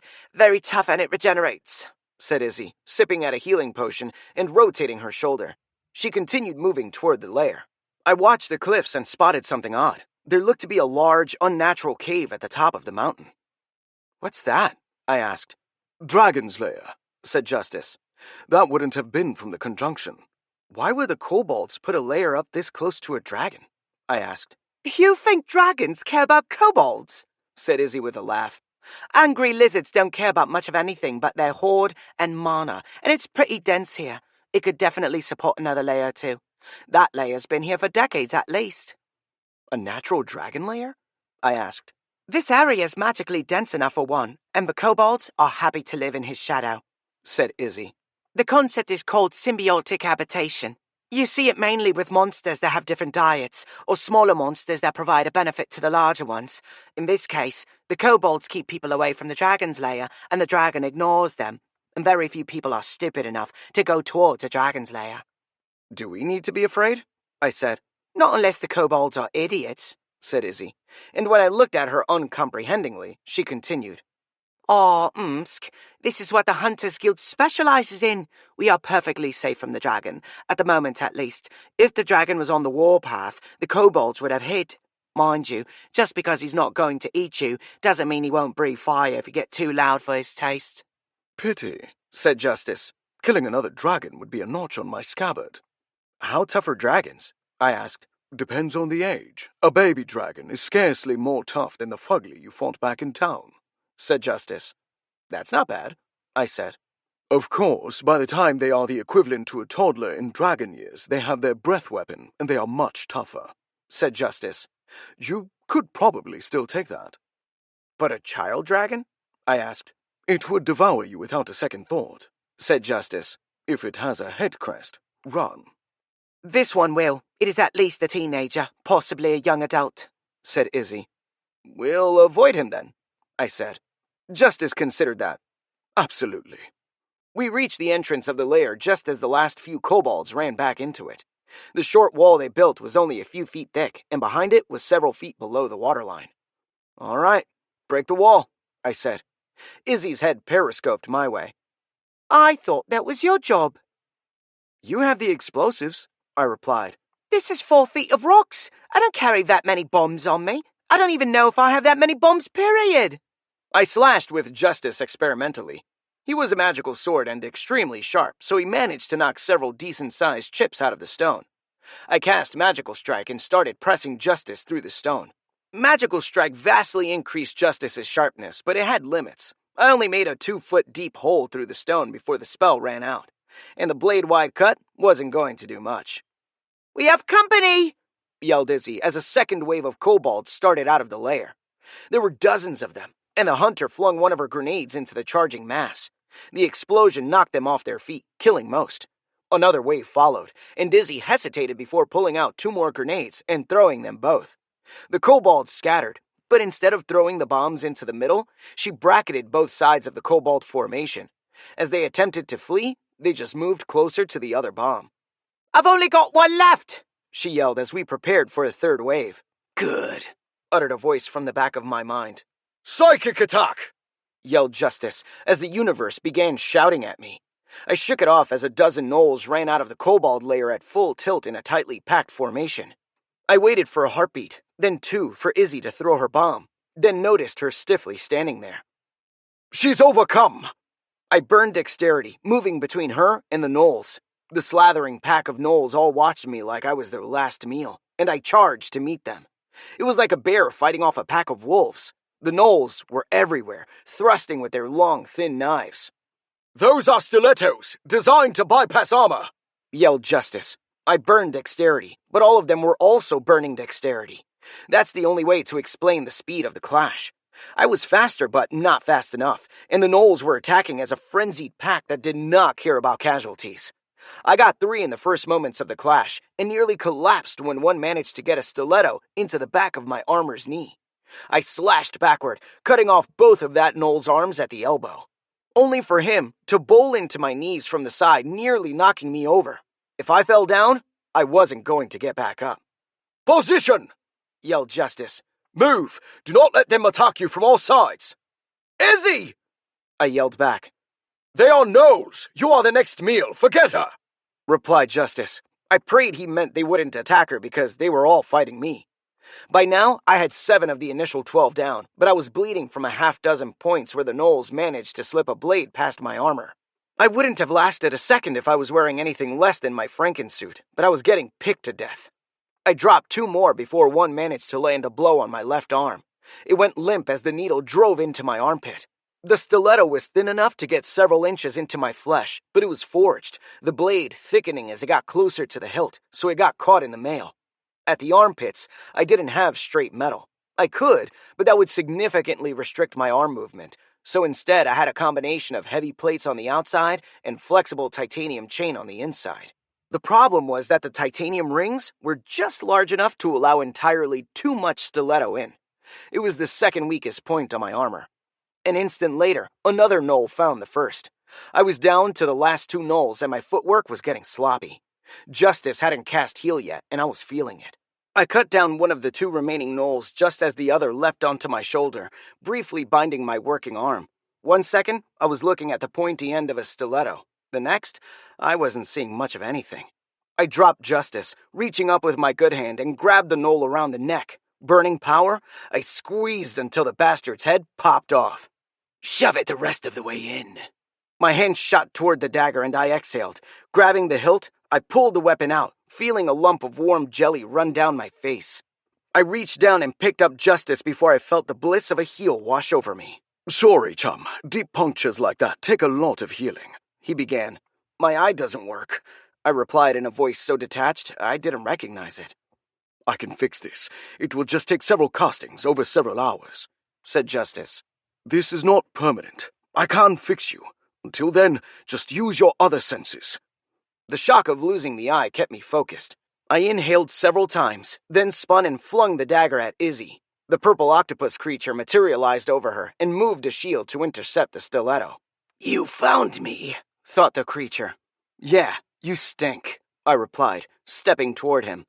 The squid hopped away from Izzy, who had been knocked over during the fight. He was groping her head. "Why am I hearing him on the same bandwidth I hear you?" I asked Justice.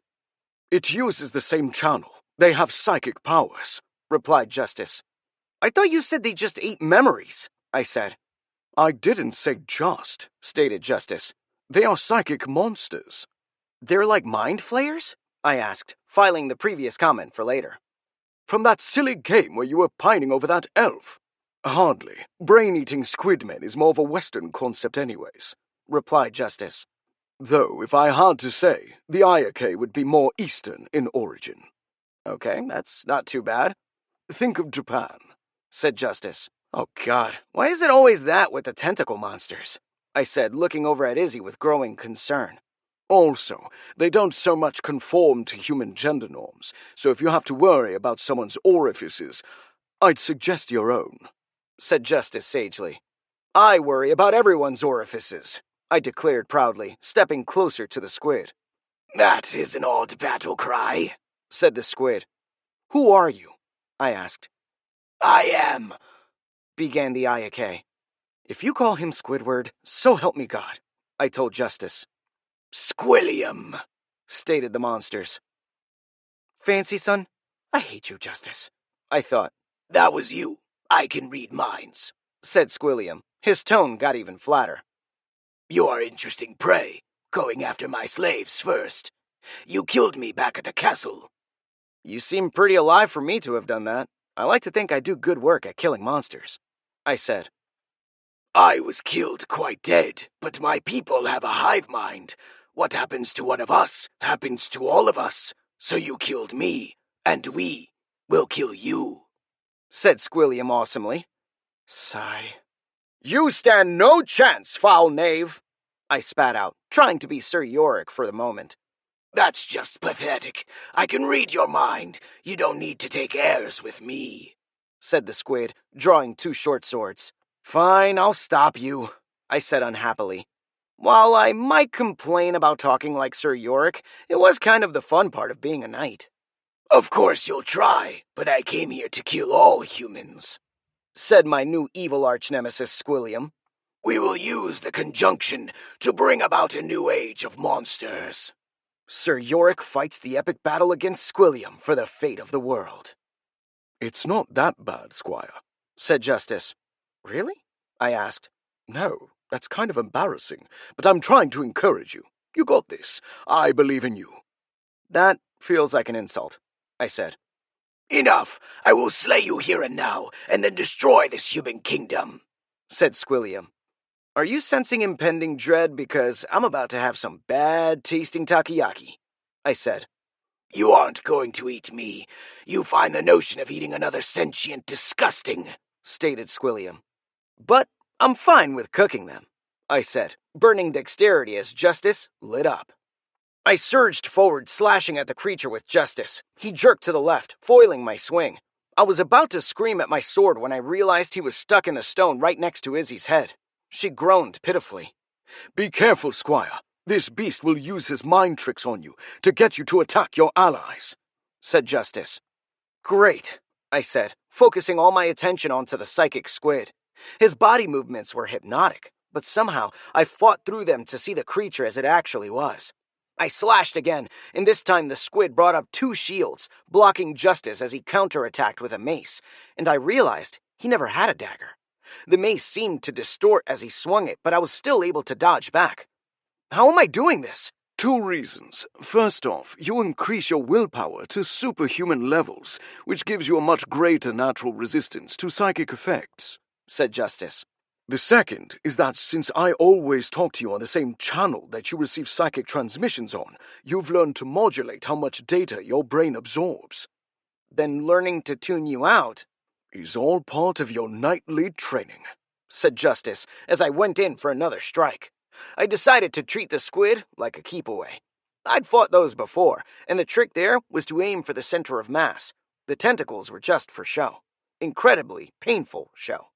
My first attack was a beat on one of the squid's two smaller shields. I threw all of my weight into the attack, and the shield partially deformed from the strike. That wouldn't have happened with a real sword, but justice was magic. The creature's tentacle yanked back, and I spotted a clean shot at its core. One slash later, and two detached tentacles were squirming on the ground, and the Ayake was stumbling away. I wobbled slightly. He'd smashed me with both maces on the way in, as they were nearly impossible to defend against, given that they were attached to tentacles. Fortunately, as they were tentacle weapons, neither was particularly heavy or struck me with a significant amount of strength, so my glorious Franken armor was able to block most of the strike. All I'd received were two bone-deep bruises and some minor internal bleeding, which was fine. That's where the blood went.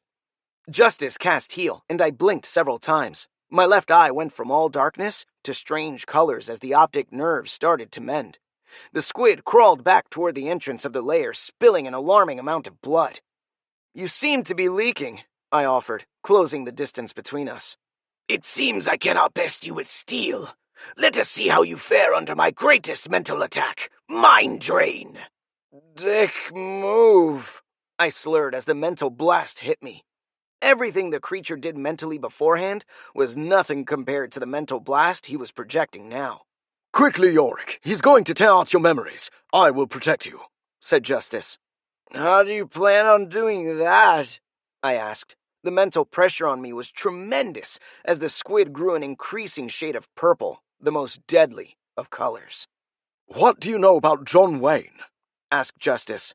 "He's a world-famous movie actor who Grandpa really liked," I said, confused by the non-sequitur. "We watched his old movies together every few weeks."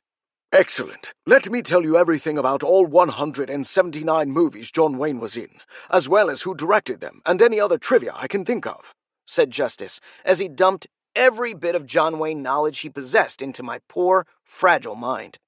Justice pushed skills at an incredibly high bandwidth. It was like a fire hose trained on a sponge. No matter how much you thought you could absorb, Justice could always dump more. He filled my head so full of knowledge about John Wayne, like that his best acting role was Red River, or that his personal favorite film was The Searchers, that, for a brief moment, I forgot who I was. Then it passed. What happened? "Squilliam was trying to drain your memories, so I gave you a bunch of new ones about John Wayne," said Justice. "Who?"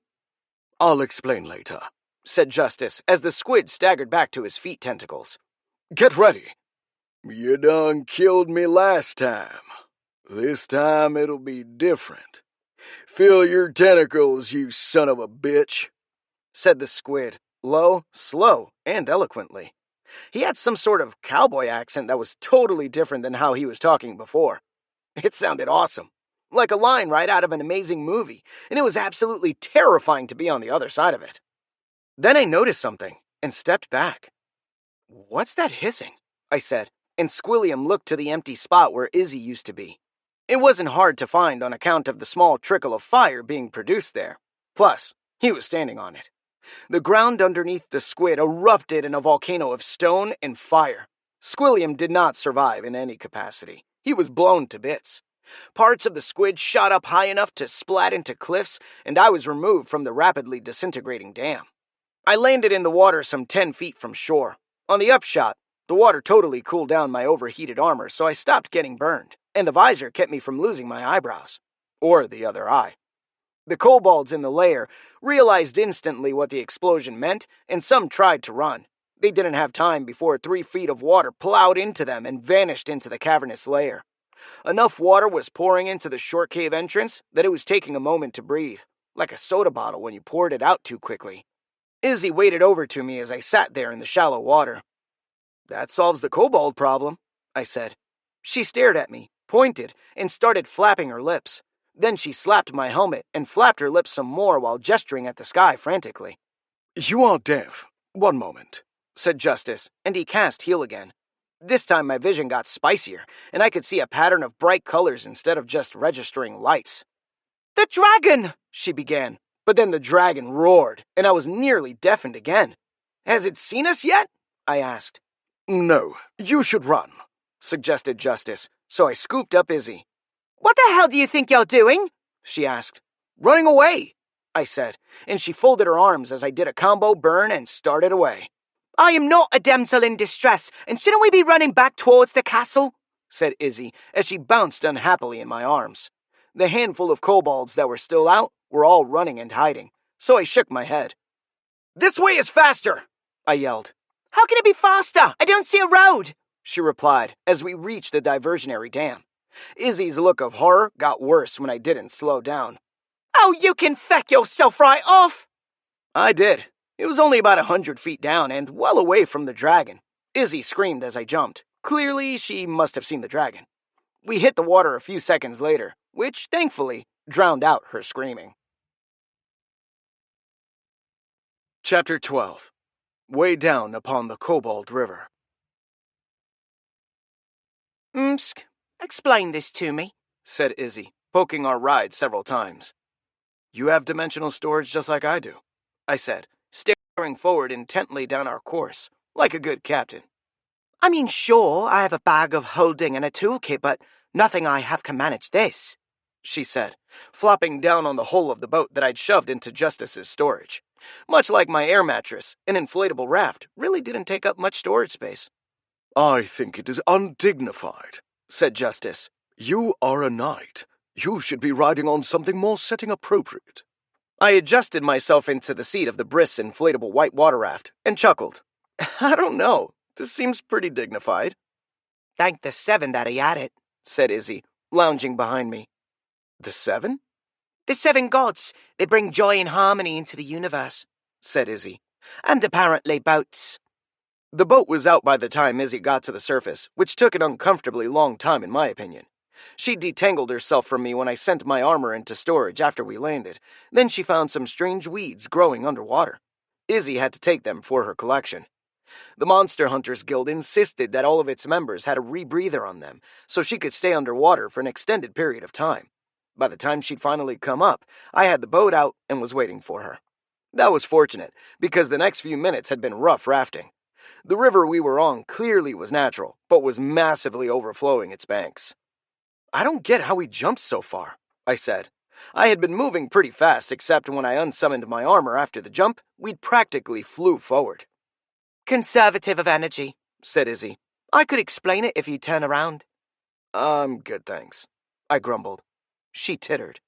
When you are mid-air, if you banish objects into storage, they are effectively still on your person while having no weight, said Justice. I stared blankly at my sword. Force equals mass times acceleration, so if your mass is reduced, your force is effectively increased, meaning that the total energy in the system remains constant, said Justice. What? If you send something into storage while you are airborne, you will go faster, and faster means further in almost every situation, said Izzy. Oh, why didn't you explain it like that? I said. You really needed to work more on physics at high school, said Justice. No, thank you, sir, I replied. The initial path out of the mountains wasn't what I'd call proper whitewater, but it was close enough that I didn't regret the raft anymore. It was the single largest item in my inventory that wasn't solid metal. Justice could hold more metal and less organics because magic. I still didn't understand spatial storage and didn't want to. I don't see the dragon, thank the 7, said Izzy. If he didn't see us leap off the cliff, he won't bother looking for us, said Justice. Dragons are very territorial. All the ruckus around his horde will keep him close. And we are avoiding picking fights, I said. Indubitably, Yorick, said Justice. Dragons are bad news. I'm more interested in the Ayake, said Izzy. He used a powerful side blast on both of us, yet you were fine. Is it because of your helmet, or are you naturally thick-skulled? Pardon me? I said. Oh, are you naturally resistant? Said Izzy. Translate as acting screwy. I opened my mouth to speak and realized she wasn't native to this planet either. She had her own language that was being translated into the local dialect, just like I did. Now we were using that local language as a bridge, and Justice, along with whatever she was using, was doing some heavy lifting to get us there. How are you? I said in English. I could hear her behind me as she fiddled with something for a moment. Oh, I have that one. That's English from Earth, she said, sounding out the word. Earth, I replied. That's what I said, replied Izzy, as she dropped onto her seat directly behind me and stretched out far enough that I could see a bare leg. I coughed and continued looking diligently forward because I was not going to look back at her and play that game again. Because she already won? asked Justice. Izzy giggled, but did not correct my sword. Is your armor dry yet? I asked sourly. No, I don't have a magical sword with an aversion to water. If I put my wet armor into storage, it comes out wet and stinky, she replied. I might have to buy a better bag of holding, though. They do have that as an option. Water aversion? Filters, said Izzy. I could just tell it not to bring in the water with my armor. It would keep things drier. Is that hard? I asked. Not anymore, but I can work on it, she offered. And when I groaned, she continued. Certainly, leather has some moisture in it no matter what, so you want to keep the natural moisture while getting rid of the wet. If the filter was set wrong, my armor would come out dry as a bone and crack. I have extra clothes, I said. Dry clothes. I'm not bothered. Are you? She said, running a finger across my clothed back. You know, I could turn around again, I said, reddening. But you won't, which is why this is so much fun, said Izzy with a giggle. The problem was that while Izzy found the concept of nudity hilarious, it turned out she also had no desire to have sex with me, right now at least. Something about being focused while in the field. All I could do was watch, and that was only fun to a point that she would certainly move past rapidly. Again, while still having no desire to do anything more than rile me up because she had a point. There were monsters about, and I'd watched enough horror movies to draw the logical conclusion of what happened next. To be clear, initially I'd looked, and that smirking vixen had figured out my comfort line in about 5 seconds. Then Izzy sprinted past it. I felt like a dog with a treat on the tip of his nose, but unable to eat the damn thing. She is a tease, said Justice. I figured I could handle it, I muttered. You learned something valuable today, replied Justice. I sure did, I replied, then yelled back. You could put on clothes, or at least a bra. A bra is a boob prison, and I refuse to be confined, said Izzy, who I was sure was standing tall, hands on her hips, chest thrust out right behind me. To be polite, she was at best of modest gains in that area, so perhaps it didn't matter. Perhaps it is not your place to judge, said Justice. I'd be fine, except she's poked me with them several times, I said. She has your number, said Justice, and she is very bendy. Oh, come on, I groaned. I will turn around. And do what? Challenged Izzy. Become enormously frustrated again while you chortle at my inability to do anything. Knightly code of honor and all. I was raised better than this. She was the kind of woman Mom warned me about, and Grandpa told me to look for. Teasing me was a game to her, and me turning around was me losing a contest of wills. I had seen naked women before, like 2 days ago. 2 whole days. Any idea where we are?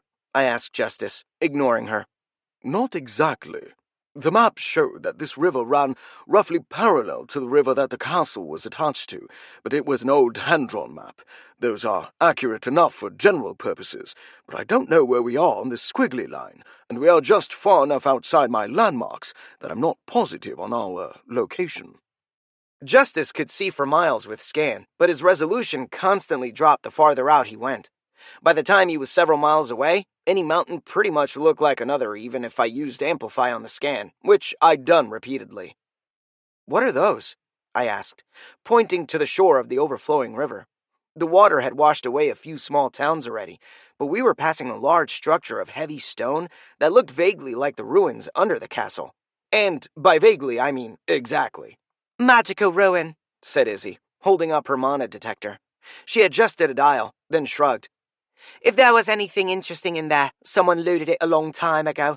You might still find some gold or the like, but generally, unless there are magical treasures in there, it isn't worth it, It could be a useful landmark, I said, trying to remember back to the map from the castle. Justice brought it up, but I didn't recall seeing any ruins next to the river. It won't be, said Izzy. You might as well use a tree as a landmark. That one over there, with the leaves. It's just like every other tree. Yeah, That's the problem with using ruins. They are everywhere. We passed multiple ruins on the way here, and we've sailed past several more you didn't bother to mention. Every world is littered with the tattered remains of lost civilization, said Izzy dramatically. If a world doesn't start with ruins, it ends with them. They aren't interesting unless they have magic in them. That seems pretty dark, I said. Just reality, said Izzy. You take a portal to a planet like this, and there was always something like a calamity, a crisis, or an apocalypse. Capitalized, of course.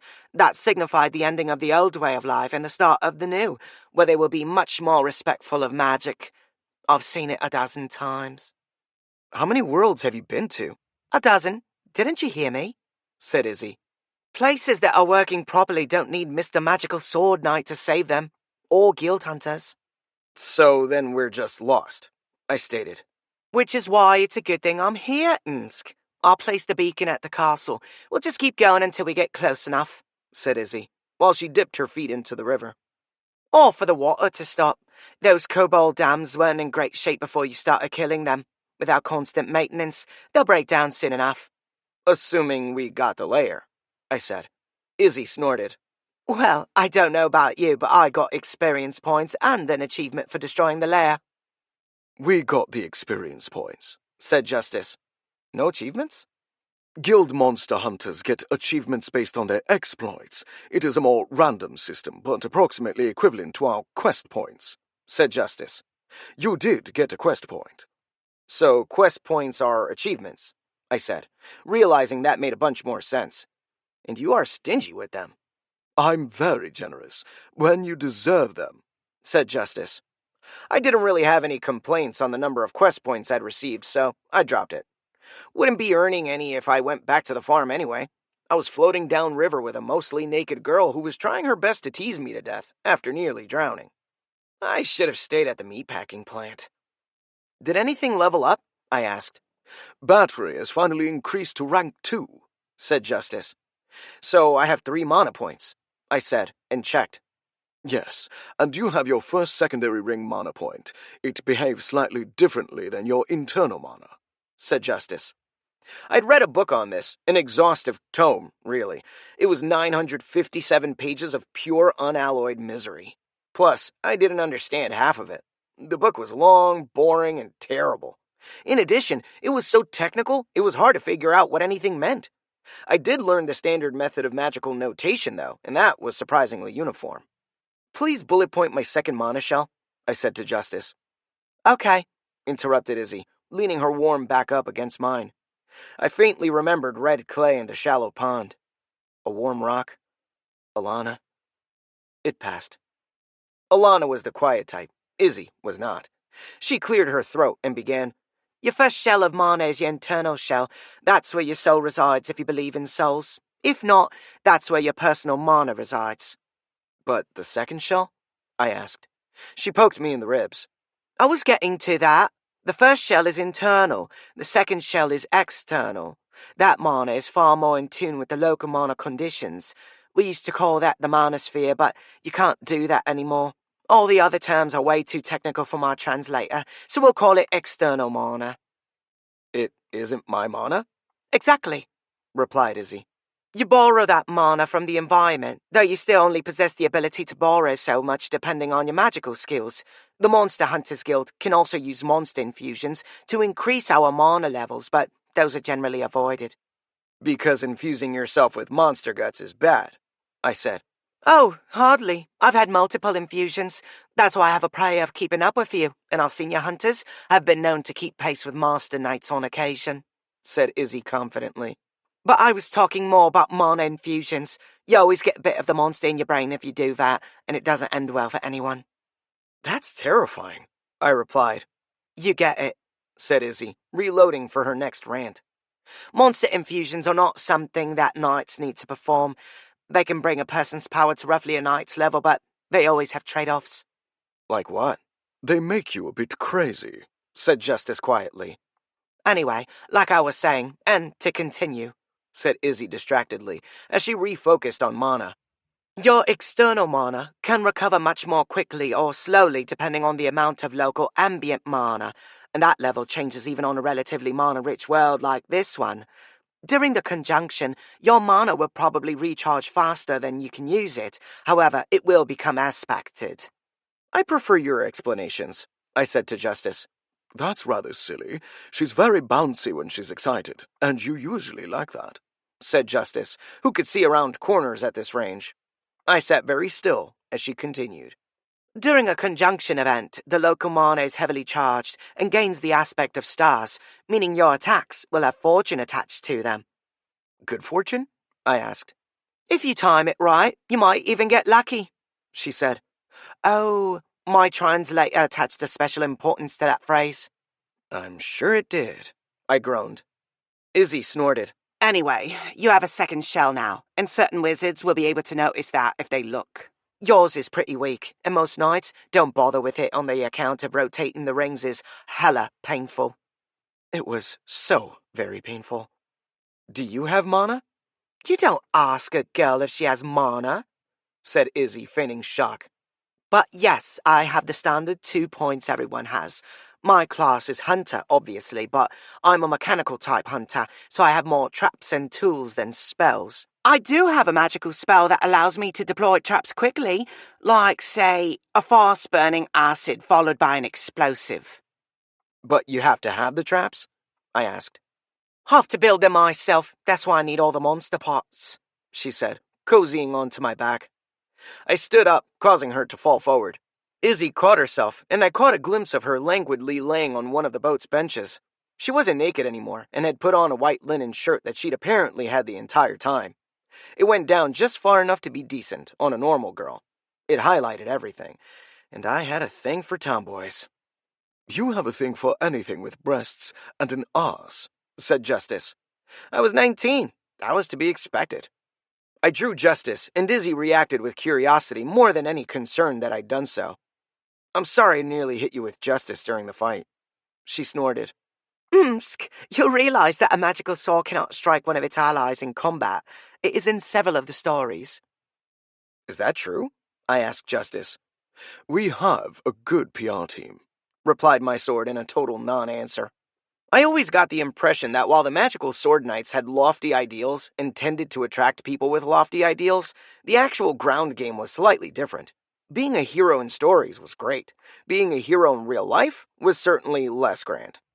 Justice had the ability to alter the direction of my swing if he put his mind to it, meaning the swords would try not to hit their allies, and given how powerful they were, a magical sword could do that most of the time.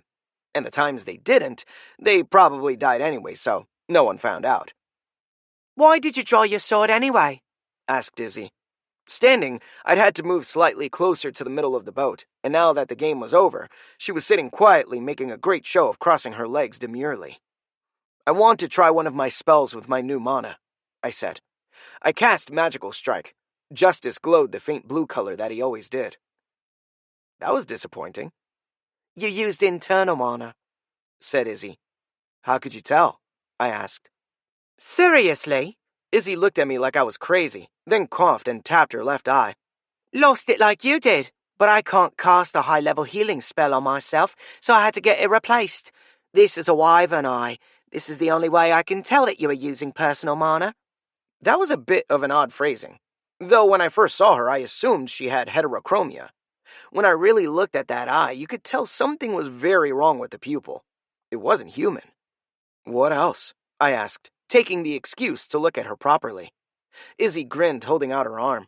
Stronger muscle fibers. That's a whole body infusion. Makes you faster, stronger, and tougher. I got that after I lost the eye too. That doesn't seem too overwhelming, I said. I got those when I was level 1. I'm level 7 now, she said, standing on the boat next to me. She tapped the middle of her forehead and concentrated. I could see a faint blue spot on her skull. That's my third eye. Vastly improves my accuracy. You've missed a few shots with your bow, hard shots while you're moving. I never miss my target. She was right up in my face, and her voice was vastly more confident than I realized it could even get. Then she bit her lip and stepped back. What's with your ears?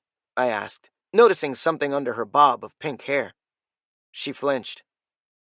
I'm off-blooded, around an eighth. That's why I wear my hair like this so you can't see it normally.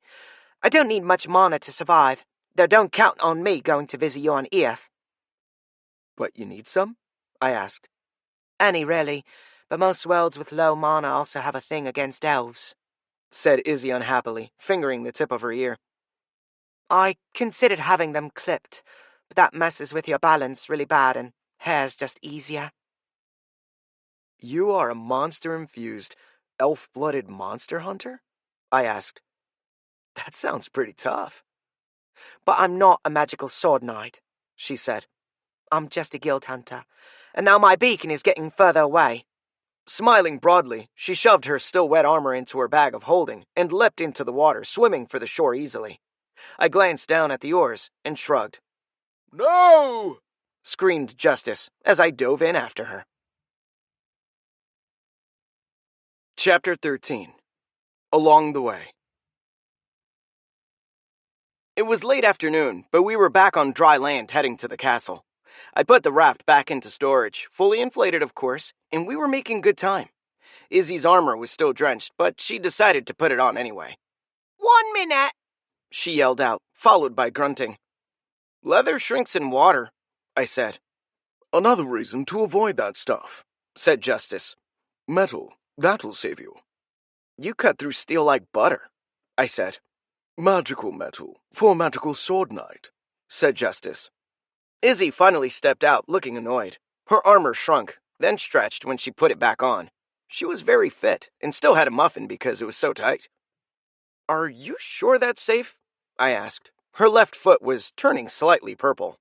It would be worse if I don't wear it. That's one of the reasons normal adventurers don't like swimming, said Izzy. Adventurers? I asked. Fine, us not knights, the lowest of the low, she said. I didn't mean it like that, I just hadn't heard the term before. Oh, you seem strangely ill-informed for a magical sword knight.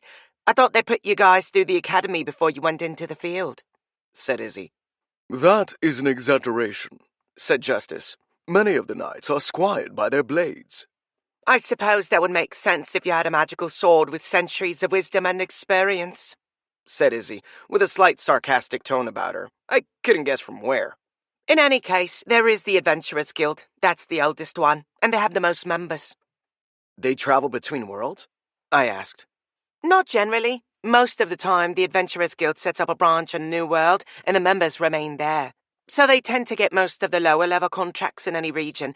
Several of the mercenaries in the castle were from the local Adventurers Guild. I didn't realize, I said. Oh, gee, how unsurprising that a knight wouldn't pay attention to the underlings, said Izzy flatly. I didn't mean it like that, I offered. She shook her head. To continue, since they tend to be homebodies, portal guilds have formed up that will travel between worlds for specific quests, like my guild, said Izzy. I'm a monster hunter. We hunt monsters. I'm here because a convergence is happening, and that means there are higher-level monsters here and better ingredients for my craft. We also go out to hunt specific kinds of monsters, but as an apprentice, I'm still pretty generalized. Would a master hunter go after dragons? I asked. No, no one specializes in dragons. Sure, you occasionally see an enchanted dragon-killing spear, but you need a wizard or warcaster to make one of those, said Izzy. A spear that only kills dragons? I asked. They kill pretty much anything, but they are rated to kill dragons, said Izzy. But what if a dragon is on a rampage? I asked. That's why we have people like you, Msk, said Izzy. Dragons are too dangerous, and the cost for the equipment to slay one is astronomical. It is almost never profitable to hunt dragons. But they have a lot of gold, I offered. Gold? I guess their carcasses sell for a lot, but that only means so much after a point.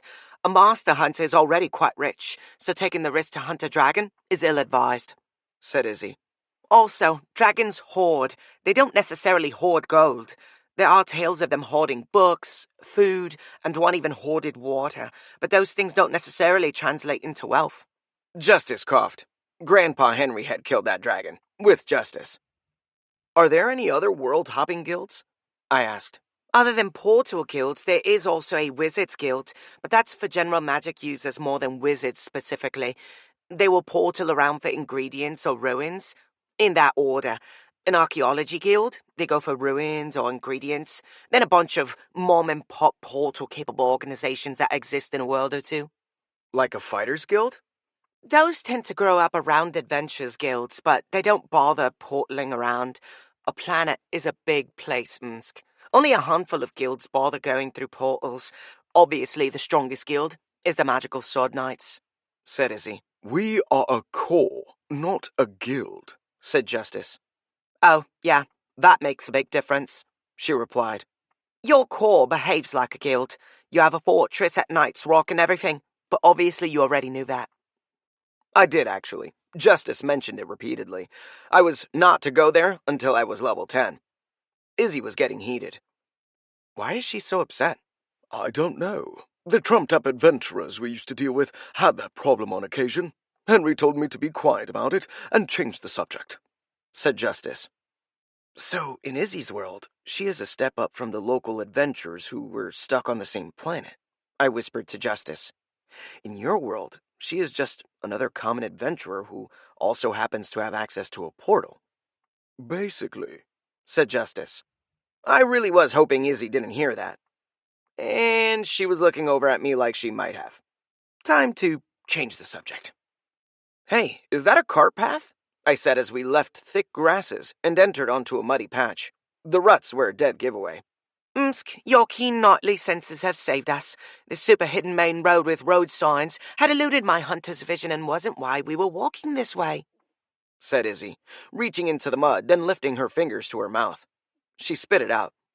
That's recent. Today, possibly. The locals didn't head to the castle. They decided to hold up here. Sucks for them. She quickly continued down the road, her hips swaying enticingly without even pausing. For a moment, I forgot what I was doing, but then I thought I saw smoke. I'm going to check? I asked. Her shoulders slumped. You wanted to hang with the night. You got to deal with the night, said Izzy as she abruptly spun around. Of course. Let's go do some dangerous free work with no chance of significant reward. That's what us monster hunters do best. We're supposed to go after monster layers, I said. Layers, replied Izzy. We are to go after the places where the monsters spawn. This is just a horde of wandering monsters. I don't have anything in my contract to deal with them. But we'll save the people, I said. I don't get paid to save people, said Izzy, spacing every word. I get paid to clear out layers, and there won't be any layers by a town with normal mana density. How can you? I can see, she said, tapping her left temple. I don't need my densitometer to see this region has not been blessed by the conjunction. You don't have to come, I said. But I do, first of all. Msk, you need someone to keep you out of trouble. Second off, I'm not entirely sure this area is safe for just one person, she replied hotly. If you haven't noticed, there are groups of wandering monsters out here. It doesn't look that dangerous, I said, like an idiot apparently. Izzy's annoyance factor was driving up by the word, and when I finally finished, she exploded. To you, it is not dangerous to you, because you are a high and mighty magical sword knight whose sword can cleave the heavens, right, Mr. Sword? I mean, technically, said Justice. Technically? I asked. How do you think I make portals? I think really sharp thoughts, said Justice. That's good to know, I said. Izzy pointed to herself. But I'm just me. You keep wandering us into really dangerous situations, and I'm going to get killed. She looked upset. We hadn't really done anything that dangerous, just ran across a riverbank where we were pelted by arrows from an entire tribe of kobolds. When the arrows were raining down, they had all bounced harmlessly off my armor, but I now noticed her troll skill had a variety of new markings on it. You are a monster hunter. That's got to count for something. Magical sword knights use basic adventures to mark out the stalls for their horses. Heck, if I didn't have all my infusions, I wouldn't even be worthy to do that, said Izzy, shaking her head. Do you want to tell him, or should I? I mean, started Justice. Magical sword knights are one of the most OP classes in existence, especially if you are just doing things like fighting monsters, said Izzy. I mean, unless you want to run into an orc war boss, or one of their subclasses, or a full-bore wizard or warlock who's made the right connections, you aren't going to run into anything more powerful. And magical sword knights are the most powerful class that focuses on using their magical sword to kill things dead. You were pretty effective in combat, I said. Against chumps, goblins, kobolds, I could take them out by the score with enough healing potion. You know who else can? Anyone with a weapon. They aren't that tough. I avoided the fugly entirely. Wait, fugly. That's funny. Justice names things, I offered. Yeah, the OP magical sword, said Izzy, who paused. Why am I just saying letters? I'm right here, said Justice. Get it out. There is no way I would have lasted 3 seconds against a pack of gnolls, and... She paused, examining me. You got off with just losing an eye, and that's getting repaired by your magical sword. It's not fair to the rest of us who have to work at things. I do hard missions, I said. I saved kingdoms. Well, at least one kingdom. I've saved 0 kingdoms. Heck, even here I wasn't planning on saving the day, just making the bad things less worse so the other normal people could save themselves, said Izzy. That's what most of us do. We can't beat all the monsters, so we try to make things less shitty, and it is really hard work. Then a magical sword knight rolls in and saves the day easily. It is galling. That's not something I was aware of, I said. Izzy sighed. You didn't know, Msk. You basically started out at the same power level that I can expect to end my career at, unless I'm willing to hack everything that makes me human out of my body. I didn't start out that tough, I said uncomfortably. So the rumors that a knight can take a ballista boat are false? She asked. You can't? I said, and she stared blankly at me for several seconds. You're going to get me killed, said Izzy, and continued down the road. Unarmored, I still couldn't do it, I said. You can summon your armor onto your person, she yelled. I'm wearing super tight troll leather, which smells, and is currently trying to cut off circulation to just my left foot, and you are walking around in nice dry clothes with your armor tucked away just in case, because you can summon it quickly enough for combat. With that, she stomped off, heading up the road faster than before, and violently shaking her left leg. We spent a quest point on Sauna World for that, I said. I could always summon my armor, but that took like 6 seconds, which is an eternity in combat. Now I could summon it in less than 1, while defending myself with justice. She would have to spend about 5,000 gold to get an amulet of armor that could replicate that feat, said Justice. Really? I said. That's unfortunate for her. It was like I was eating lunch at her table, and I had a whole pizza, and she had half a peanut butter sandwich. And I was patting my tummy and going, this is a great pizza, while I ate. And I would probably have been making eye contact the whole time. I can dry out her armor, said Justice. Nope, I think she'd kill us, I said. I doubt she could, said Justice. That was sort of her problem, I replied. I didn't know there were other groups that could use portals. There are other groups on Earth with access to portals, but as organizations go, she got the majority of them, replied Justice. On Earth? Rachel's Academy in Nevada has one. They even use it on occasion to go out and find ingredients for their witchcraft, said Justice. I checked. They can't make a heal-all potion for hope. Thanks, I guess, I replied. Yes, you are a lone wolf, like John Wayne, said Justice. Who is he again? I think I should know. Howdy, Pilgrim, said Justice in a tone like the squid. I looked around but didn't see anyone, let alone a guy in a buckle hat. In any case, so I'm not special? I asked. I'd always assumed I was unique. I was offended that I wasn't. You are the only magical sword knight on Earth, and what you are doing is very important, said Justice. Izzy's rant was enough to shake me a bit.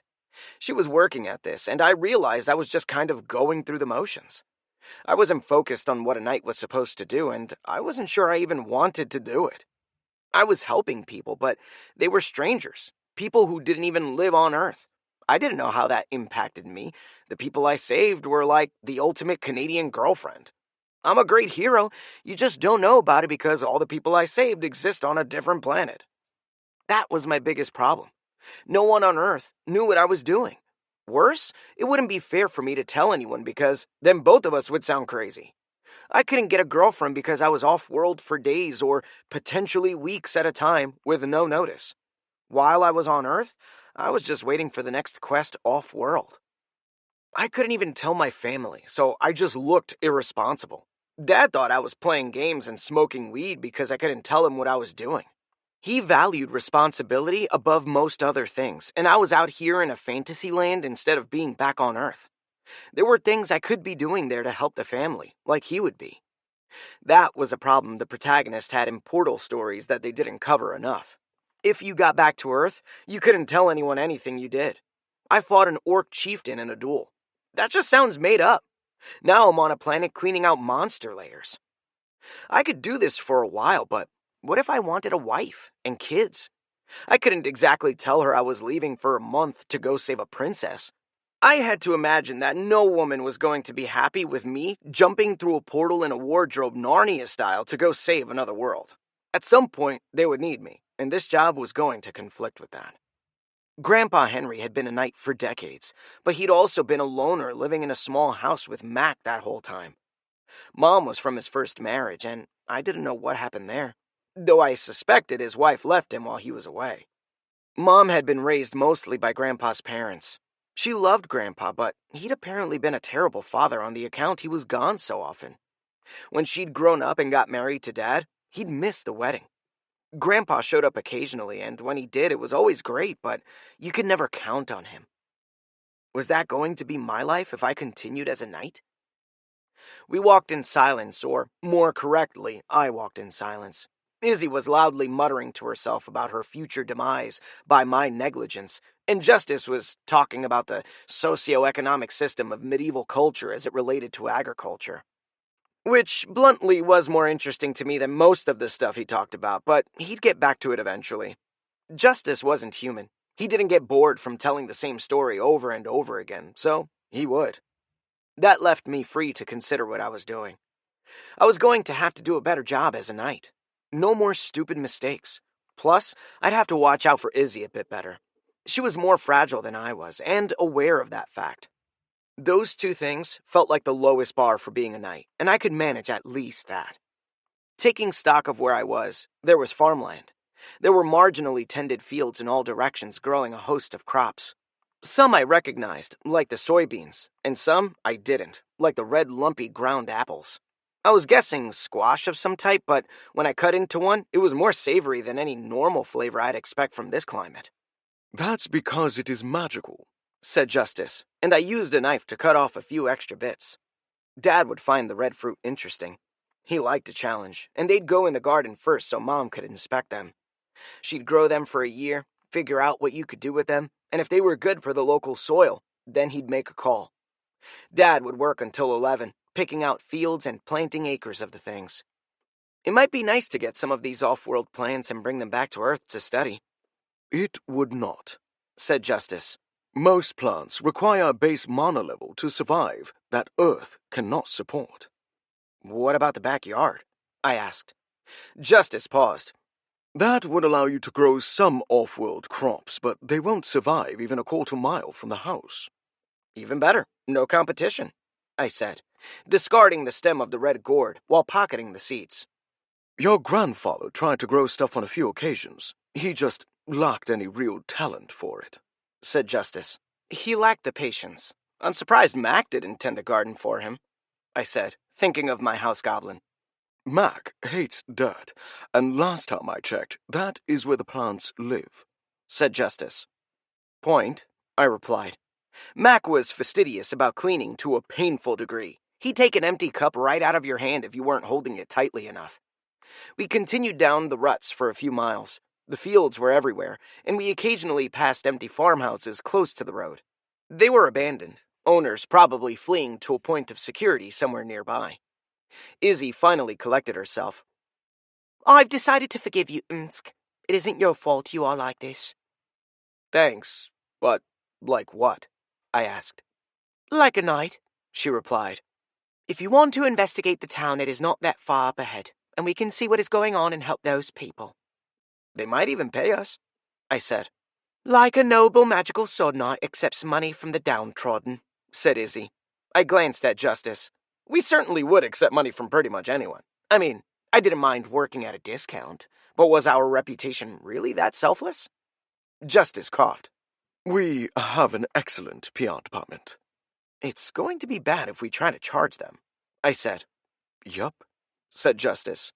But it would also be dishonorable to refuse gifts. Maybe they won't be under any sort of real threat, I offered as we continued moving closer. That's the spirit, Squire. We will go forth and not run into hostile monsters bent on killing us, said Justice. My detector is picking up monsters, said Izzy, holding up a small box. We can deal with a few pro bono. It will be fine, I said. She groaned. There are a bunch, said Izzy, further refining her scan. A bunch of weak ones, I continued. I think they are Saurons, quite deadly, said Izzy. You should just shut up now. Remember, the lizard folk don't just want you dead, said Justice. They can't be that bad, I said. They think humans are the other white meat, said Izzy. Chapter 14. The Village of Borkle. Borkle was a small, formerly well-tended village in the middle of the king's lands. There were several large streams to provide water for the significant amount of tilled land, and the area would have been a breadbasket for the region if monsters hadn't destroyed most of the infrastructure.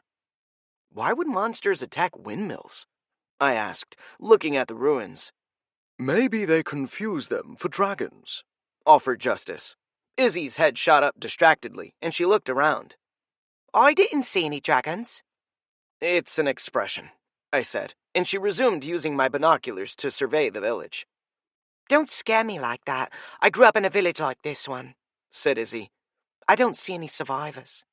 Fortified manor, I said, gesturing to the only stone structure on the edge of town. There were several archers hidden on the rooftop with a commanding view of the village. They got to watch the lizards who were busy looting their homes.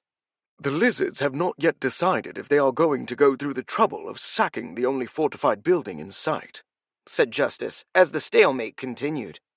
If the humans start shooting, the lizards will attack, I said.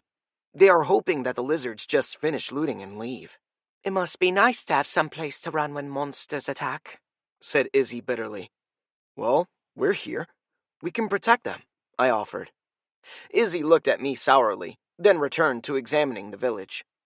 Those Saurons are not deciding if they want to risk attacking the manor or not, said Izzy.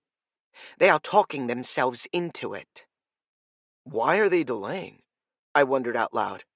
They are expecting a counterattack. If the king was able to send out forces, the humans would be well positioned to wait there until relieved, said Justice. The lizards must be concerned that the king's forces would appear during their attack.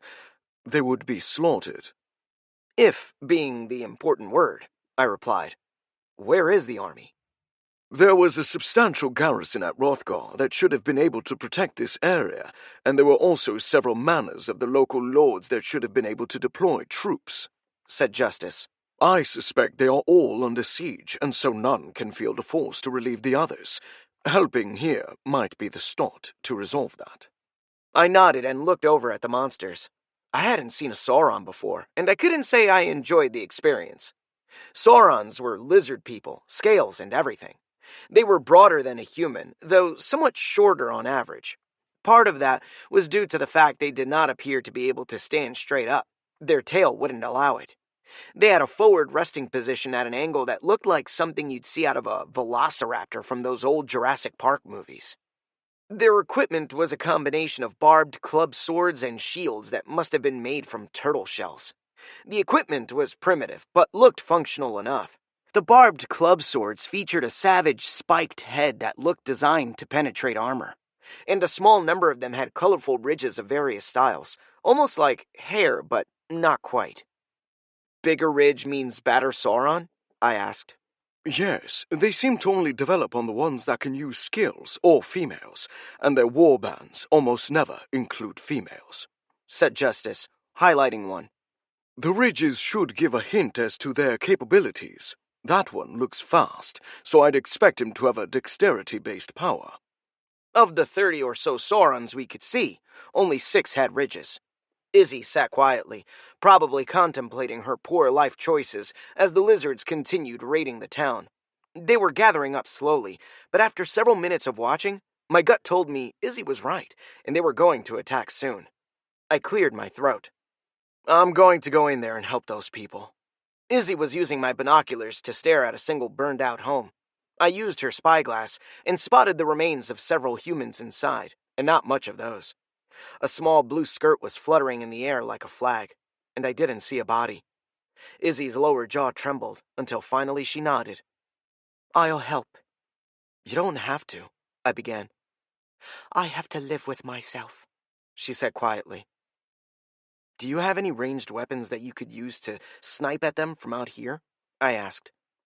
That's for the best, she mumbled as she pulled herself away from the binoculars. Then she realized where she was and grinned widely. Yeah, I have a long-range crossbow. Works great too. I can put up a few rings of traps and be reasonably safe back here while you go and storm the line of lizards. If you want to come in close to help, I offered. I do not, she replied, and pulled out the larger crossbow from her storage. She pushed a button on the side, and a pole extended from the bottom into the dirt, giving her a monopod. Is monopod a word? I asked. According to Webster's, said Justice, who had a Webster's dictionary from 1994 in his dimensional storage. It was added in 1962, the same year they added CPU. Good to know, I said uncomfortably. Justice tended to start speaking trivia when he was concerned. How tough is this going to be? Saurons are good hunters, and they consider humans good sport, said Justice. We should go in carefully.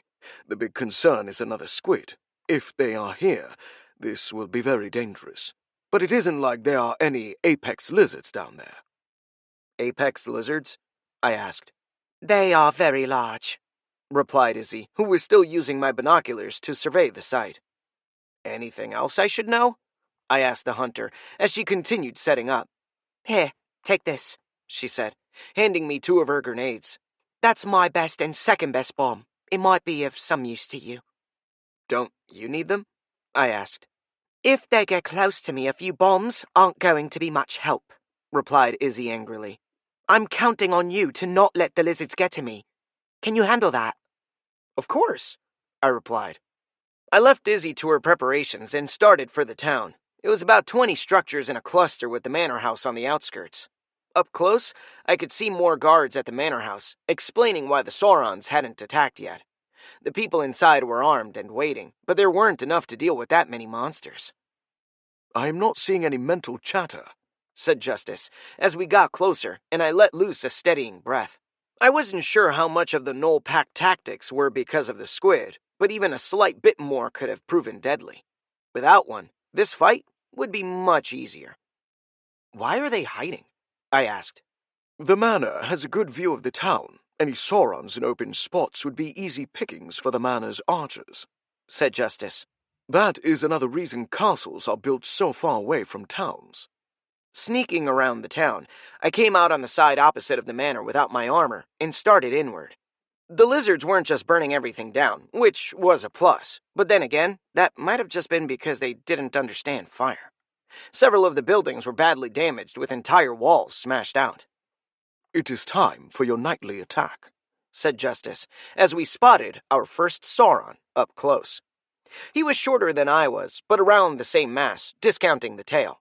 The tail was something I hadn't considered, and watching it slide around, it was highly likely it could be used as a weapon if I wasn't careful. We are sneaking up. These are monsters, and we have to save people, I thought powerfully, and Justice grumbled. Without my armor on, I was getting much better at moving silently. Part of that was personal experience on the battlefield. The other half was me playing Dishonored and Metal Gear games in preparation for this. It wasn't that they were somehow perfect representations of the sneaking experience, but they made you think. I moved closer to the lizard, summoning a rock from storage, and as I closed, I tossed it against the opposite wall. The lizard looked over, and I thrust justice through his heart, or somewhere like that. I also lifted up slightly, causing an enormous amount of blood to pour out. "If you are trying to be sneaky, you are going to need to hide this body," said Justice. "And the gallon of blood." "We're not trying to be that sneaky," I said, and we moved farther in around the edge of a still intact building. Justice cast scan, and I spotted 2 more ahead of us and 1 in the building next to the wall. "What are you thinking?" said Justice as I stepped back and lined him up. The building was wood and stucco, and with Justice's scan, I could see how the boards were lined up. That X-ray vision, combined with power, allowed me to do something you couldn't do in video games. I pushed Justice through the wall into the creature's guts and twisted. "That was wicked," said Justice. "He was a skill user, too, dead before he even knew what was going on. I might have to rethink this whole sneaking up on monsters." We got to the next 2 Saurons, who were both leaning up against a wall. They looked exhausted, and it took me a moment to figure out why. Their stomachs were so full, they were stretching out their own scales. "That building was the butcher's shop, but I'm not detecting any cuts of meat left. I think they ate everything," said Justice. "Meat sweats. Terrible way to die," I replied. "I don't think you can die of meat sweats," said Justice, as I grabbed both lizards' heads and burned power. One moment, the 2 Sauron were suffering from a tummy ache. The next, I'd smashed their heads together strongly enough that one of their skulls was crushed entirely. The other Sauron just died from cerebral trauma. Then came the undignified part where I had to drag both bodies back into the alley and sort of hide them under a tarp. The first ones died out of the way. These 2 were nearly in the town square where everyone could see, so they had to be moved. Video games made that look much easier than it was, but not for the obvious reason. It was actually easier to hide a body, at least in the short term visually. The issue was the smell and the trail. When you crushed someone's skull, it leaves a mess, and that mess tends to continue pouring out of them while you walk. "I could always use the fire gem," said Justice. "That's so bright, though," I grumbled. To get Justice hot enough to cauterize a wound, he had to get very bright, as the amount of heat released from the fire gem was directly related to its brightness. Justice didn't have eyes in the conventional sense. As far as I could tell, he had very precise vision more akin to an electron microscope or radar. It was magical in nature, and there wasn't a perfect analog, but the long and short of it was that he didn't necessarily realize how noticeable things like brightness were. "We could just go out and kill them normally," suggested Justice. "Then we'd get swarmed by at least 6 skill users," I replied, finding another target. A lone Sauron was relieving himself in an alley. I snuck up behind him, carefully avoided the noisy powder from a shattered roof tile, and a small dry stick. I was pretty impressed by how close I'd gotten when a large bird squawked loudly directly behind me. The lizard man turned around midstream, spotted me, and looked shocked. For about a second as I grabbed his head and twisted violently. His body spasmed once, then I turned it away from me as the stream continued. "He must have drunk a lot of wine," said Justice. "I'm rethinking killing all of them right now," I replied coldly. Then there was more noise as another lizard man walked into the alley. "Hector, man, did you drink all of the wine?" Justice liked to give accents to people, and I knew watching the Bob Marley biography was going to be trouble. I quickly shoved the body into a reclining position and used my ring of jumping and power to leap up to the roof of the building. The bird prepared to squawk again, so I grabbed it by the head and held it there while the other Sauron examined the area. "You should kill the bird," said Justice. "I'm not killing an innocent, if annoying, bird just because it's loud." First, the Sauron examined Hector, who was apparently unconscious. Then he examined the splash pattern and the arc of the splash that went from the wall to where I was. Then my boot prints. The lizard man spent several moments looking at the ground directly below me while I held the bird tightly, when his hand flashed up to his neck. "You have got to be kidding me," I groaned, as the lizard's hand came back wet. The Sauron looked up the moment I dropped down, landing full force on his shoulders.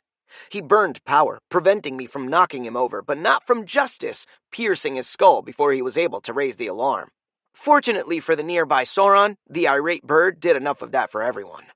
"We do not attack people by leaping into the air," said Justice. "I know, you cannot dodge if you cannot touch the ground, and it doesn't look that cool," I replied, sadly. It did look that cool. "They know you are here now," said Justice as a horn blasted. "Gee, you think?" I said, summoning my armor and looking around the alley. There were limited means of reaching me, and I could get up to the roofs, so this was probably the best defensive location I was going to find locally.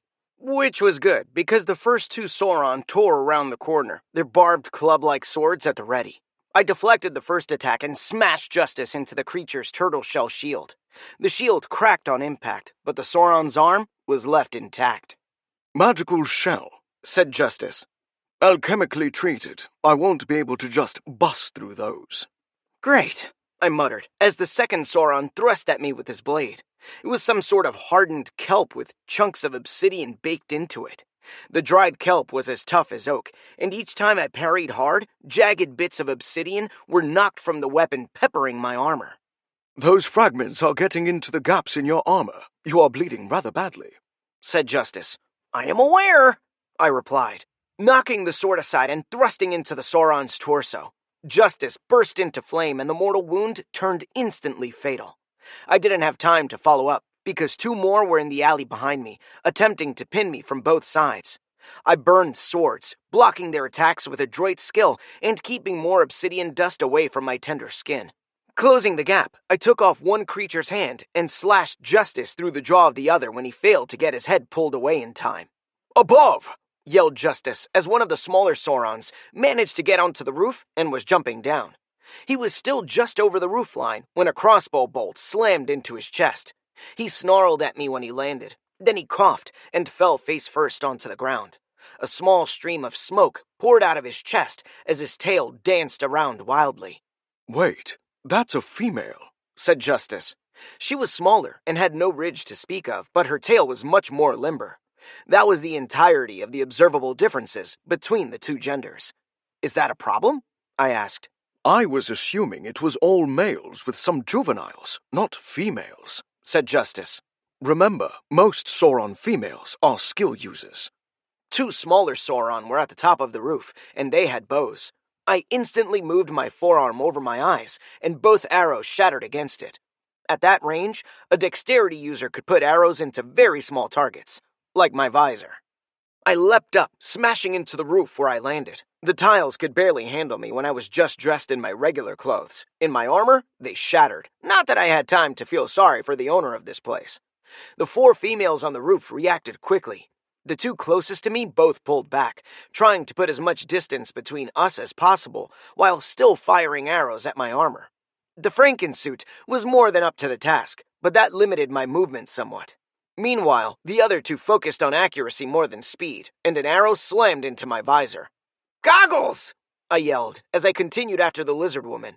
I couldn't actually cover the visor with glass or anything, because that was a major vent hole, and I needed the airflow. Worse, it tended to fog up even when I used everything possible to prevent that. The goggles were my best effort for eye protection. They weren't great, but they did keep arrow fragments from getting into my eyes. The lizard woman decided I was too close and tossed away her bow, pulling a pair of fighting claws. She screamed a mighty battle cry and leapt at me, only to be cut in half mid-jump. "Do not leap into the air when you attack people," said Justice. When you put it like that, I thought, examining the poor Sauron. Burning Dex meant she saw the slash coming, but was totally unable to dodge, whereas if she'd run at me, she'd at least have stood a chance. There were two Saurons left on the roof, and only one was focused on me. "We got a sniper!" yelled one of the lizard women, and I noticed that another Sauron female was on the ground unmoving with a bolt in her chest. "I'll get her. Let our mate deal with this one," said the other, as she fired one last arrow and then leapt down. "Oh, no, you don't," I said, burning dexterity to cut her off. I was charging toward the remaining lizard woman as she pulled out more fighting claws. I slashed, but she was on the roof and burned dexterity to dodge before spinning around and slashing my leg with her claws. Had I not been wearing armor, that would have been a problem. She lacked the strength or the sharpness to penetrate my plate. The Sauron realized that immediately and backed off and snarled in the local language. Foolish human, I am but a weak female. You will anger my mate if you persist. They don't know you understand their language, said Justice. Any ideas? Knock them over. The tail tends to get in the way when they try to get back up, said Justice. Then she struck 6 times with blinding speed, each strike aimed at a weak spot in my armor. I was forced to give ground, first a pace, then 2 as I stabilized and turned one of her strikes away. Before she had time to react, I slammed into her hip, sending her sprawling onto the ground. Justice was correct. Her tail attempted to correct and ended up tangled in her legs. Briefly, at least. She obviously had this problem before and was rapidly unwinding herself when I thrust Justice through her into the roof of the building below. You're quick, she hissed, impressed for the moment that I was able to capitalize on that. I am a magical sword knight, I replied. Your companion is as good as dead, she said, as Justice pulsed in my hand. I looked over to see a boulder flying straight at me. I dodged. It wasn't like I could block it or anything, and the rock tore through another building. The wounded Sauron woman rolled down the side of the roof when a pair of overgrown fingers reached up from the ground to the 12-foot ceiling and pulled himself up. Some got away, I yelled. Worry about yourself, said Justice, as the creature's ridged head leveled with me, and then went higher. He's bigger up close, I said as the roof groaned. Chosen males eat the eggs of the females, which causes them to grow abnormally large as well as massively increasing their mana density, said Justice. So, skill user. I began taking a half step backward. Does he have class levels? Worse, he's a higher tier monster, an apex Sauron. He is as far above the females as you are above Izzy, said Justice. I could take them, I replied. Good attitude. Also, they are moving to attack you from the back while he comes at the front, replied Justice. The massive creature tentatively stepped onto the roof, and his foot broke through into the structure below, but not all the way. He snorted and lowered himself so that he was supporting his weight with all 4 limbs plus his tail, and while the roof groaned, it held. He came at me like a gator seeking dinner. Roof tiles flew away as he passed, and I barely sidestepped the attack while slashing with Justice. A spray of sparks flew from the scales where I struck him, and the Sauron whipped around his massive tail as he passed, knocking me several paces away. I nearly fell off the roof, which would only be a problem because there were a half-dozen regular Saurons down there, as well as several of the ridged ones. Pulling myself back onto the roof, I took an arrow to the crotch. That's not dignified, said Justice. That's why I have a codpiece, I replied, having no desire to receive a gratuitous groin injury. I scrambled up to the highest part of the 2-story structure's roof and took cover behind a chimney, hoping the higher roof wouldn't be structurally sound enough to support the apex Sauron's weight. My files say this world features excellent engineers, said Justice, as the creature tested and found the roof adequate. Goody. Again, the apex Sauron charged me, causing an enormous amount of property damage in the meantime. Instead of dodging, I burned power, dexterity, and cast magical strike. Justice did his part, causing his entire blade to burn as I swung. The burning blade was enough to slow the apex Sauron, and he raised his forearm, taking the magically enhanced strike in a shower of scales and blood. But as I yanked the sword free, I realized even a powerful blow like that was only a flesh wound to the beast. He smiled, in a fashion, but I still had time on the clock and directed my attack, smashing him in the middle of the forehead. That, too, did little to no damage, except Justice was on fire, and the wave of light and heat burned into the apex Sauron's eyeballs. He flinched away, and I struck again, this time aiming for something that could be damaged. The apex Sauron looked down at where Justice was partially buried in the roof with a question in his eyes. Eyes that rapidly got wider as the rooftop quivered. Oh, he's not an idiot, I said as the roof collapsed and the massive creature fell into the building below. He slammed through the 2nd story, then the 1st, and ended up in the cellar nearly 30 feet below. I reached over and pushed the chimney over through the hole, so the whole mass of bricks landed on the creature. There was a moment of quiet, and it roared back up at me. All I could see in the building was a pair of eyes, virtually glowing with hatred, and some very sharp teeth. That was disappointing, said Justice, as the massive Sauron struggled to get up. It wasn't a question of strength so much as leverage. The chimney was just making that more complicated. Pulling out Izzy's bombs, I dropped the best one onto the creature. It bounced off the Alpha's shoulder and then exploded. The whole building shook, making me keenly aware that breaking through that many structural portions meant this building was going to collapse soon. Not that the Apex cared. He glared at me and roared in defiance, which is when I burned dexterity and flung the other bomb right into his mouth. The bomb vanished into his gut as I leapt down onto the first-story roof of the building. There was a loud whoomp, and the building shook again. I ran for the edge of the roof, ready to jump over to the next building, when the roof tiles started falling off, sliding down the slanted section. One moment, I was running to safety. The next, I was on the ground. I'd have been killed if not for several Sauron who broke my fall. I felt the twinge of healing magic and got to my feet as the remaining Saurons moved to surround me in the central square of Borkul. The Apex tore out of the building, blood pouring from his mouth. I prepared for a last stand against that monster and his kin when I noticed that both of his eyeballs were hanging out of his face and there was smoke pouring from his scales. "The explosive must have detonated in his throat," said Justice. The Apex Sauron managed one more step before falling to the ground and laying still. The heavily wounded female looked down, then pointed at me. "The male who kills that human will have all the eggs he can eat." Not much for loyalty, I muttered, as the lizards all advanced as a pack. There were too many, and they had too many skills. This was going to be very rough. Any suggestions? "You will be okay," replied Justice, as I backed farther into the square. How do you know? I asked, as the female's screeching stopped when 2 arrows found her chest. Then a dozen more of the lizards were hit, as the manor house started loosing every arrow they had into the mass of Sauron, who conveniently gathered themselves into a large group within their range. There were blind spots, of course, but I was in those, and while I couldn't have taken on every Sauron at once, I could take on quite a few. Justice burned, and I started carving through the weaker lizards like cordwood. I dropped 6 in 4 broad, cleaving slashes. One female went down along with one of the ridged males, who took an arrow to the knee, causing him to topple over. I didn't realize that was really a thing, I said as the lizards began to hesitate. Most of their skill users were down now, and the Apex. The humans in the manor house burst out, led by 4 men-at-arms in heavy armor. That was the breaking point. The lizards were no longer coordinated, and the 1-2 punch of losing the alpha and the top female was apparently enough to break them. They started running, which is among the worst things you can do when there is a fortified manor house rife with archers. "We have this, magical sword knight," announced the lead man-at-arms. "Your companion is in trouble."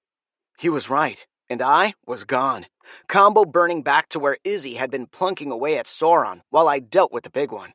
I found 2 dead on the way over, one of which was a skill user. "She got 3 more in the village. She was choosing her shots carefully so as to not raise alarms," said Justice, as we made it to the bluff she'd been using as her position.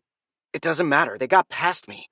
I was supposed to stop that from happening, I said as I leapt over a shattered tree. Justice highlighted the traps she had laid out, and there were more than a few.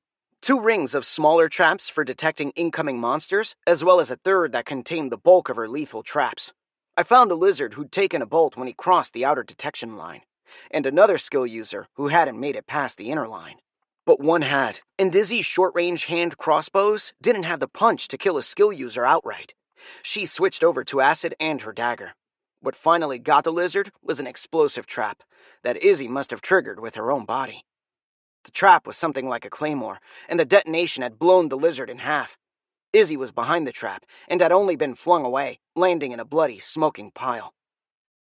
"Oh God, she's dead," I whispered, and the tears came. Her half-cooked body was sprawled out where the explosion left her. I'd been in combat before. I'd seen people die, but not like this. This was entirely my fault.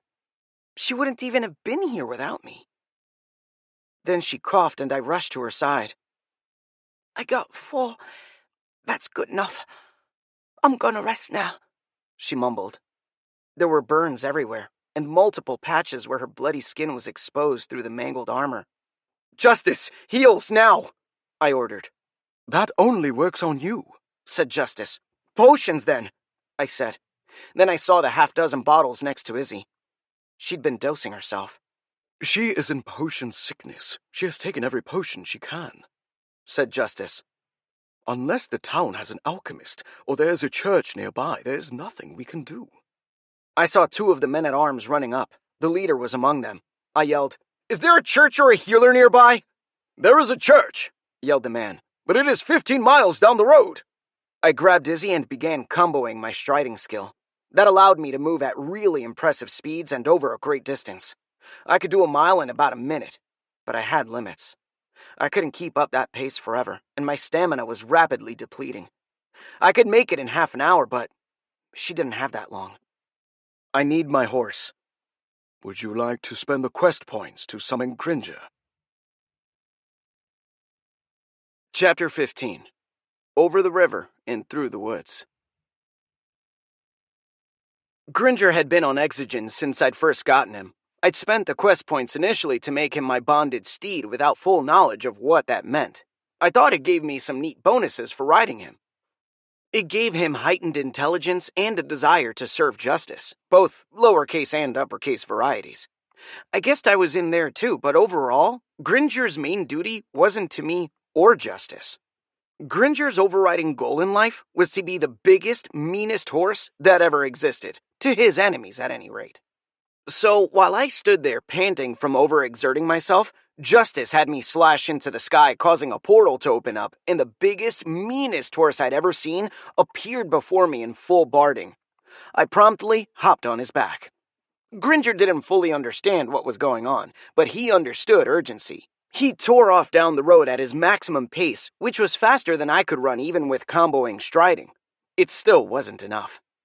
"Anything else we can do?" I said. "You only had 5 quest points to begin with," said Justice. "You should be spending those on you." "I'm spending them on my horse, that counts," I snapped back. "What else can I do?"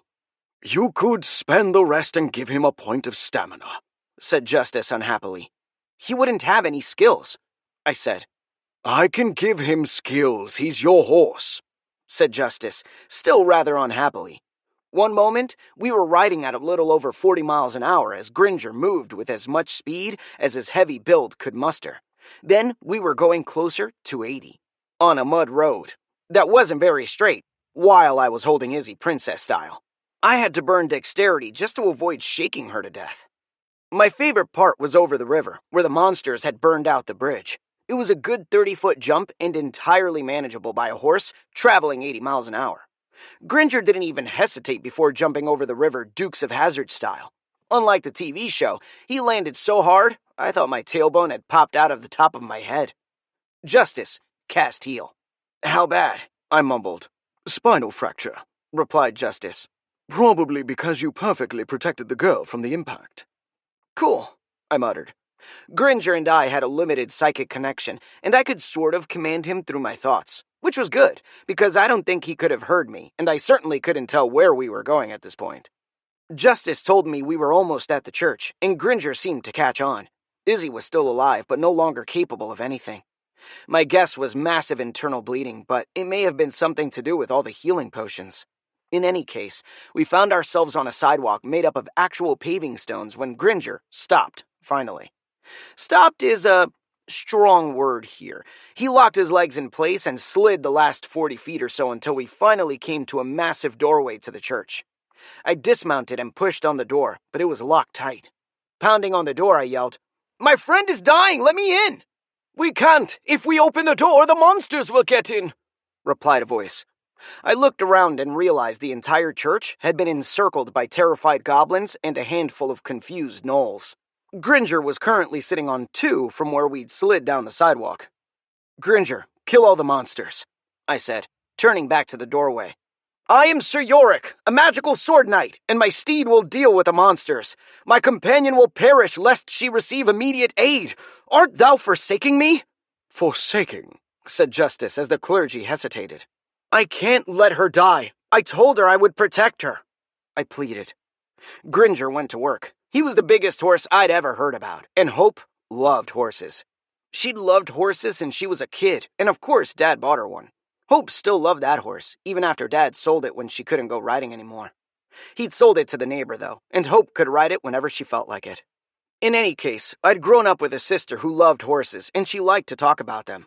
The biggest horse breed on Earth was the Shire horse. They were massive and descendants from Destrier, the same horses that used to take knights into battle. Gringer was similar to that breed, though he evolved on a different planet.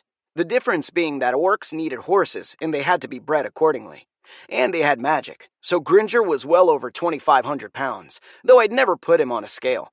He was hands taller and wider than any Shire I had found, with the exception of Mammoth, the largest horse in history. And even then, it was close. Gringer was just under 21 hands, but apparently slightly wider, and his legs were more well-muscled than Mammoth, which was terrifying. For everyone else. Gringer liked me. I let him kill things.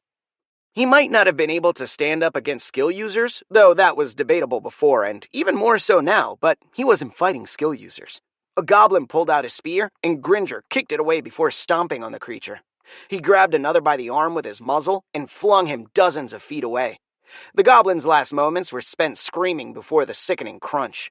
A gnoll tried to get him from the back, but Gringer pivoted and kicked with one leg. The gnoll's chest collapsed, and he bowled into several other monsters. The door opened, and I carried Izzy in.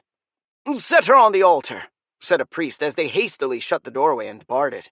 The priest stepped over and took one look at Izzy before shaking his head. "She is an abomination. She reeks of the taint of monsters." He made a sign of warding. "I am Sir Yorick, and she is my companion. To question her honor is to question mine. Are you questioning my honor?" I said, placing my hand on Justice's pommel in the threatening manner. The room got very quiet. There were 9 other people in the church with me, including the priest. He looked over and paled, fully understanding just how serious I was. That was probably because I was still in full armor, covered in gore and burn marks, and while the room was quiet, the outside wasn't. "The knight's horse just ripped off the gnoll captain's face," yelled someone. "Now he's using the body as a club on the other gnolls." The priest considered for all of a second. "Let's get to some healing. The goddess accepts all comers." A younger priest walked over and examined Izzy. "There is a lot of damage. This is going to be expensive." "I'll pay," I said. "It is not just about money. We have to deal with possible difficulties outside. There is an ogre out there as well," said the older priest. "The ogre just knocked down the horse," yelled the guard as I glared at the recalcitrant priest. He shrugged, as if to say, "I told you so," when the guard continued. "That just pissed the horse off. It just kicked off the ogre's arm." "Kicked off?" asked the younger priest. "He hates monsters," I said, "and people who help monsters." "That poor ogre," said the guard. "What's that screaming?" asked the younger priest as something splattered against the stained glass window. On the 3rd story. The ogre's face slid down slowly. "Fun fact, knights are incredibly loyal to their companions. There isn't anything they wouldn't do for them," said the older priest. "Certainly they wouldn't," began the younger priest as the screams from outside got louder and he looked at me, then swallowed. "Just get the good herbs and incense. Let's save this girl," said the older priest as he shooed the younger priest toward Izzy and began praying. The words of healing were counterpointed by the occasional loud screams from outside as Gringer went about his violent task. The first prayer apparently allowed the healing potion in Izzy's system to continue working. That bought the priests a short allotment of time to get the herbs and incense ready for the actual spells. I'd never actually seen a spell cast before. "Do they get their magic from the goddess?" I asked. "Not entirely. They are casting magical spells, much like any other caster. However, prayers do require faith in what the goddess represents," said Justice. "But not the goddess herself?" I asked. "If you believe in Jesus, but ignore all his teachings, are you really Christian?" asked Justice. I considered that for a moment. No. You have to believe in the teachings to truly accept Jesus. And the same argument can be made for any religion. If you do not accept the teachings of this goddess, you aren't going to have enough faith to cast the spells she provides," said Justice. "What about normal magic?" I said. "Normal? That's an odd word to describe magic," said Justice. "I knew it as soon as I said it, but like how I can cast spells," I stated. "You have a class, so your spells come from there," said Justice. Magic from classes are an expression of what the class is, and so the faith that powers that kind of magic comes from the class itself. Then priests aren't classes? I asked. No, they are a kind of skill user, replied Justice. Essentially, they possess a magical skill of faith, and using that, they can cast spells. Mages operate similarly. Their faith is based on the science of magic. But what about wizards? Wizards have a class, said Justice. They still require faith in magic, but that is pretty easy to achieve when your class does most of the work. Similarly, clerics also have a class, and while they still need faith in something to cast spells, it doesn't necessarily have to be a god. And faith is different from belief? I asked. They are both similar words, but in this context, belief is what you know to be true based on your own senses and experiences. Faith is something you trust and rely on, even when you know you shouldn't. That doesn't make sense, I said. If I told you that a fireball cast by a wizard burns underwater because they trust that it will, would you believe me? Asked Justice. Or would you have faith that the spell would just work like it is supposed to? It was then the prayer completed, and several glowing circles appeared above Izzy. Her body glowed green briefly. Everything turned blue when I had heal cast upon me, but this effect was far more pronounced. Her bones were clearly visible through her skin. I could see red parts of her highlighted against the green that lined up with the worst damage. Does your healing spell do that?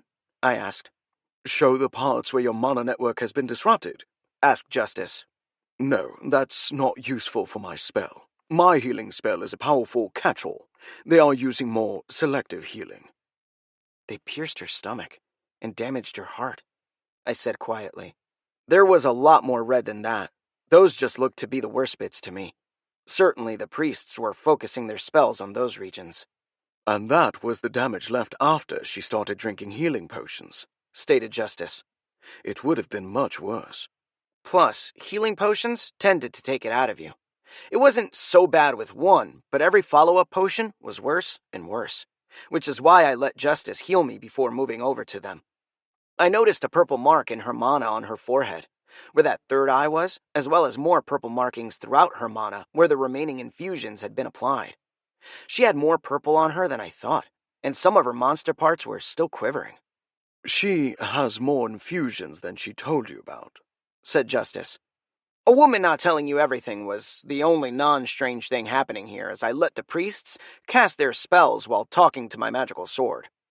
The whole process took the better part of an hour as they continued casting, until finally, everything was just blue or purple.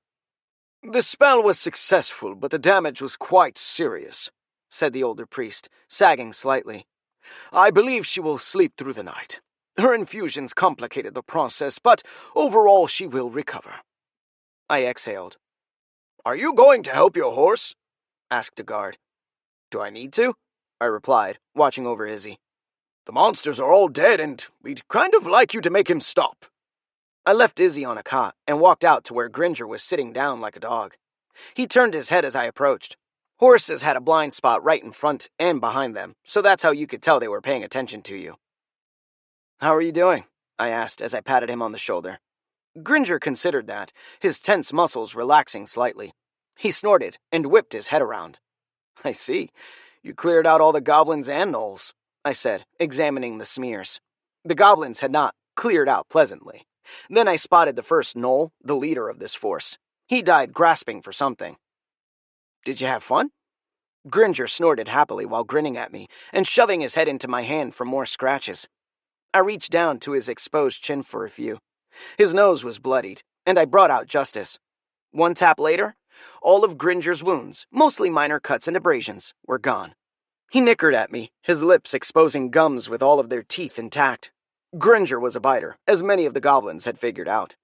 I banished his armor, and he sighed contentedly. He didn't like being in his heavy armor any more than I did, but considering what he was sitting on, I wasn't sure that was the best idea. Do you want some hay? I think they might have some oats in the stable if you want a snack, I offered, and Gringer stood up happily. The faceless ogre he'd been sitting on groaned piteously. Wow, both arms and a leg, said Justice. Gonna name that ogre Pogo. I'm surprised he didn't bleed out, I said as Gringer shook himself. Ogres don't have blood, so they can't. Their whole body is a kind of gel suspension and tastes terrible, said Justice as I turned to the stable, wondering where they'd store the feed grain. Hurry up, Gringe. Gringer stood up, took one step forward, and then slammed his rear hoof down on the ogre's head with all of his weight before trotting to the stable for snackies. There was no one around, so I banished my helmet and wiped my eyes. I almost made it to the stables before the tears returned. Chapter 16. A Knight Errant. It was late afternoon by the time Gringer was done eating, and I was collected well enough that I could be seen in public again.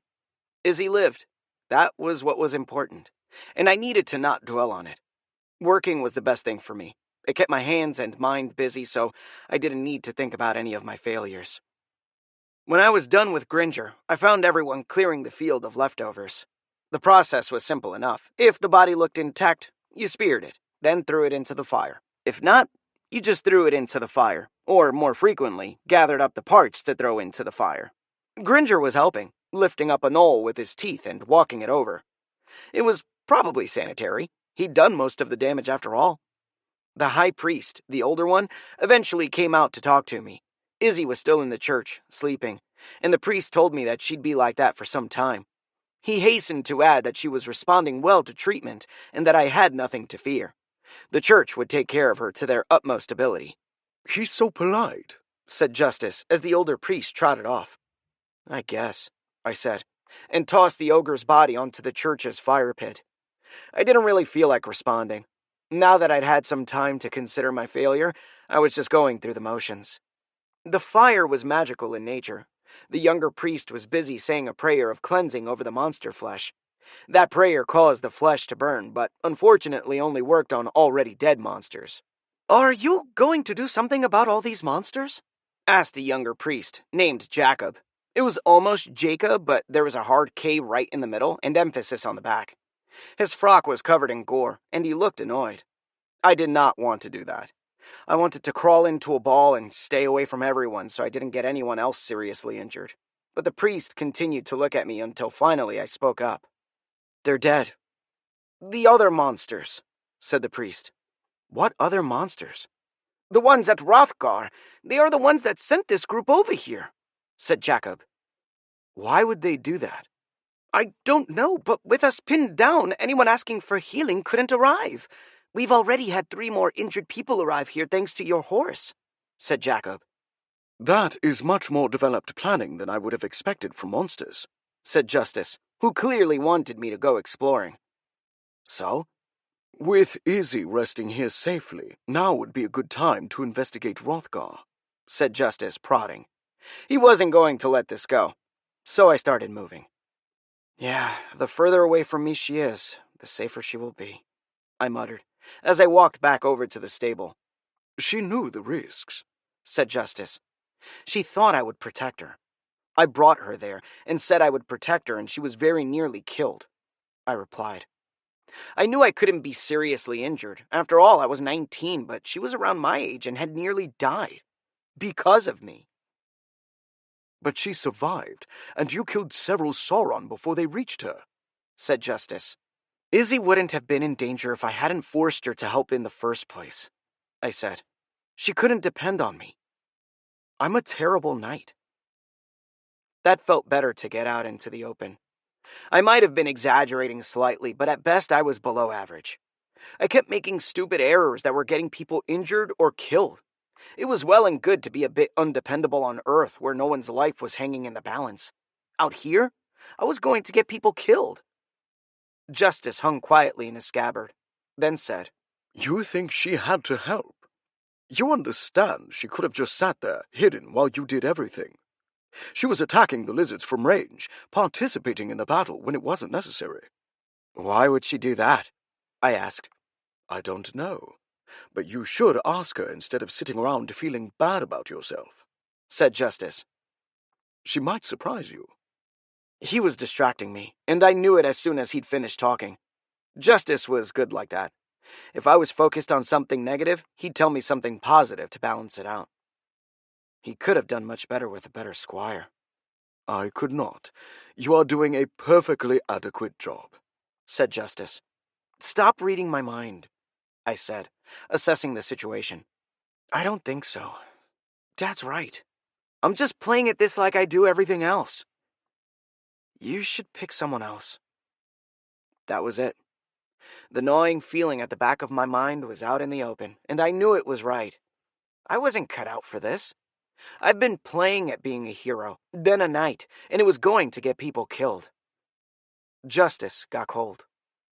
I'm sorry you feel that way. When we get back to Earth after this quest, if you continue feeling this way, I will begin to look for a new squire. But in the meantime, we have work to do. You could send me home, I said. Do you want to quit right now when people need you most? Asked Justice, twisting the dagger. No, of course not, I ground out. That would be the worst of all, confirming to myself what Dad said about me was true. I was going to have to finish this quest, but then I was done. How much longer until dark? I wondered. It had been a busy day, but the sun looked like it still had some life left in it. We still have daylight. By evening we'll want to bed down somewhere safe and let the monsters replenish their lairs, said Justice. And we aren't going to try to stop that? I asked. It would be like fighting the tide, replied Justice, as I glanced over meaningfully at Gringer. He spit out part of a goblin and trotted after me. I told Jacob I'd be back after I investigated, and rode Gringer down the road. My horse kept up a quick trot as we passed forest and open land. I was trying to categorize the trees that I didn't recognize and comparing them to Earth species while watching for any sign of monsters. Anything to avoid thinking about Izzy. As I watched a group of normal deer looking up from a meadow, I had a thought.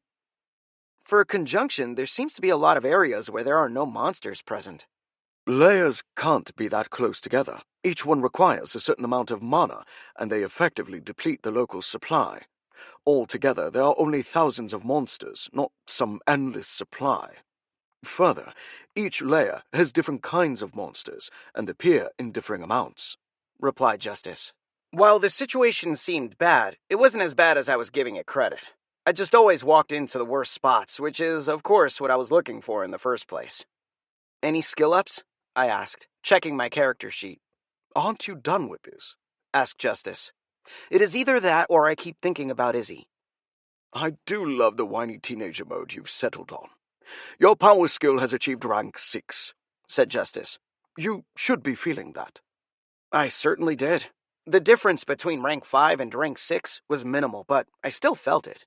Earlier, when I'd gained power, the effects of each level was pretty dramatic, but now I went from super strong to super duper strong, and that was less so.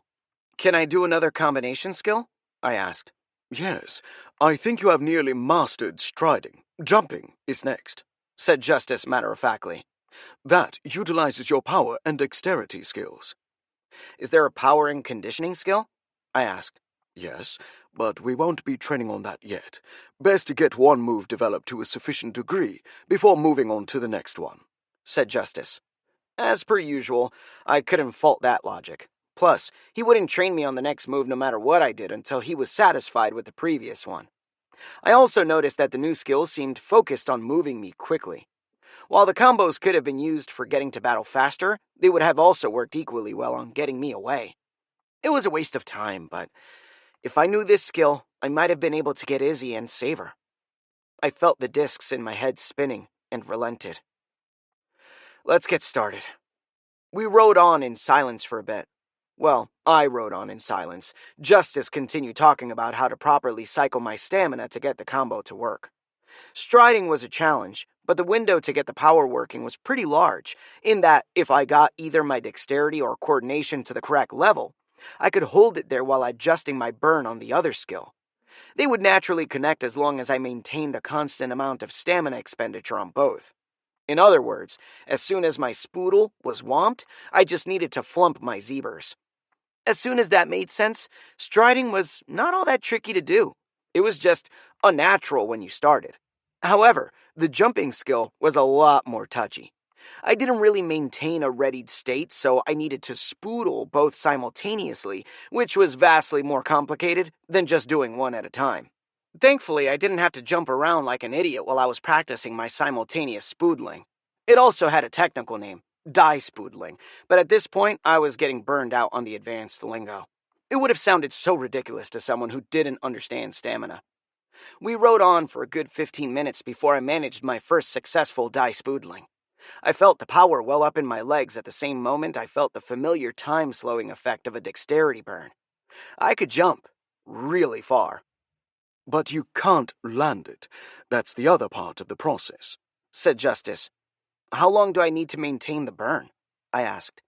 The moment had been fleeting even in the heightened speed of a dexterity burn. About 5 seconds. When you get it to at least 3 consistently, we can take some short 30-foot hops, said Justice. That's short? And mind the landing, said Justice as we continued. But that is enough practice for now. Let's discuss the patrol patterns of monsters near the lair. I was about to ask why we needed to do that, like an idiot, when I noticed Gringer looking around carefully. The forest was entirely too quiet for my taste. Since there are no human patrols next to this human garrison, what might you expect to be patrolling here? I asked, as we continued toward Rothgar.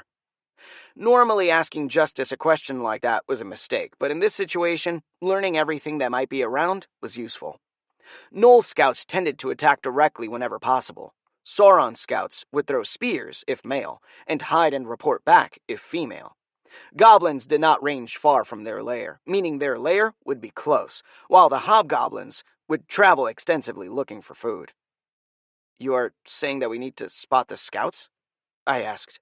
Yes, the easiest way to find a lair is to track the monsters back to it, replied Justice. They will eventually go back there to drop off their ill-gotten gains, including treasure and food. And they'll eat anything, I said. Yes, and any human settlements that are too close are likely overwhelmed, said Justice. We trotted on in silence as I looked for monsters. I was focusing on looking for threats because that kept me from thinking of the kind of failure I was. Dad would be embarrassed at how badly I've screwed up. You saved people, which your father would respect, said Justice. You do not know him as well as you'd like. Saving strangers was never high on his priority list, I said. We continued riding in silence. Gringer was looking for danger, as was I. Justice was using scan, but with the trees nearby, I had no confidence in his ability to find enemies. We were going to have to be careful. Is that burning? I asked. Not anymore, said Justice. I am not detecting any active fires. The garrison is just up the road, though. I nodded, putting my game face back on as I surveyed the road and spotted something. Is that a goblin? Justice pulsed with the scan spell. Yes, he is asleep, but is clearly trying to watch the road. So, obviously, we got off the road. Gringer walked back into the woods a ways until I was content he was invisible, and I hopped off. Wait here, I said, patting Gringer on the side. He snorted softly. Gringer could be somewhat quiet, but the local trees were so thick, there was no way for him to sneak around. I think I see a path through the forest, but if there is a monster here that can detect mana, it might be able to detect me casting the scan spell, so we will have to be careful, said Justice. I have also found a route that they will not expect you from. We crept through the woods as silently as I could manage. I was constantly on the lookout for danger, and Justice could see without the scan spell, so I was fairly confident we could make it there undetected. At least, that's what I kept telling myself because I wasn't wearing my armor. You got really used to wearing armor and the security that armor provided. An attack that would do nothing to me wearing armor could be painful or lethal without. Still, with dexterity and a certain amount of confidence, I managed to sneak through the forest until I reached the ravine. The 30-foot wide ravine. Is the reason they don't expect someone from this side of the path because trying to jump this would be insane? I asked. Impossible for someone who wasn't denied, replied Justice. Which is why you had me practice the move for the last half hour. I groaned. I don't know if I can make that jump. You will be able to make that jump easily. It is landing it that will be a challenge. He had a point. I stood there and began to concentrate, trying to balance out my stamina between dexterity and power. Burning both was easy when you were doing different things, but trying to burn them together for the same purpose was much more challenging. Still, with all the practice I'd gotten recently from striding, I felt the powers combo for an instant, but didn't jump. Good call. You need a much stronger spoodle to try the jump, said Justice. I hate that it is called spoodle, I replied. That's pretty obvious, but if it makes you feel better, it isn't an English word, said Justice. It isn't even an Earth word, I grumbled, and spoodled my heart out. 2 more times I managed to link the powers, but neither time lasted more than a moment. I can't do this, I said after another failure. I'm terrible at being a knight. You have any idea how long it took your grandfather to perfect that technique? Offered Justice. I rolled my eyes. Grandpa was never good at stuff like this. Justice cooled down slightly. Then he continued. Well, if you're just going to play at doing the combo, I'm sorry I bothered teaching it to you.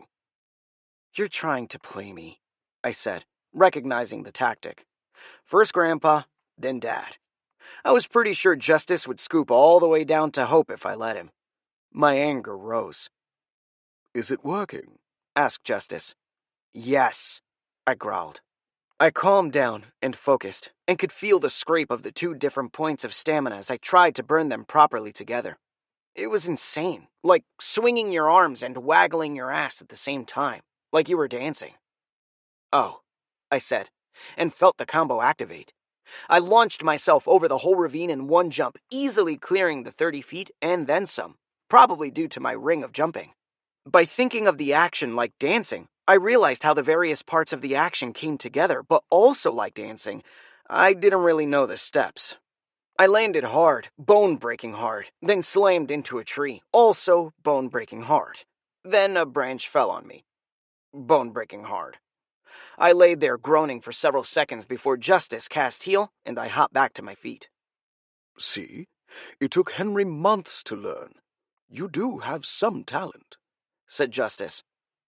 Sure, I replied, and we crept to the edge of the army camp. The former army camp. So that's where the monsters came from this morning, I said, examining the blasted-out field. I'd hoped that the monsters were coming from layers around the base, not from the base itself. Dozens of Sauron were gathered here among hundreds of other kinds of monsters. Why are there so many intelligent monsters? I thought you said they were uncommon. I just said they were less common, said Justice. I was going to ask if all these intelligent monsters together was going to be a problem, but I didn't need to. It was glaringly obvious. They were in formations of a sort, mixed monsters with the heavy hitters up front to break a line, and the smaller monsters behind. What the hell are those? I said, pointing at a shrunken creature. It looked like an oversized goblin, but didn't seem to get along with the lesser species at all. That is an orc, said Justice. The ones on Exogen were twice that size, I said. They were unusually large, said Justice, adding no further detail. That was typically a bad sign.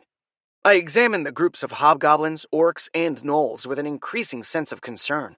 All 3 species were smaller than humans, but not by nearly enough that I was comfortable with it. Of the 3 groups, the hobgoblins were the only ones that were reasonably well armed, and they would have only passed for light infantry in the human lands. That looks like an army, I said uncomfortably. Yes, a monster army. That is bad. The Great War against the monsters occurred several thousand years ago.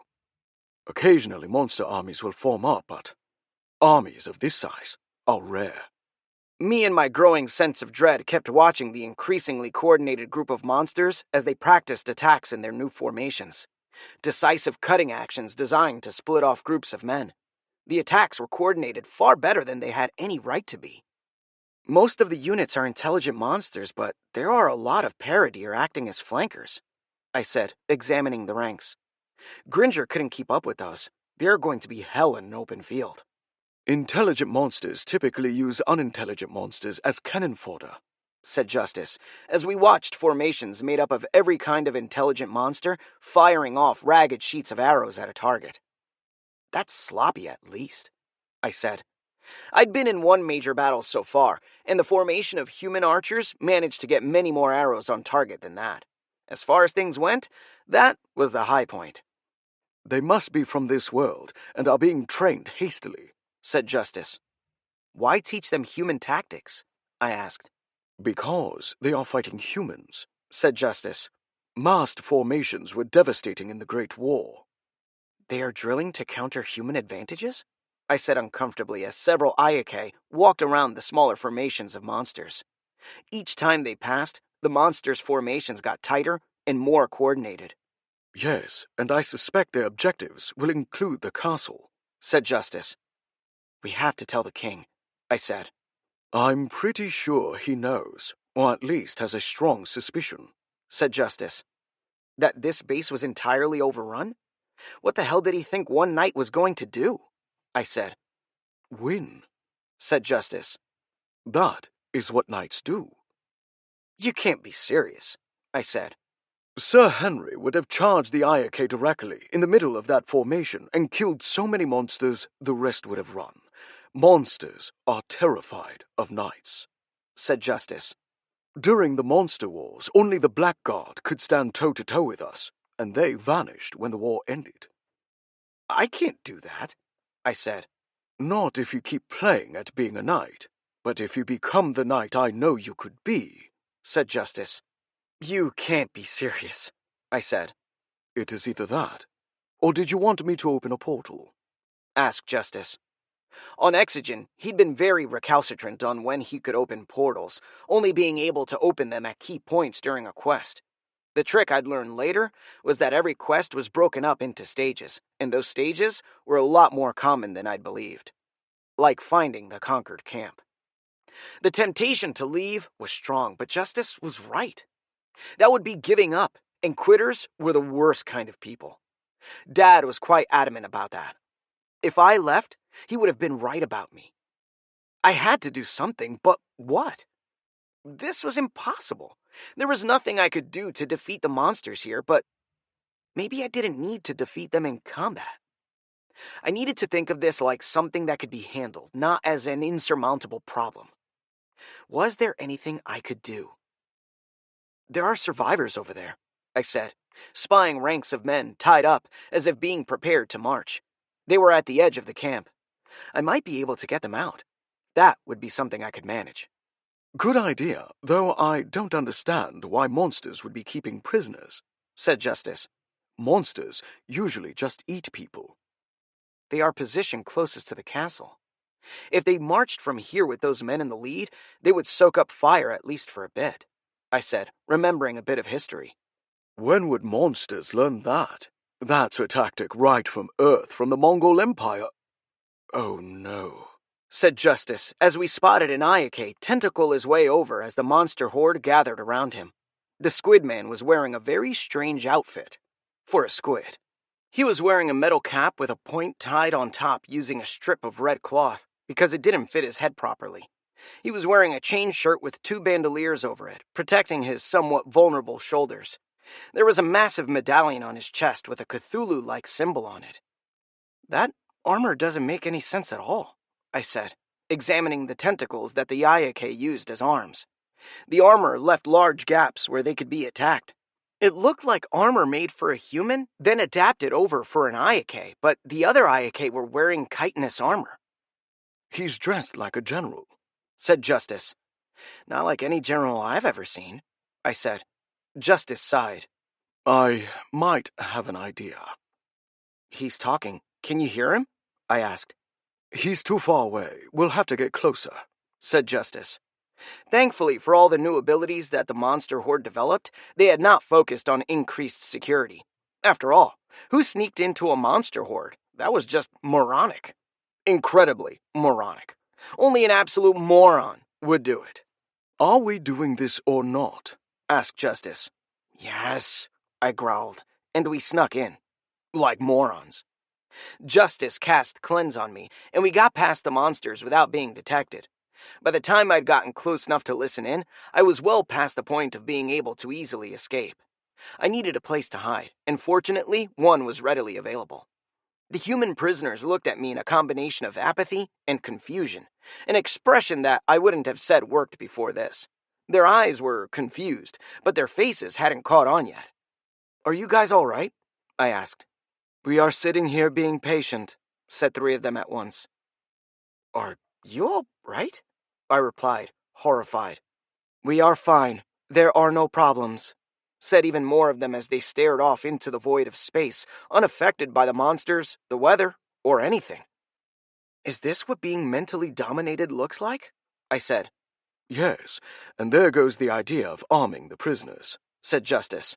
"at least right now." "Well, shit," I muttered. There were nearly 50 soldiers here, fighting men from the army base.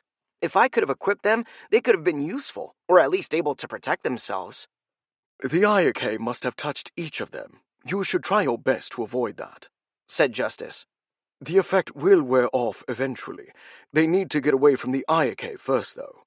That was going to be challenging, and I didn't have an apparent solution, so I snuck through the group to the rear. The humans let me pass without comment. They weren't even guarded. There was no point.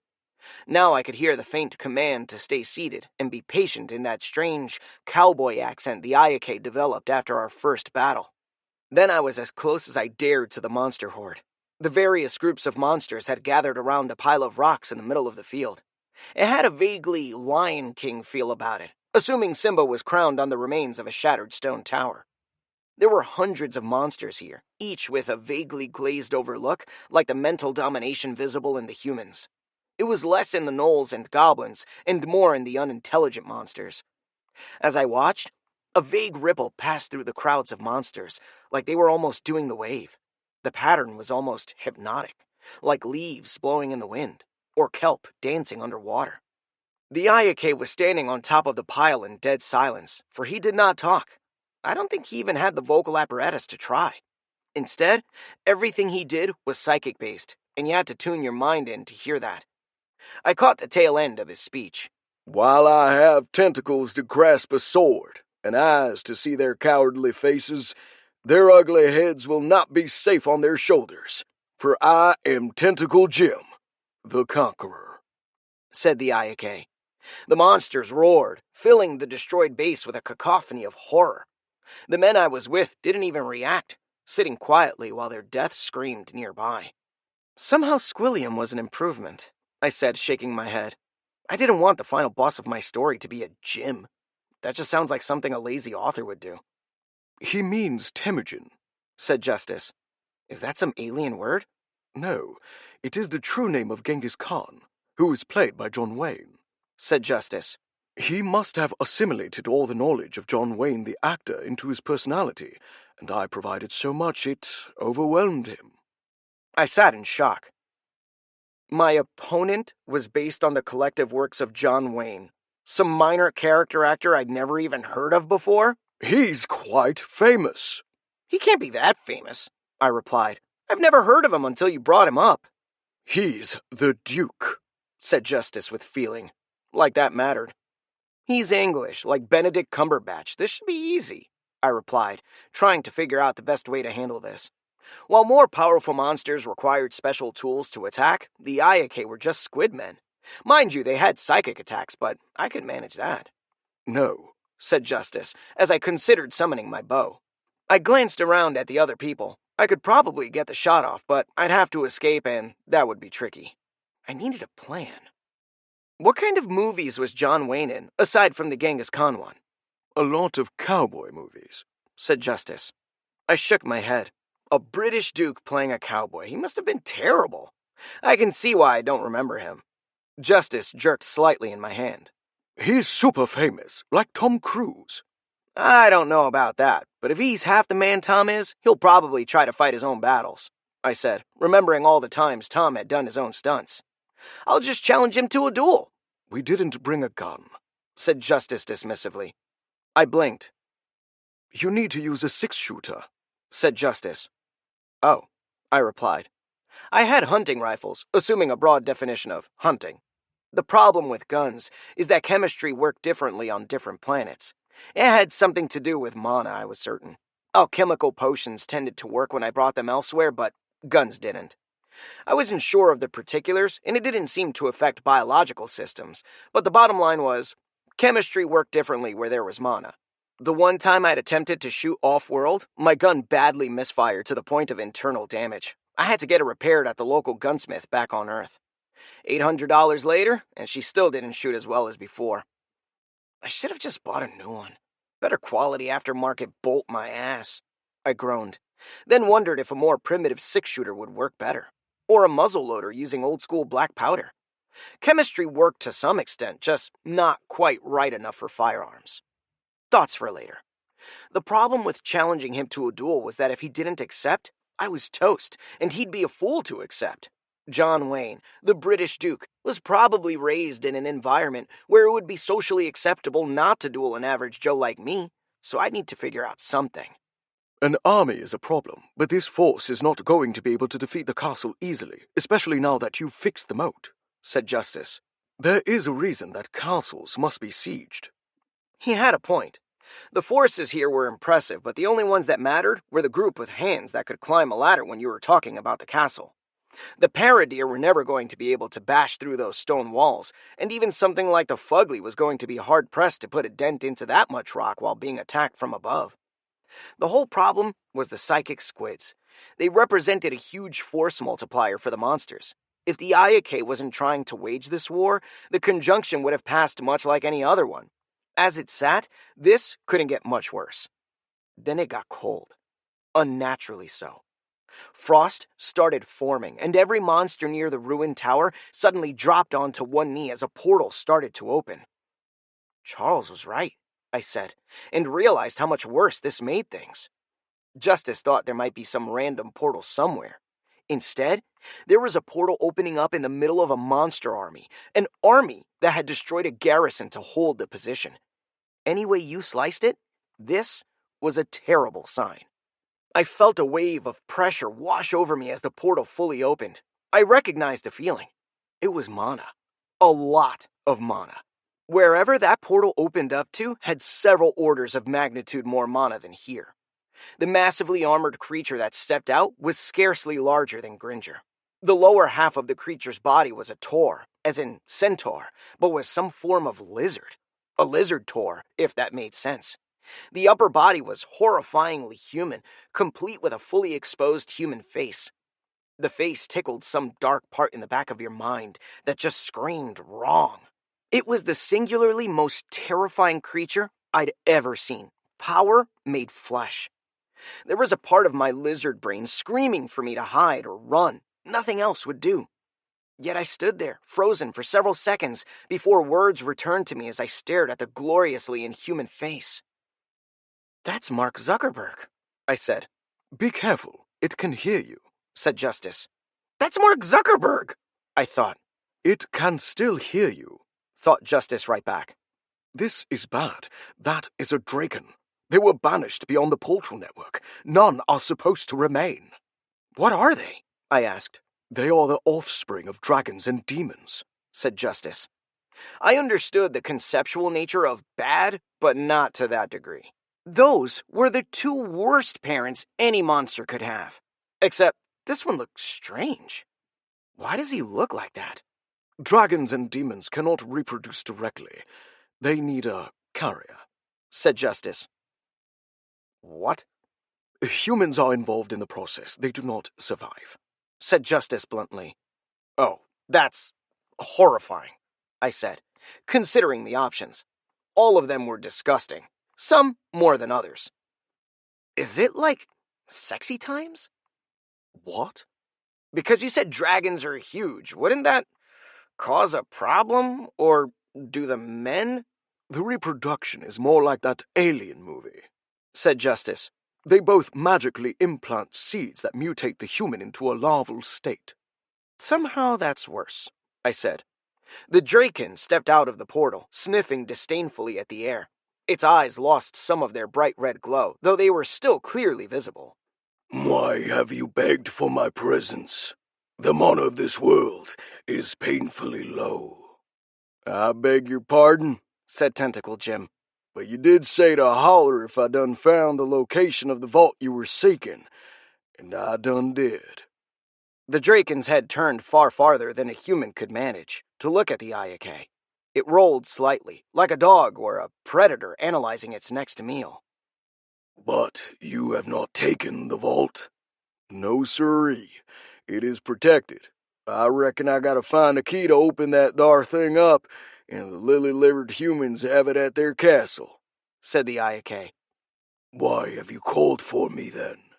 Are your forces insufficient, Battlemaster?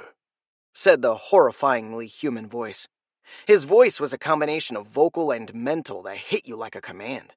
I wanted to tell him where the rest of his forces were. Given that the effect was partially based on proximity, I nearly felt sorry for the Ayake. Tentacle Jim sat motionless for several seconds as the commands blasted over him.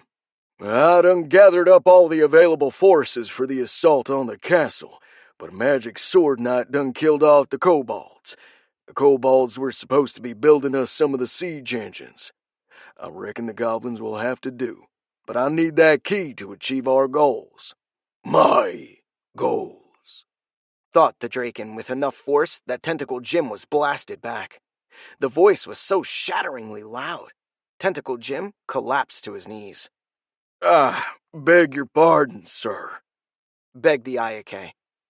This world was the site of a monumental battle during the Great War. Considered the Draken. In my glory, I will destroy it when the time comes. In the meantime, have your forces raise the castle and take what is mine. As you command. We will leave at first light. Hissed out the Ayake. His tentacles lashed out, reaching towards the Draken. Do not touch me, commanded the Draken, as a flash of power drove the Ayake to the ground. The ground underneath the Ayake began to smoke, and the creature writhed under the Draken's sight. Finally, the Draken stepped back distastefully, and Tentacle Jim slowly rose. I'm sorry, sir, he begged. You are a useful tool, nothing more. Do not attempt to touch my glory again. You are unworthy, said the Draken, glaring around. I grow weary of this confinement. I will bring my vengeance back upon the network of these insignificant humans. Of course, whimpered the Ayake. My vengeance will not be stopped again, said the Draken, consideringly. Since the end of the Great War, I have been trapped while humanity ebbed and flowed. No longer. There are cracks in my prison, and I intend on breaking it wide open. But I reckoned you escaped, said the Ayake. The Draken held up his hand and pushed it away from the portal. Smoke poured off of it, and the creature laughed. No, my binding is more complicated than simple imprisonment. I am bound to my prison by wards of magic forged by the dying breaths of the 7 gods. I cannot leave until they are destroyed. And you reckon what you need is in that vault? Asked Tentacle Jim. Perhaps. This new war will not be won in a day. Part of what I need to escape is in that vault, said the Draken. An important part, perhaps, but my quest will continue until I unravel the mystery. I'll take care of it for you, then. You already knew about the value. Why did you call me? I got that milk-livered green magical sword knight and an army of humans to attend to. I'm trying to squid up over yonder, but I'm coming up a mite bit short and wondered if you might help a fella out, said Tentacle Jim. The Draken looked at him for a long moment. I'm going to choose to believe my translator is broken, and you said actual words. The portal behind him started disgorging more monsters.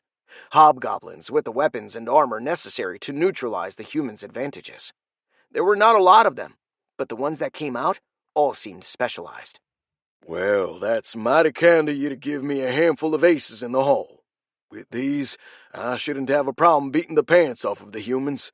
Might be a bit much, actually, said Tentacle Jim, examining the 24 monsters. All of them are skill users. Several are wizards, said Justice. This just keeps getting worse, I hissed. The monsters formed up into 2 groups. I could guess the caster types easily enough, but there were several hobgoblins that were clearly better armed than the other hobgoblins from this world.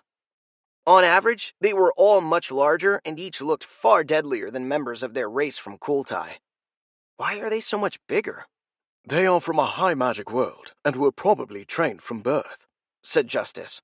If you breed monsters, they can become very large and survive on low magic worlds, though their offspring tend to have a host of degenerative issues. That brought up some alarming issues concerning the orcs on Exogen, which was not much more magically potent than this world normally was.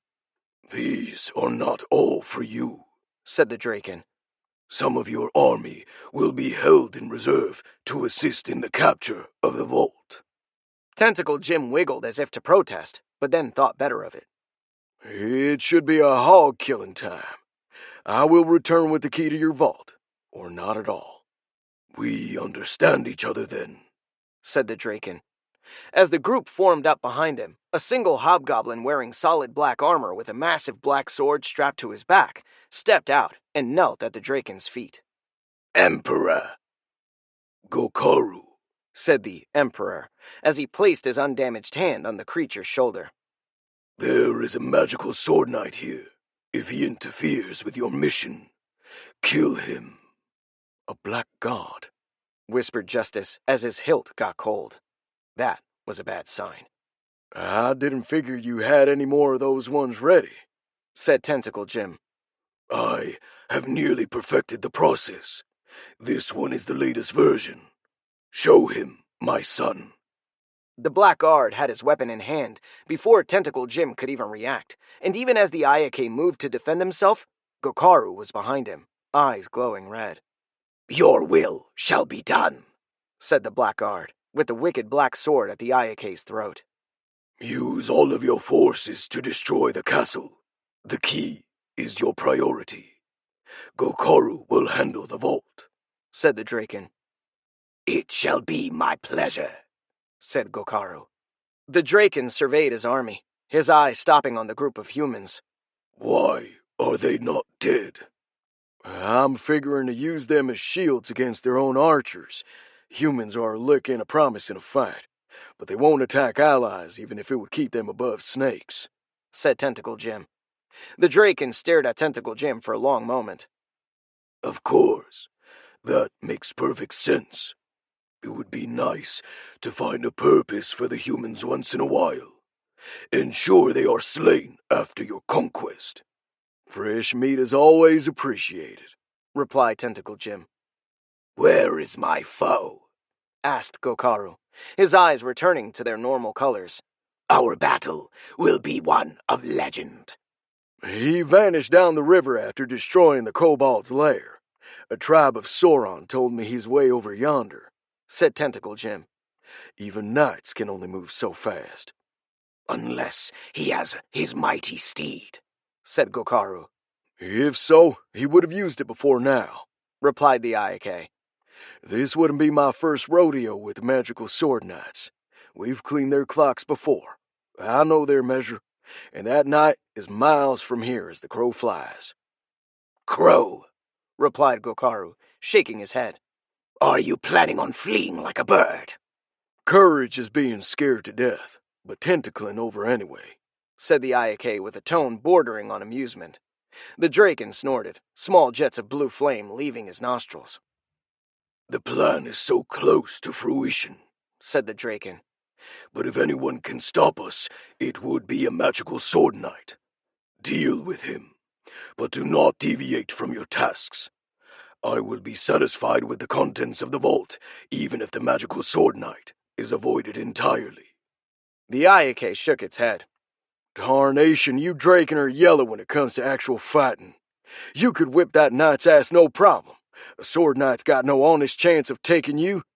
Magical sword knights are why I am here and bound, said the Draken, as it sniffed several times and snorted. It is not a question of bravery. I cannot venture out in this world to hunt the knight down.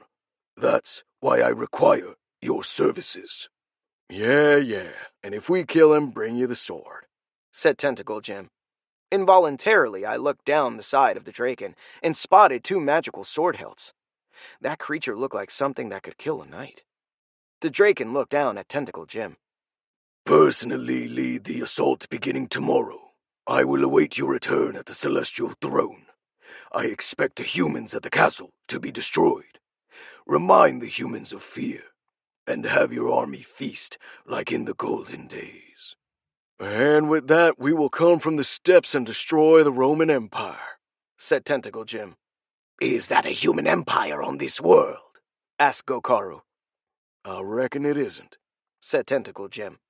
Just destroy the humans at the castle and report to the healers when you return to have your brain examined, said the Draken. The Draken surveyed his army once more and walked back through the portal. His eyes glowed a burning red as he entered. Do not disappoint me. It sealed up after he passed. The squid watched him go, then visibly deflated. Gokaru snorted at him, then walked over to join